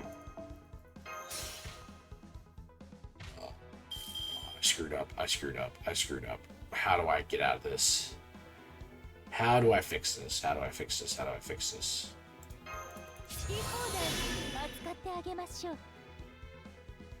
This is so cursed.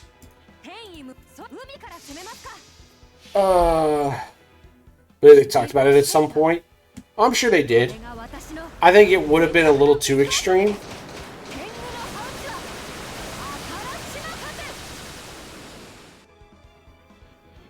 Oh god, it's worse. Alright, yeah, we're just gonna cheat this.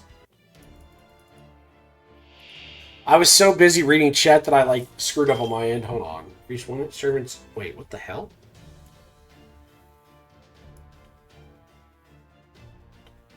Oh, right.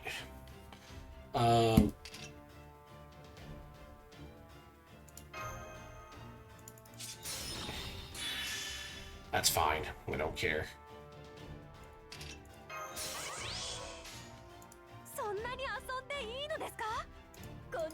There we go. This will work. Alright,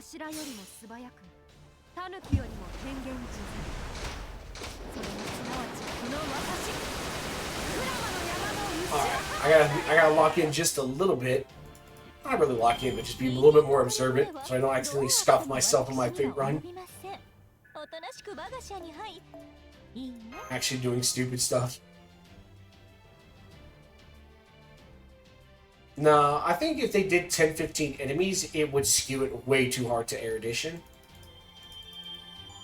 I think it would be too much of a push that's not needed. How many more do I have? 1, 2, 3, 4, 5. There's probably a 6th one that I haven't seen yet. Probably.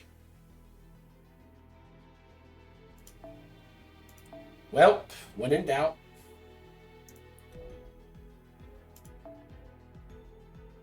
Muramasa. Let's go. No, it would be too hard, but I do think, like, at a certain point, they need to make hunt units feel better. I don't even care how. Honestly, you know what they should do? They should apply a passive to, like, every path in the game. I feel like that would be something really cool. Like, give them all a passive. Something to the effect of, like,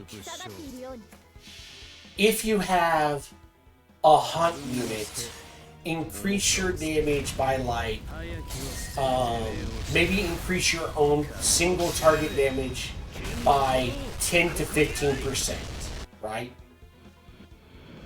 If you're erudition, you do AoE damage, your AoE damage is increased by 10%. If you're destruction, you get some other benefit. I don't know how you balance it, but I think you could even do something like, if you have a preservation unit, give your team damage reduction equal to 10%. That would be a way of, like, balancing the game. Third, it pretty much is like a cheat code erudition. Agreed. But I think they should give each path, like, its own, like, buff. That would have been something I would have loved to have seen, because I felt like that was something they were going to do at one point, is really, like, feed into the path ideology, but I feel like the path ideology has kind of become an afterthought. Like, I don't feel like paths mean the same thing that they used to.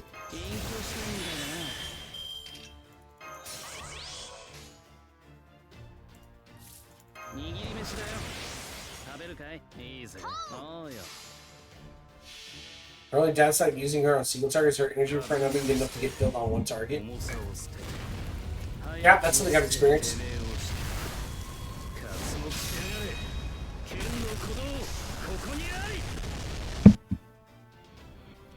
But ultimately, that's what I want. I want them to make the paths feel better. Because I feel like right now, that's a wasted potential in the game. The paths don't feel good.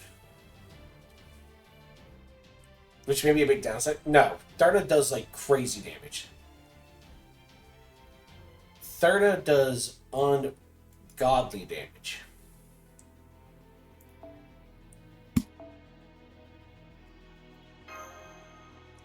Absolutely crazy damage. The paths do only exist so people have to pull the cones. Like a remembrance that path is a whale path? No, I buy. No, you're right. But that's a thing though, right? Like, I saw part of a video and I kind of agreed with it. I don't remember what the video was called, so forgive me. But it was a video kind of talking about the fact that, like, in the past, paths did kind of mean something. And, like, the paths were kind of there to help create character design that felt meaningful. Now, we're kind of at a point where path design doesn't, like, remembrance as a new path, like, conceptually makes sense because you have the memo strike mechanic, but it felt like you built this whole new path to do what? So you can give every new character a little minion? Like, that feels weird. Like, what was the point of that?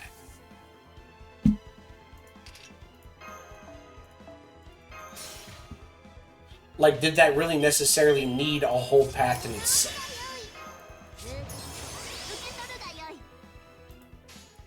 You have to use Bailu LC on caster if you don't pull her light cone. Yeah, you know what's funny? It's funny you mentioned that, because that was one of my complaints with casters, was I was so low on gems that if I hadn't gotten lucky on the caster's light cone, I was screwed. Because like, there's like almost no light cones in the game for Remembrance right now. Like, that was such a big problem.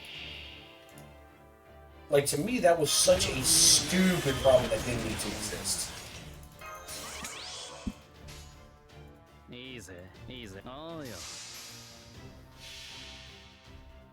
Which is, like, again, like, why did they design the game like that? Like, one of the biggest things I don't understand is, when they introduced casters into the game, why did MOC and the other, like, mini game modes, if you will, like, why did they not have their shops updated to have a Remembrance light cone? Which is stupid. Like, it should have had a Remembrance light cone available from the shops. So, like, your options for Remembrance light cones were incredibly limited. I don't even need them to be good, they just need to do something. Or the option needed to be there. And that option did not exist.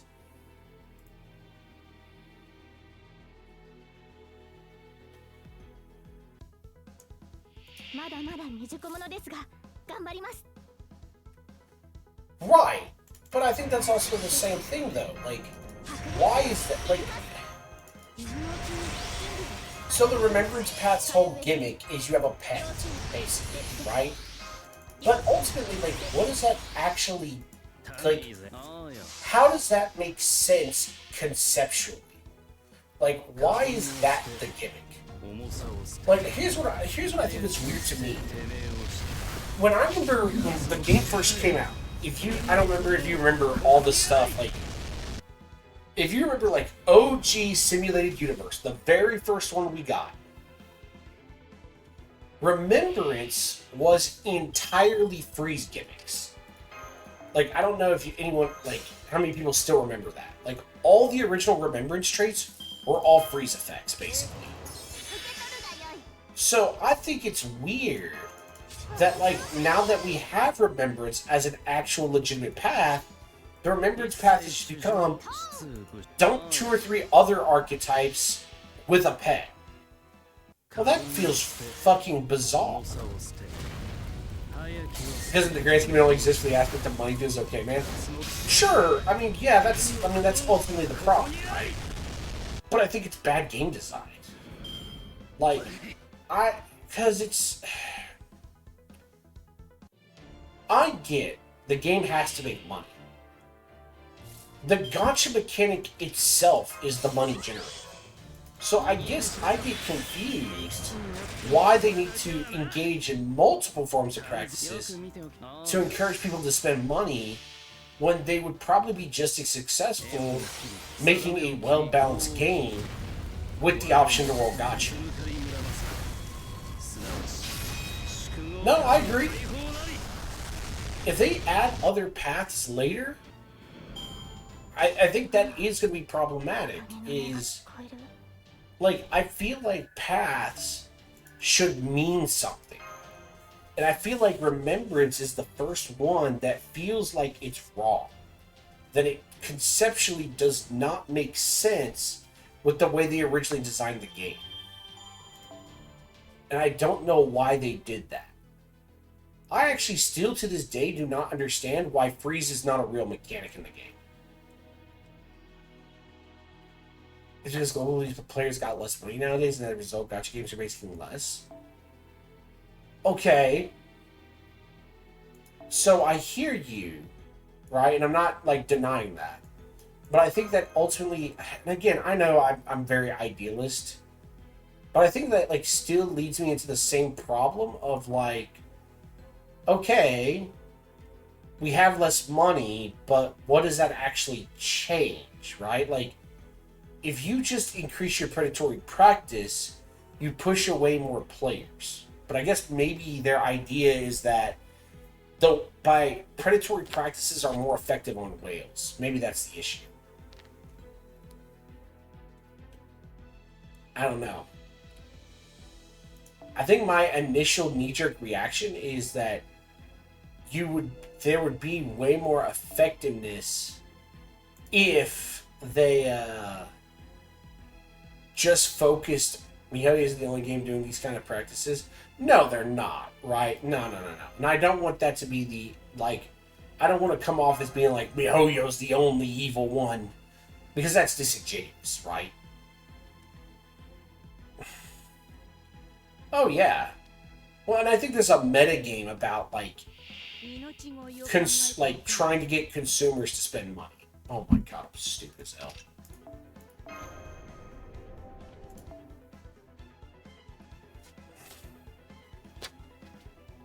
Oh, come on. Come on, Cora. Come on, Cora. Actually, is the Chinese having less money overall?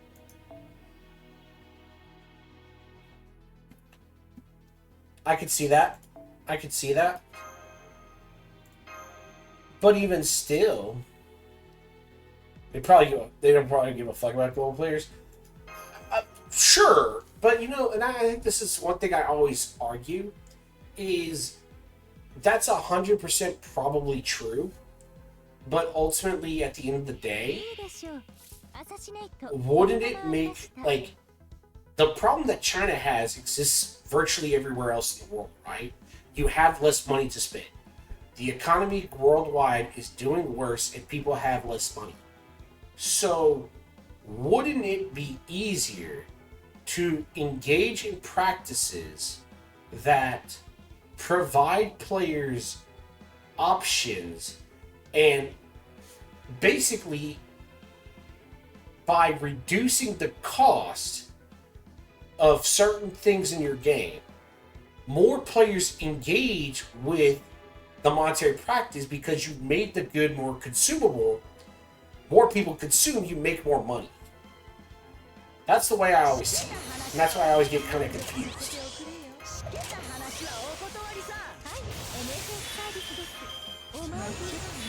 I feel like the entire world's in this bizarre min-maxing game that doesn't make sense to me. Apparently not, because you see there are just true, right? But I almost think, like, conversely, I would almost argue, like to an it's not about the small thing, because those Chinese whales are like an ocean. See, I've always been curious about that, right? Because I think I would feel more comfortable with that answer if I knew how much money those whales spent comparatively. I'm not saying they don't spend a ton of money. I'm not trying to say that.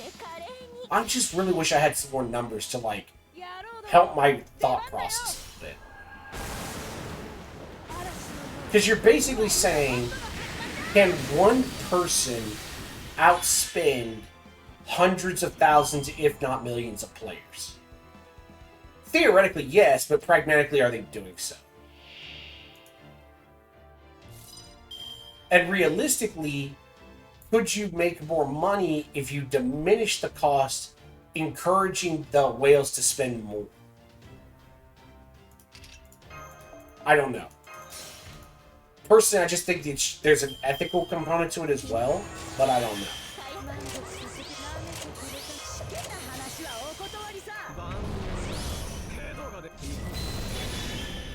I feel like capitalizing on whales spending money is very short-sighted.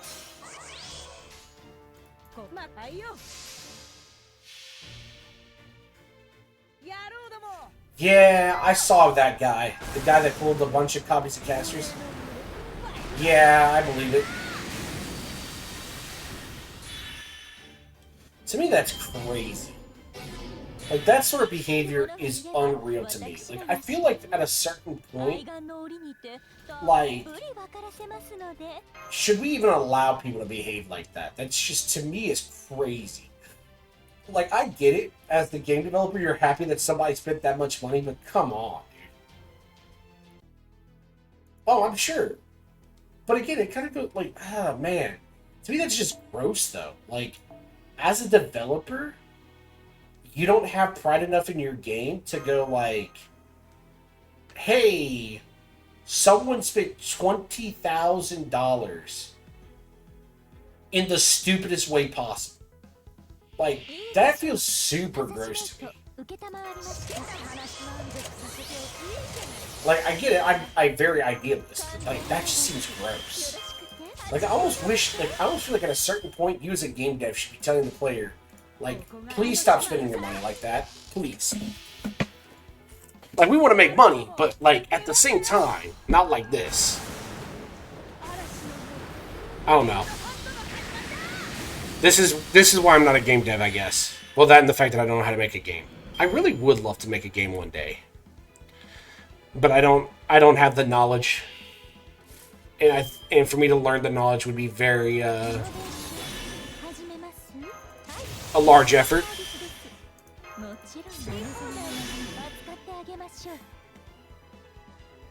Pretty sure Mahoya gave us those dices in the first week. There was that one guy pulling the copy up to 500 times. They probably got the other day. There must be more of those guys out there.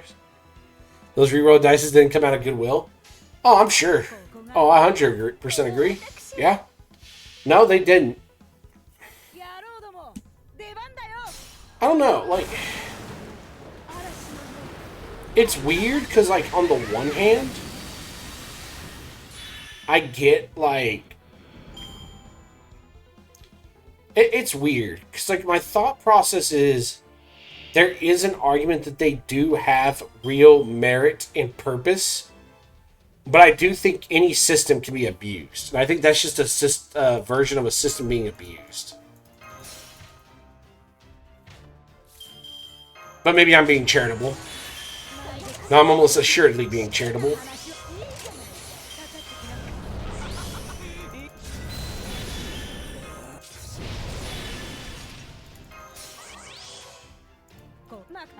There you go.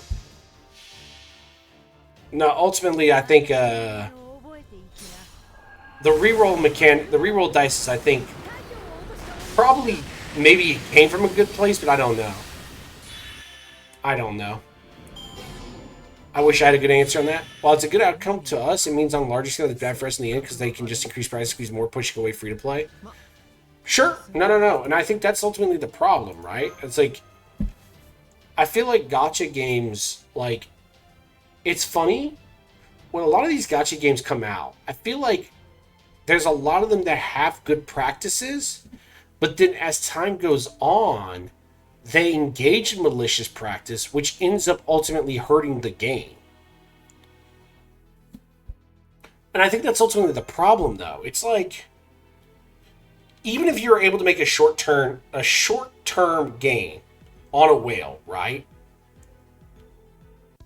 I feel like then the ultimate problem becomes if you implement bad game design to incentivize whales, but you end up pushing 10 to 15% of your player base away with every change, you make the gaming industry more expensive, ultimately making harder for low-income people to engage in the system. You push people away from your game, meaning less people are engaged with your game, decreasing the incentivization of a whale to continue spending money on your game because then they don't have a place for them to flex. Like, you need a player base for people to flex on each other. If you don't allow a community to exist, there's no purpose in flexing.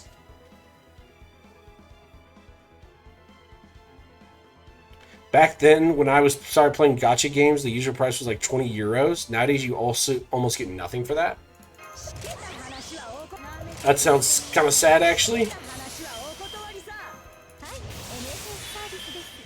Oh my god, again? What am I doing?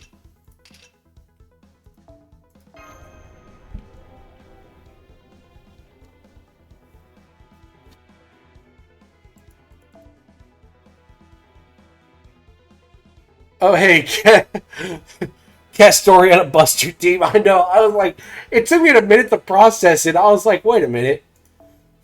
I'm looking at it because it started on this. Like, why was it here? Why did it go to caster? Oh my god. I'm like sitting there and I'm like looking at it funny. I'm like, why is there a Castoria here? And then I just realized what happened.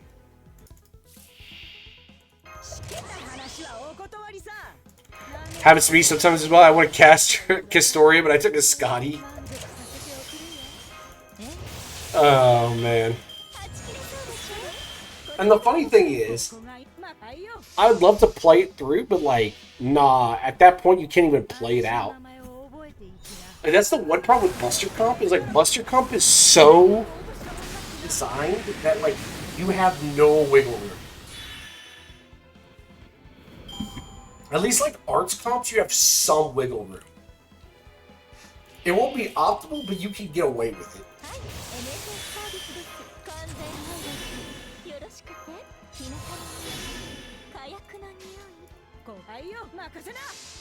Oh man. No, I'm so engaged in our conversation, like I'm like losing focus. That's on me. Skill issue. 100% skill issue. Doing things without thinking. Usually if that happens with Buster, I just keep doing it because I paid the AP. Look, I have enough bronze apples. I am more than happy to reset. I gotta burn them bronze apples anyways. Might as well.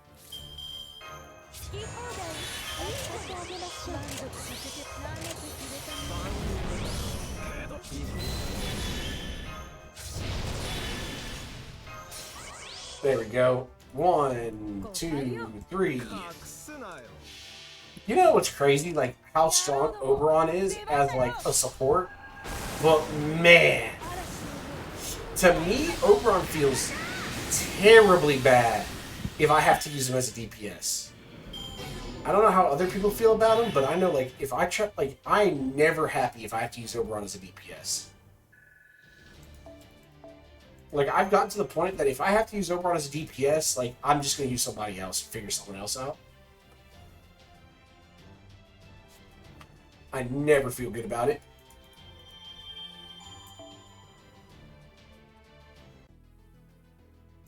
Alright, so where am I at now? Yeah, it doesn't feel good at all. The periphery. Under construction. Oh, because it's... Okay, I know. I was like looking at that funny for a second. It's like, why is Archer like resisted? Alright, we're gonna use one of the strongest archers in the game. Pretty much not using any AoE MP1. I will say, just because I'm not really a whale, I don't know what I would call myself. Like a dolphin, maybe? I'm probably like more dolphin level, if anything. But like, I don't mind MP1, but there is a significant difference between MP1 and MP2. There is a massive difference.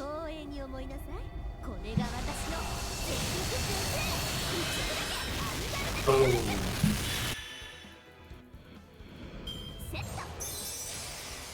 Mana burst.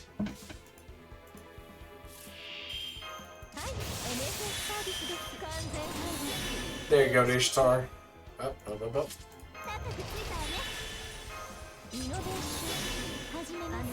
MP1 to 2 is too much of a difference with all that buff stacking. Agreed. You know what the biggest one? The first time I really noticed the difference, like noticing the difference was night and day. John Archer. NP1 John Archer is okay. She's good. She's okay. But NP2 John Archer is a completely different servant. Like, the difference is insane. How much of a difference NP1 to NP2 on that unit is. Like, I never really noticed how much of a difference that, like, NP1 to NP2 makes until I started playing. Like, that was the first unit that, like, oh my god, this is not the same game.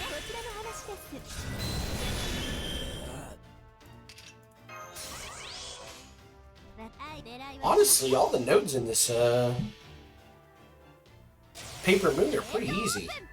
Fine with that. Go to hell where you belong. Die, trash.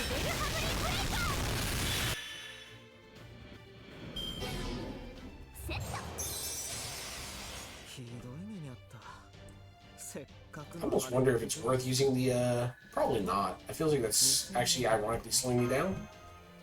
MP2 to MP3 is pretty much if you want to make sure you can farm the hardest farm content with her, which usually would leave enemies alive with like 50k HP at MP2. That's what I pretty much figured out. That's pretty crazy. I mean, that's still kind of crazy though. I mean, not only that though, like the other thing to me is not just the raw damage, but like the MP refunds you get because you're doing so much damage is like night and day. I feel like that's the other like thing that like, especially for like art units, when an art unit does way more damage with their Noble Phantasm, the refund's so much better. So the unit just ends up feeling infinitely better.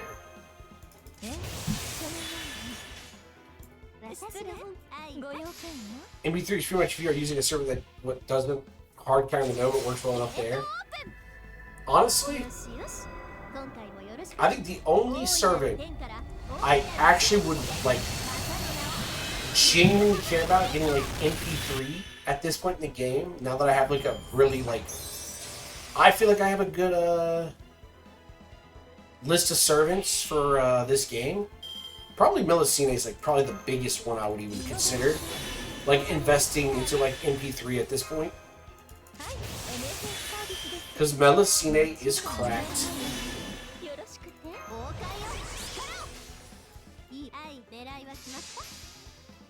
Melusine is broken.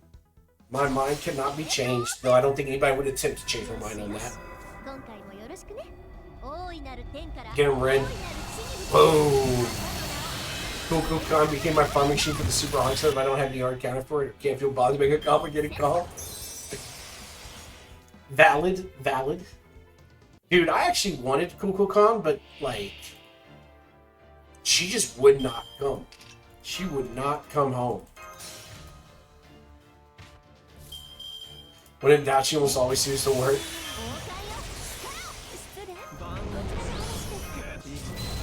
You know what? Let's just pump as much damage as we can. I want to see this node explode. Unless it's pure single target shit with ridiculous HP. Dude, you know what's funny? I'm so used to like farm comps that like I sit here sometimes I'm like, what do I do for single target? Because usually like a lot of servants, if they're single target, I'm just like, skip, I'll come back to this later, right? So it's always weird when I'm like, when single target is actually good, I'm like, what do I use for single target?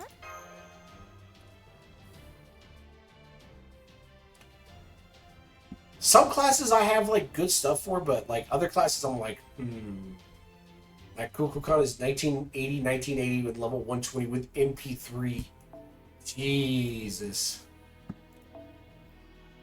Broken. That's why she could bulldoze most things. I mean, sounds like you've designed her as a literal bulldozer at that point. She's got a big old cat label on the side. Got treads for feet. 100% a bulldozer at this point. Oh, man. That's actually crazy.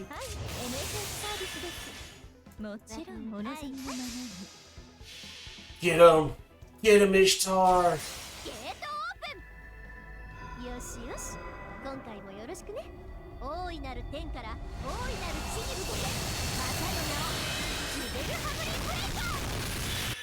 She's my middle finger for those 90++ nodes. Dude, the 90++ nodes are so annoying to me because a lot of times it ends up being like I have to sit down and like specially craft some grade A bullshit to do most of those nodes. Oh, I hate those so much.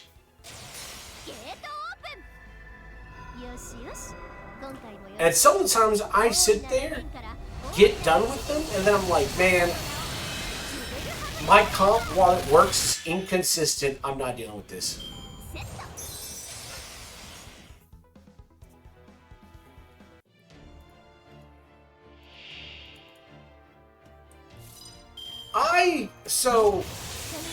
I have kind of like, I kind of don't really look at guides as much. I try not to use them too often if I can help it.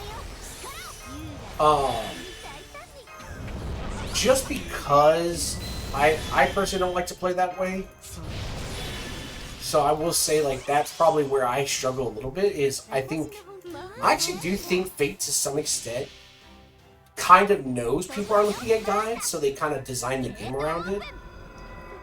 But personally, I won't look at guides if I can help it. Usually Kukulkan can get through it, but sometimes with comps which I don't have to click so much. That's really the biggest thing. It's like trying to make consistent comps is my problem with 90++. Only problem with Kukulkan, you have to double accept your skills. Oh, that's annoying. And I'm lazy. Valid. 100% valid. Because she has that whole gimmicky mechanic, doesn't she? She has that, what is it? Like, the gimmicky mechanic where, like... Is it you can sacrifice, stars? Is that what it is? You sacrifice crit stars? Yeah, that's what it is. That sounded correct. I have a solution to this problem. Every skill has it. Oh, every skill? Oh, that's annoying. Yeah, I could see how that would get frustrating real fast.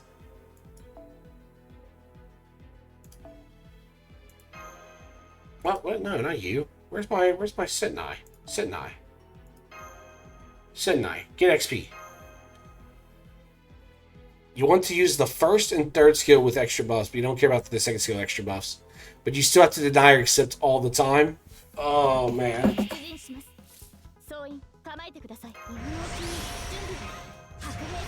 Yeah, okay, that makes more sense. I'm about to say, like, I remember using her. I just forgot that, like, all her skills had it.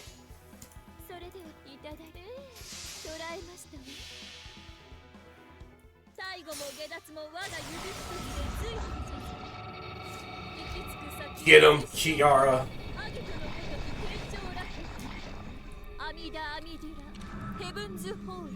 Those extra buffs also are quite strong. I remember vaguely. Like I said, because I know we got to play with her a little bit during, oh, whatchamacallit. We got to play with her a little bit during, Lost Belt 7. Oh, got a 1 minute ad. Hey, man, I gotta make my money somehow. I feel bad for you, but I gotta make my money somehow. I gotta make that like 5 pennies that I'm gonna get from that one ad. Actually, I'm being generous. I get like 1 penny, maybe, from an ad. But jokes aside, no, like when we used her for Lost Belt 7, she was incredibly strong. And I remember part of it, but I don't remember everything anymore. It's just been so long since Lost Belt 7, I've kind of forgotten all the details. Okay, I am back. I was, saying, it's been so long since Lost Belt 7 when we got to play with Gokukon for free that I had forgotten most of her kit. That's all. Also made a joke about, how you watching that 1 minute ad gave me my 1 penny of revenue. I appreciate it.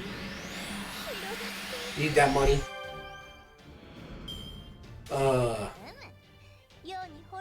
Alright. There we go.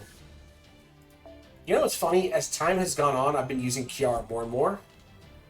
Kiara is, like, so good.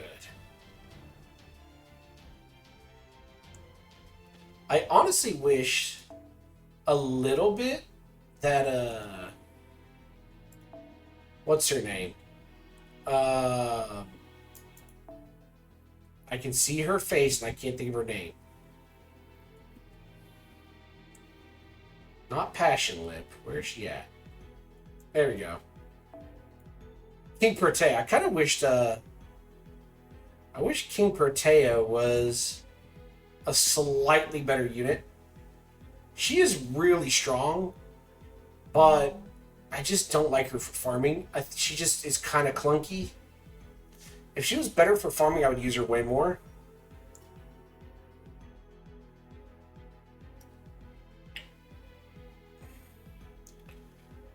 Oh, wow. 30% crit and 30% attack, 30% MP is actually insane. That's a crazy buff.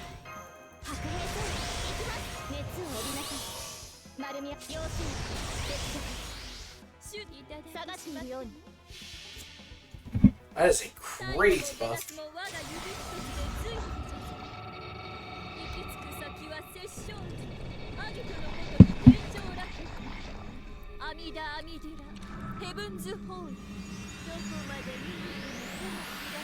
And both of them can use to get on third turn with Buster looping. Oh, that's nice.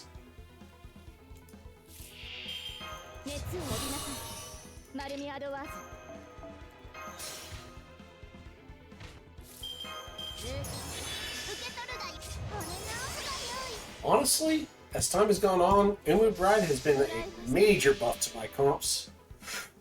Umu Bride is just actually surprisingly good.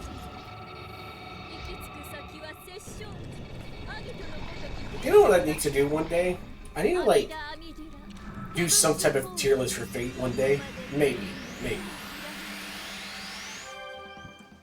My brain's like, I'm like slowly brain rotting from all the grinding, so I'm like trying to go through. If she used Black Grail, you wouldn't need any other looper anymore because even without, she does as much as the ones with Black Grail.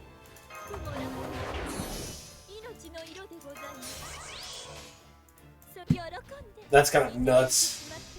Honestly, one unit that's actually been really good, Arquade, is super nuts with Black Grail. I sometimes end up using Arquade from time to time. Like my 3 neutral farmers, if I just don't like the node, Spishtar, Melusine, and Arquade end up being like my 3 most used neutral farmers. If I don't like the node. A lot of times I have a unit for like the easier nodes, but some of the harder one, I have to like use them sometimes. It actually does more than my maxed out Melusine with MP3 2000, 2001, using my MLB Black Grail level 100. That is nuts. That is unholy damage. See, I wish I had gotten her. But the game was like, no, you can't have Kukulkan. Can't have her. Unacceptable.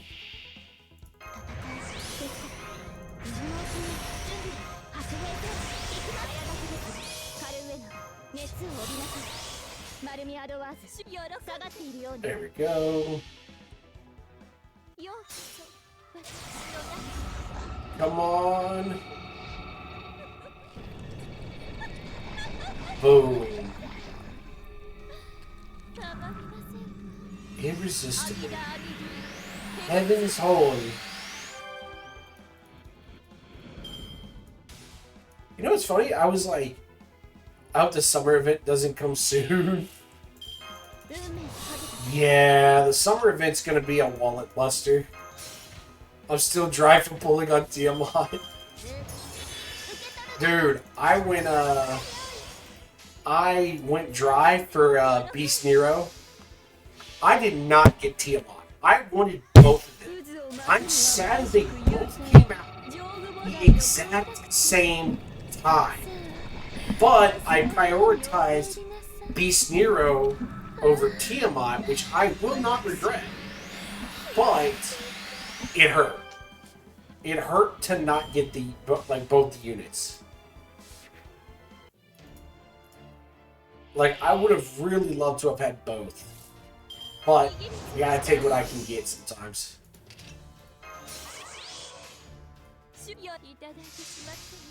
There we go. Get him, Kiara.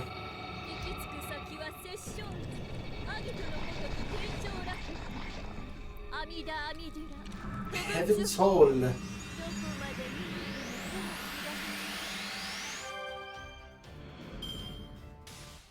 About 300k. I'm at like 10 multis now with tickets.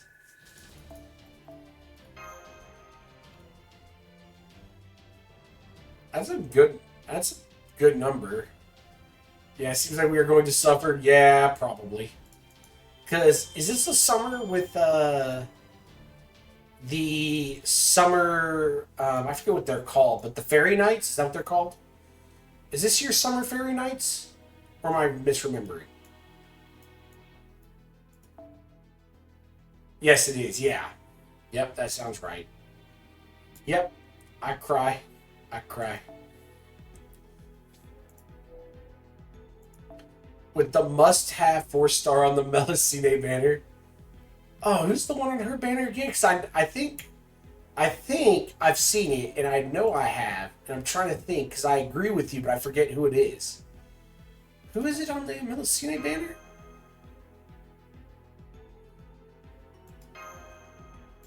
Who was it? Is that... Hold on. Is that swimsuit, Fox Girl? Is that who's on that banner, or am I misremembering? Who's on her banner?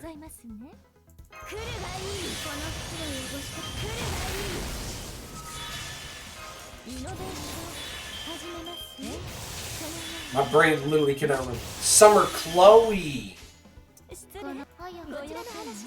Alright, y'all did not hear me. I did not consent to agree to that. That's all I'm saying. FBI, please leave me alone. I was misremembering, clearly. Her kid is so low, she might as well be a premium 5-star sport. Oh, is she really?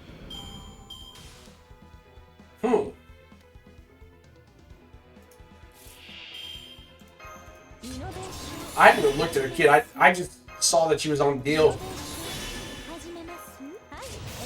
I was just debating whether I was gonna, like, I knew I was gonna be pulling on the Melusine banner, so I was like, okay, I can live with Chloe as the unit.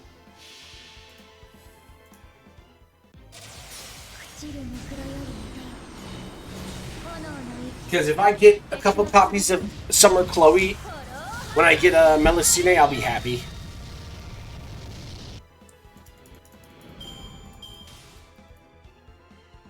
It's actually funny. I think the other two banners that are coming out during summer, I don't even care about. I just want the Melusine. If I have extra Saints Courts for, like, Summer Bar Guest, maybe. But I don't see that happening.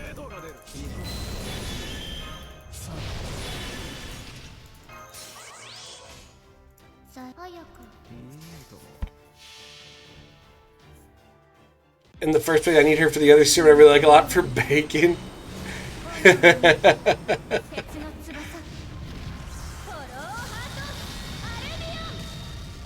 That's funny.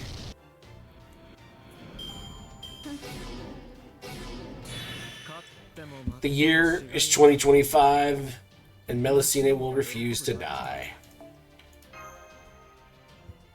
I feel like as often Melusine gets used, I'm surprised she's not Bond 10 already.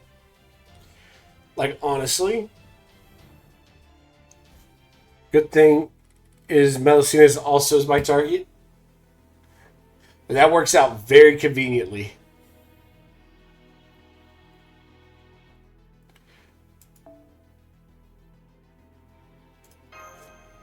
So it's a good banner. I think that's the only one. I will say I will look around, but like I think at the end of the day, I think Summer Melusine is gonna be the only one I pull from that from those three banners. If I have extra Saints Courts, by all means I'll roll some more, but I don't know. I don't have a lot of optimism.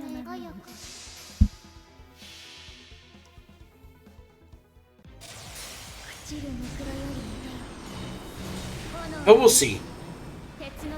We will see. I've had some weird luck in Fate. Oh wait, no. Wait, what's going on? She is with Summer Casterus. Oh, Chloe's with Summer Casterus.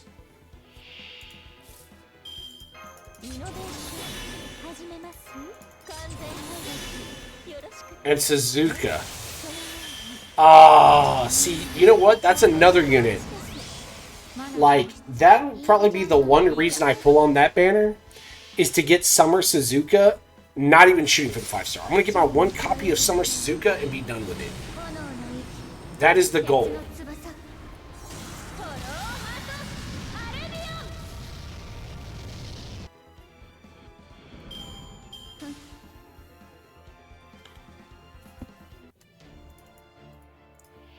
Because I do want Summer Suzuka goes in.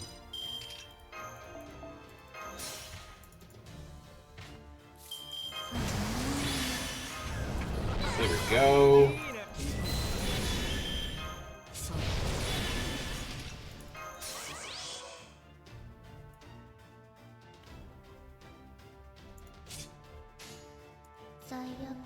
Oh, right. It changes their form. Don't know why I remembered it wrong. Wait, oh well. Guess no Melu. Oh, man. That's cursed. Not like I would need more AoE loopers anyway. Honestly, that's the one thing I've been enjoying about Fate, is I feel like my account is so, like, is good enough that, like, a lot of the servants I'm just rolling for now are purely for collection.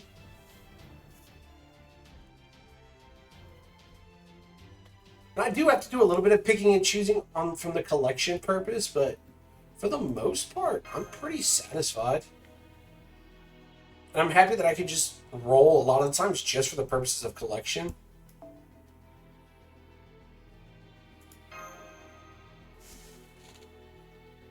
And I am happy, like, the next couple of years, we're getting some really cool stuff. I believe I've stopped caring for meta, like, after getting Melusine. That sounds about right.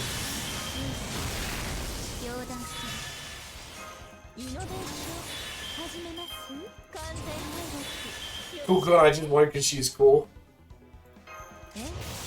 That's really what it is for me. Like, I don't even roll to meta as much anymore.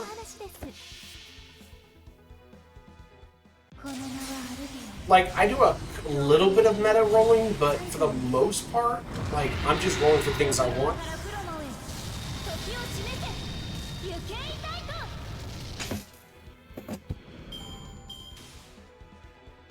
But usually, like, I will say, it's good that a lot of the units I do want do end up being good for the meta, so it's not a big deal. That's why I don't look at FG. That makes sense. Honestly, that's fair. I think it's a fair way of looking at it. I try not to look at, again, I mentioned already, like, the biggest reason I don't look at JP meta is because, like, it's in 2 years. I'm gonna forget anyways, and honestly, I don't want spoilers for the story. So, unfortunately, I do sometimes see things, but I try to avoid as much spoiler as I can.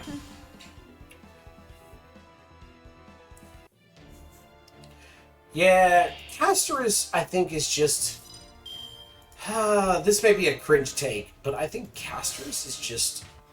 bleh. Like, she's just like another Saberface. And it's, to me, it's a rather uninteresting Saberface. I feel like on paper, it's cooler. But then, like, how she's portrayed in game is very bleh. It's just boring to me. I don't feel like Castorus is a very interesting character.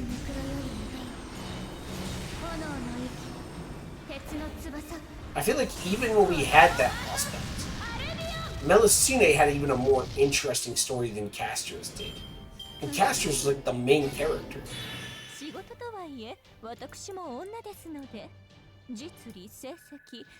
Castorus from character different to the usual, but she's like that young girlfriend from the troop.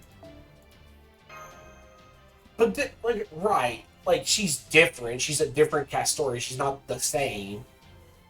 But for all intentional purposes, like, she's not interesting. Melusine is very funny. I will agree. Oh, did I finish it now?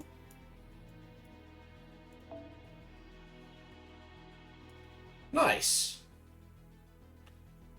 Also, Wada Arco has to be stopped. I don't know how he was able to get a Type B through the censoring, but man needs to be stopped. Wada Arco needs to chill.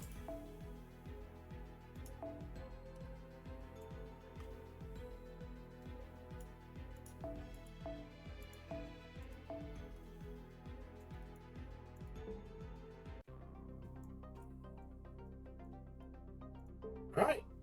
We finished it. We spin.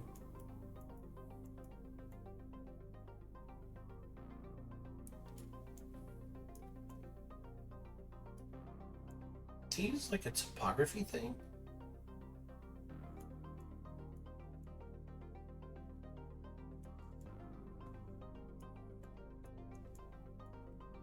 Oh, they did use a topography thing. They used the topography thing to show that the ocean's gone.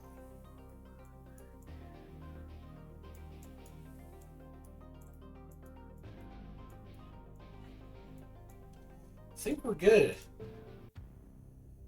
Oh, man. I think I've done everything I wanted to do today. Already got karma. I don't need karma. Honestly, like both characters, don't really want either one. Neither one really does anything for me that I care about. I think they're kind of cool, but I can go without them. If I get them like by accident, I'm happy, but I don't need them right now. I can wait. I'm perfectly fine waiting.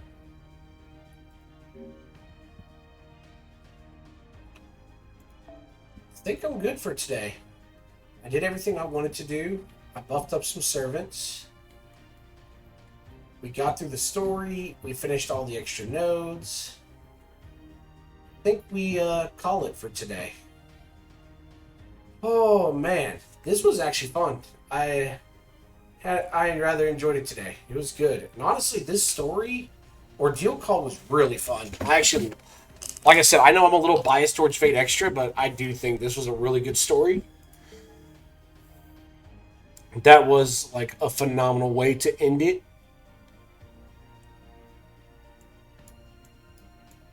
It was good. It was good. And I'm glad that we made like Scion part of the story a little bit more. So, with that said, I'm going to finally stop for today.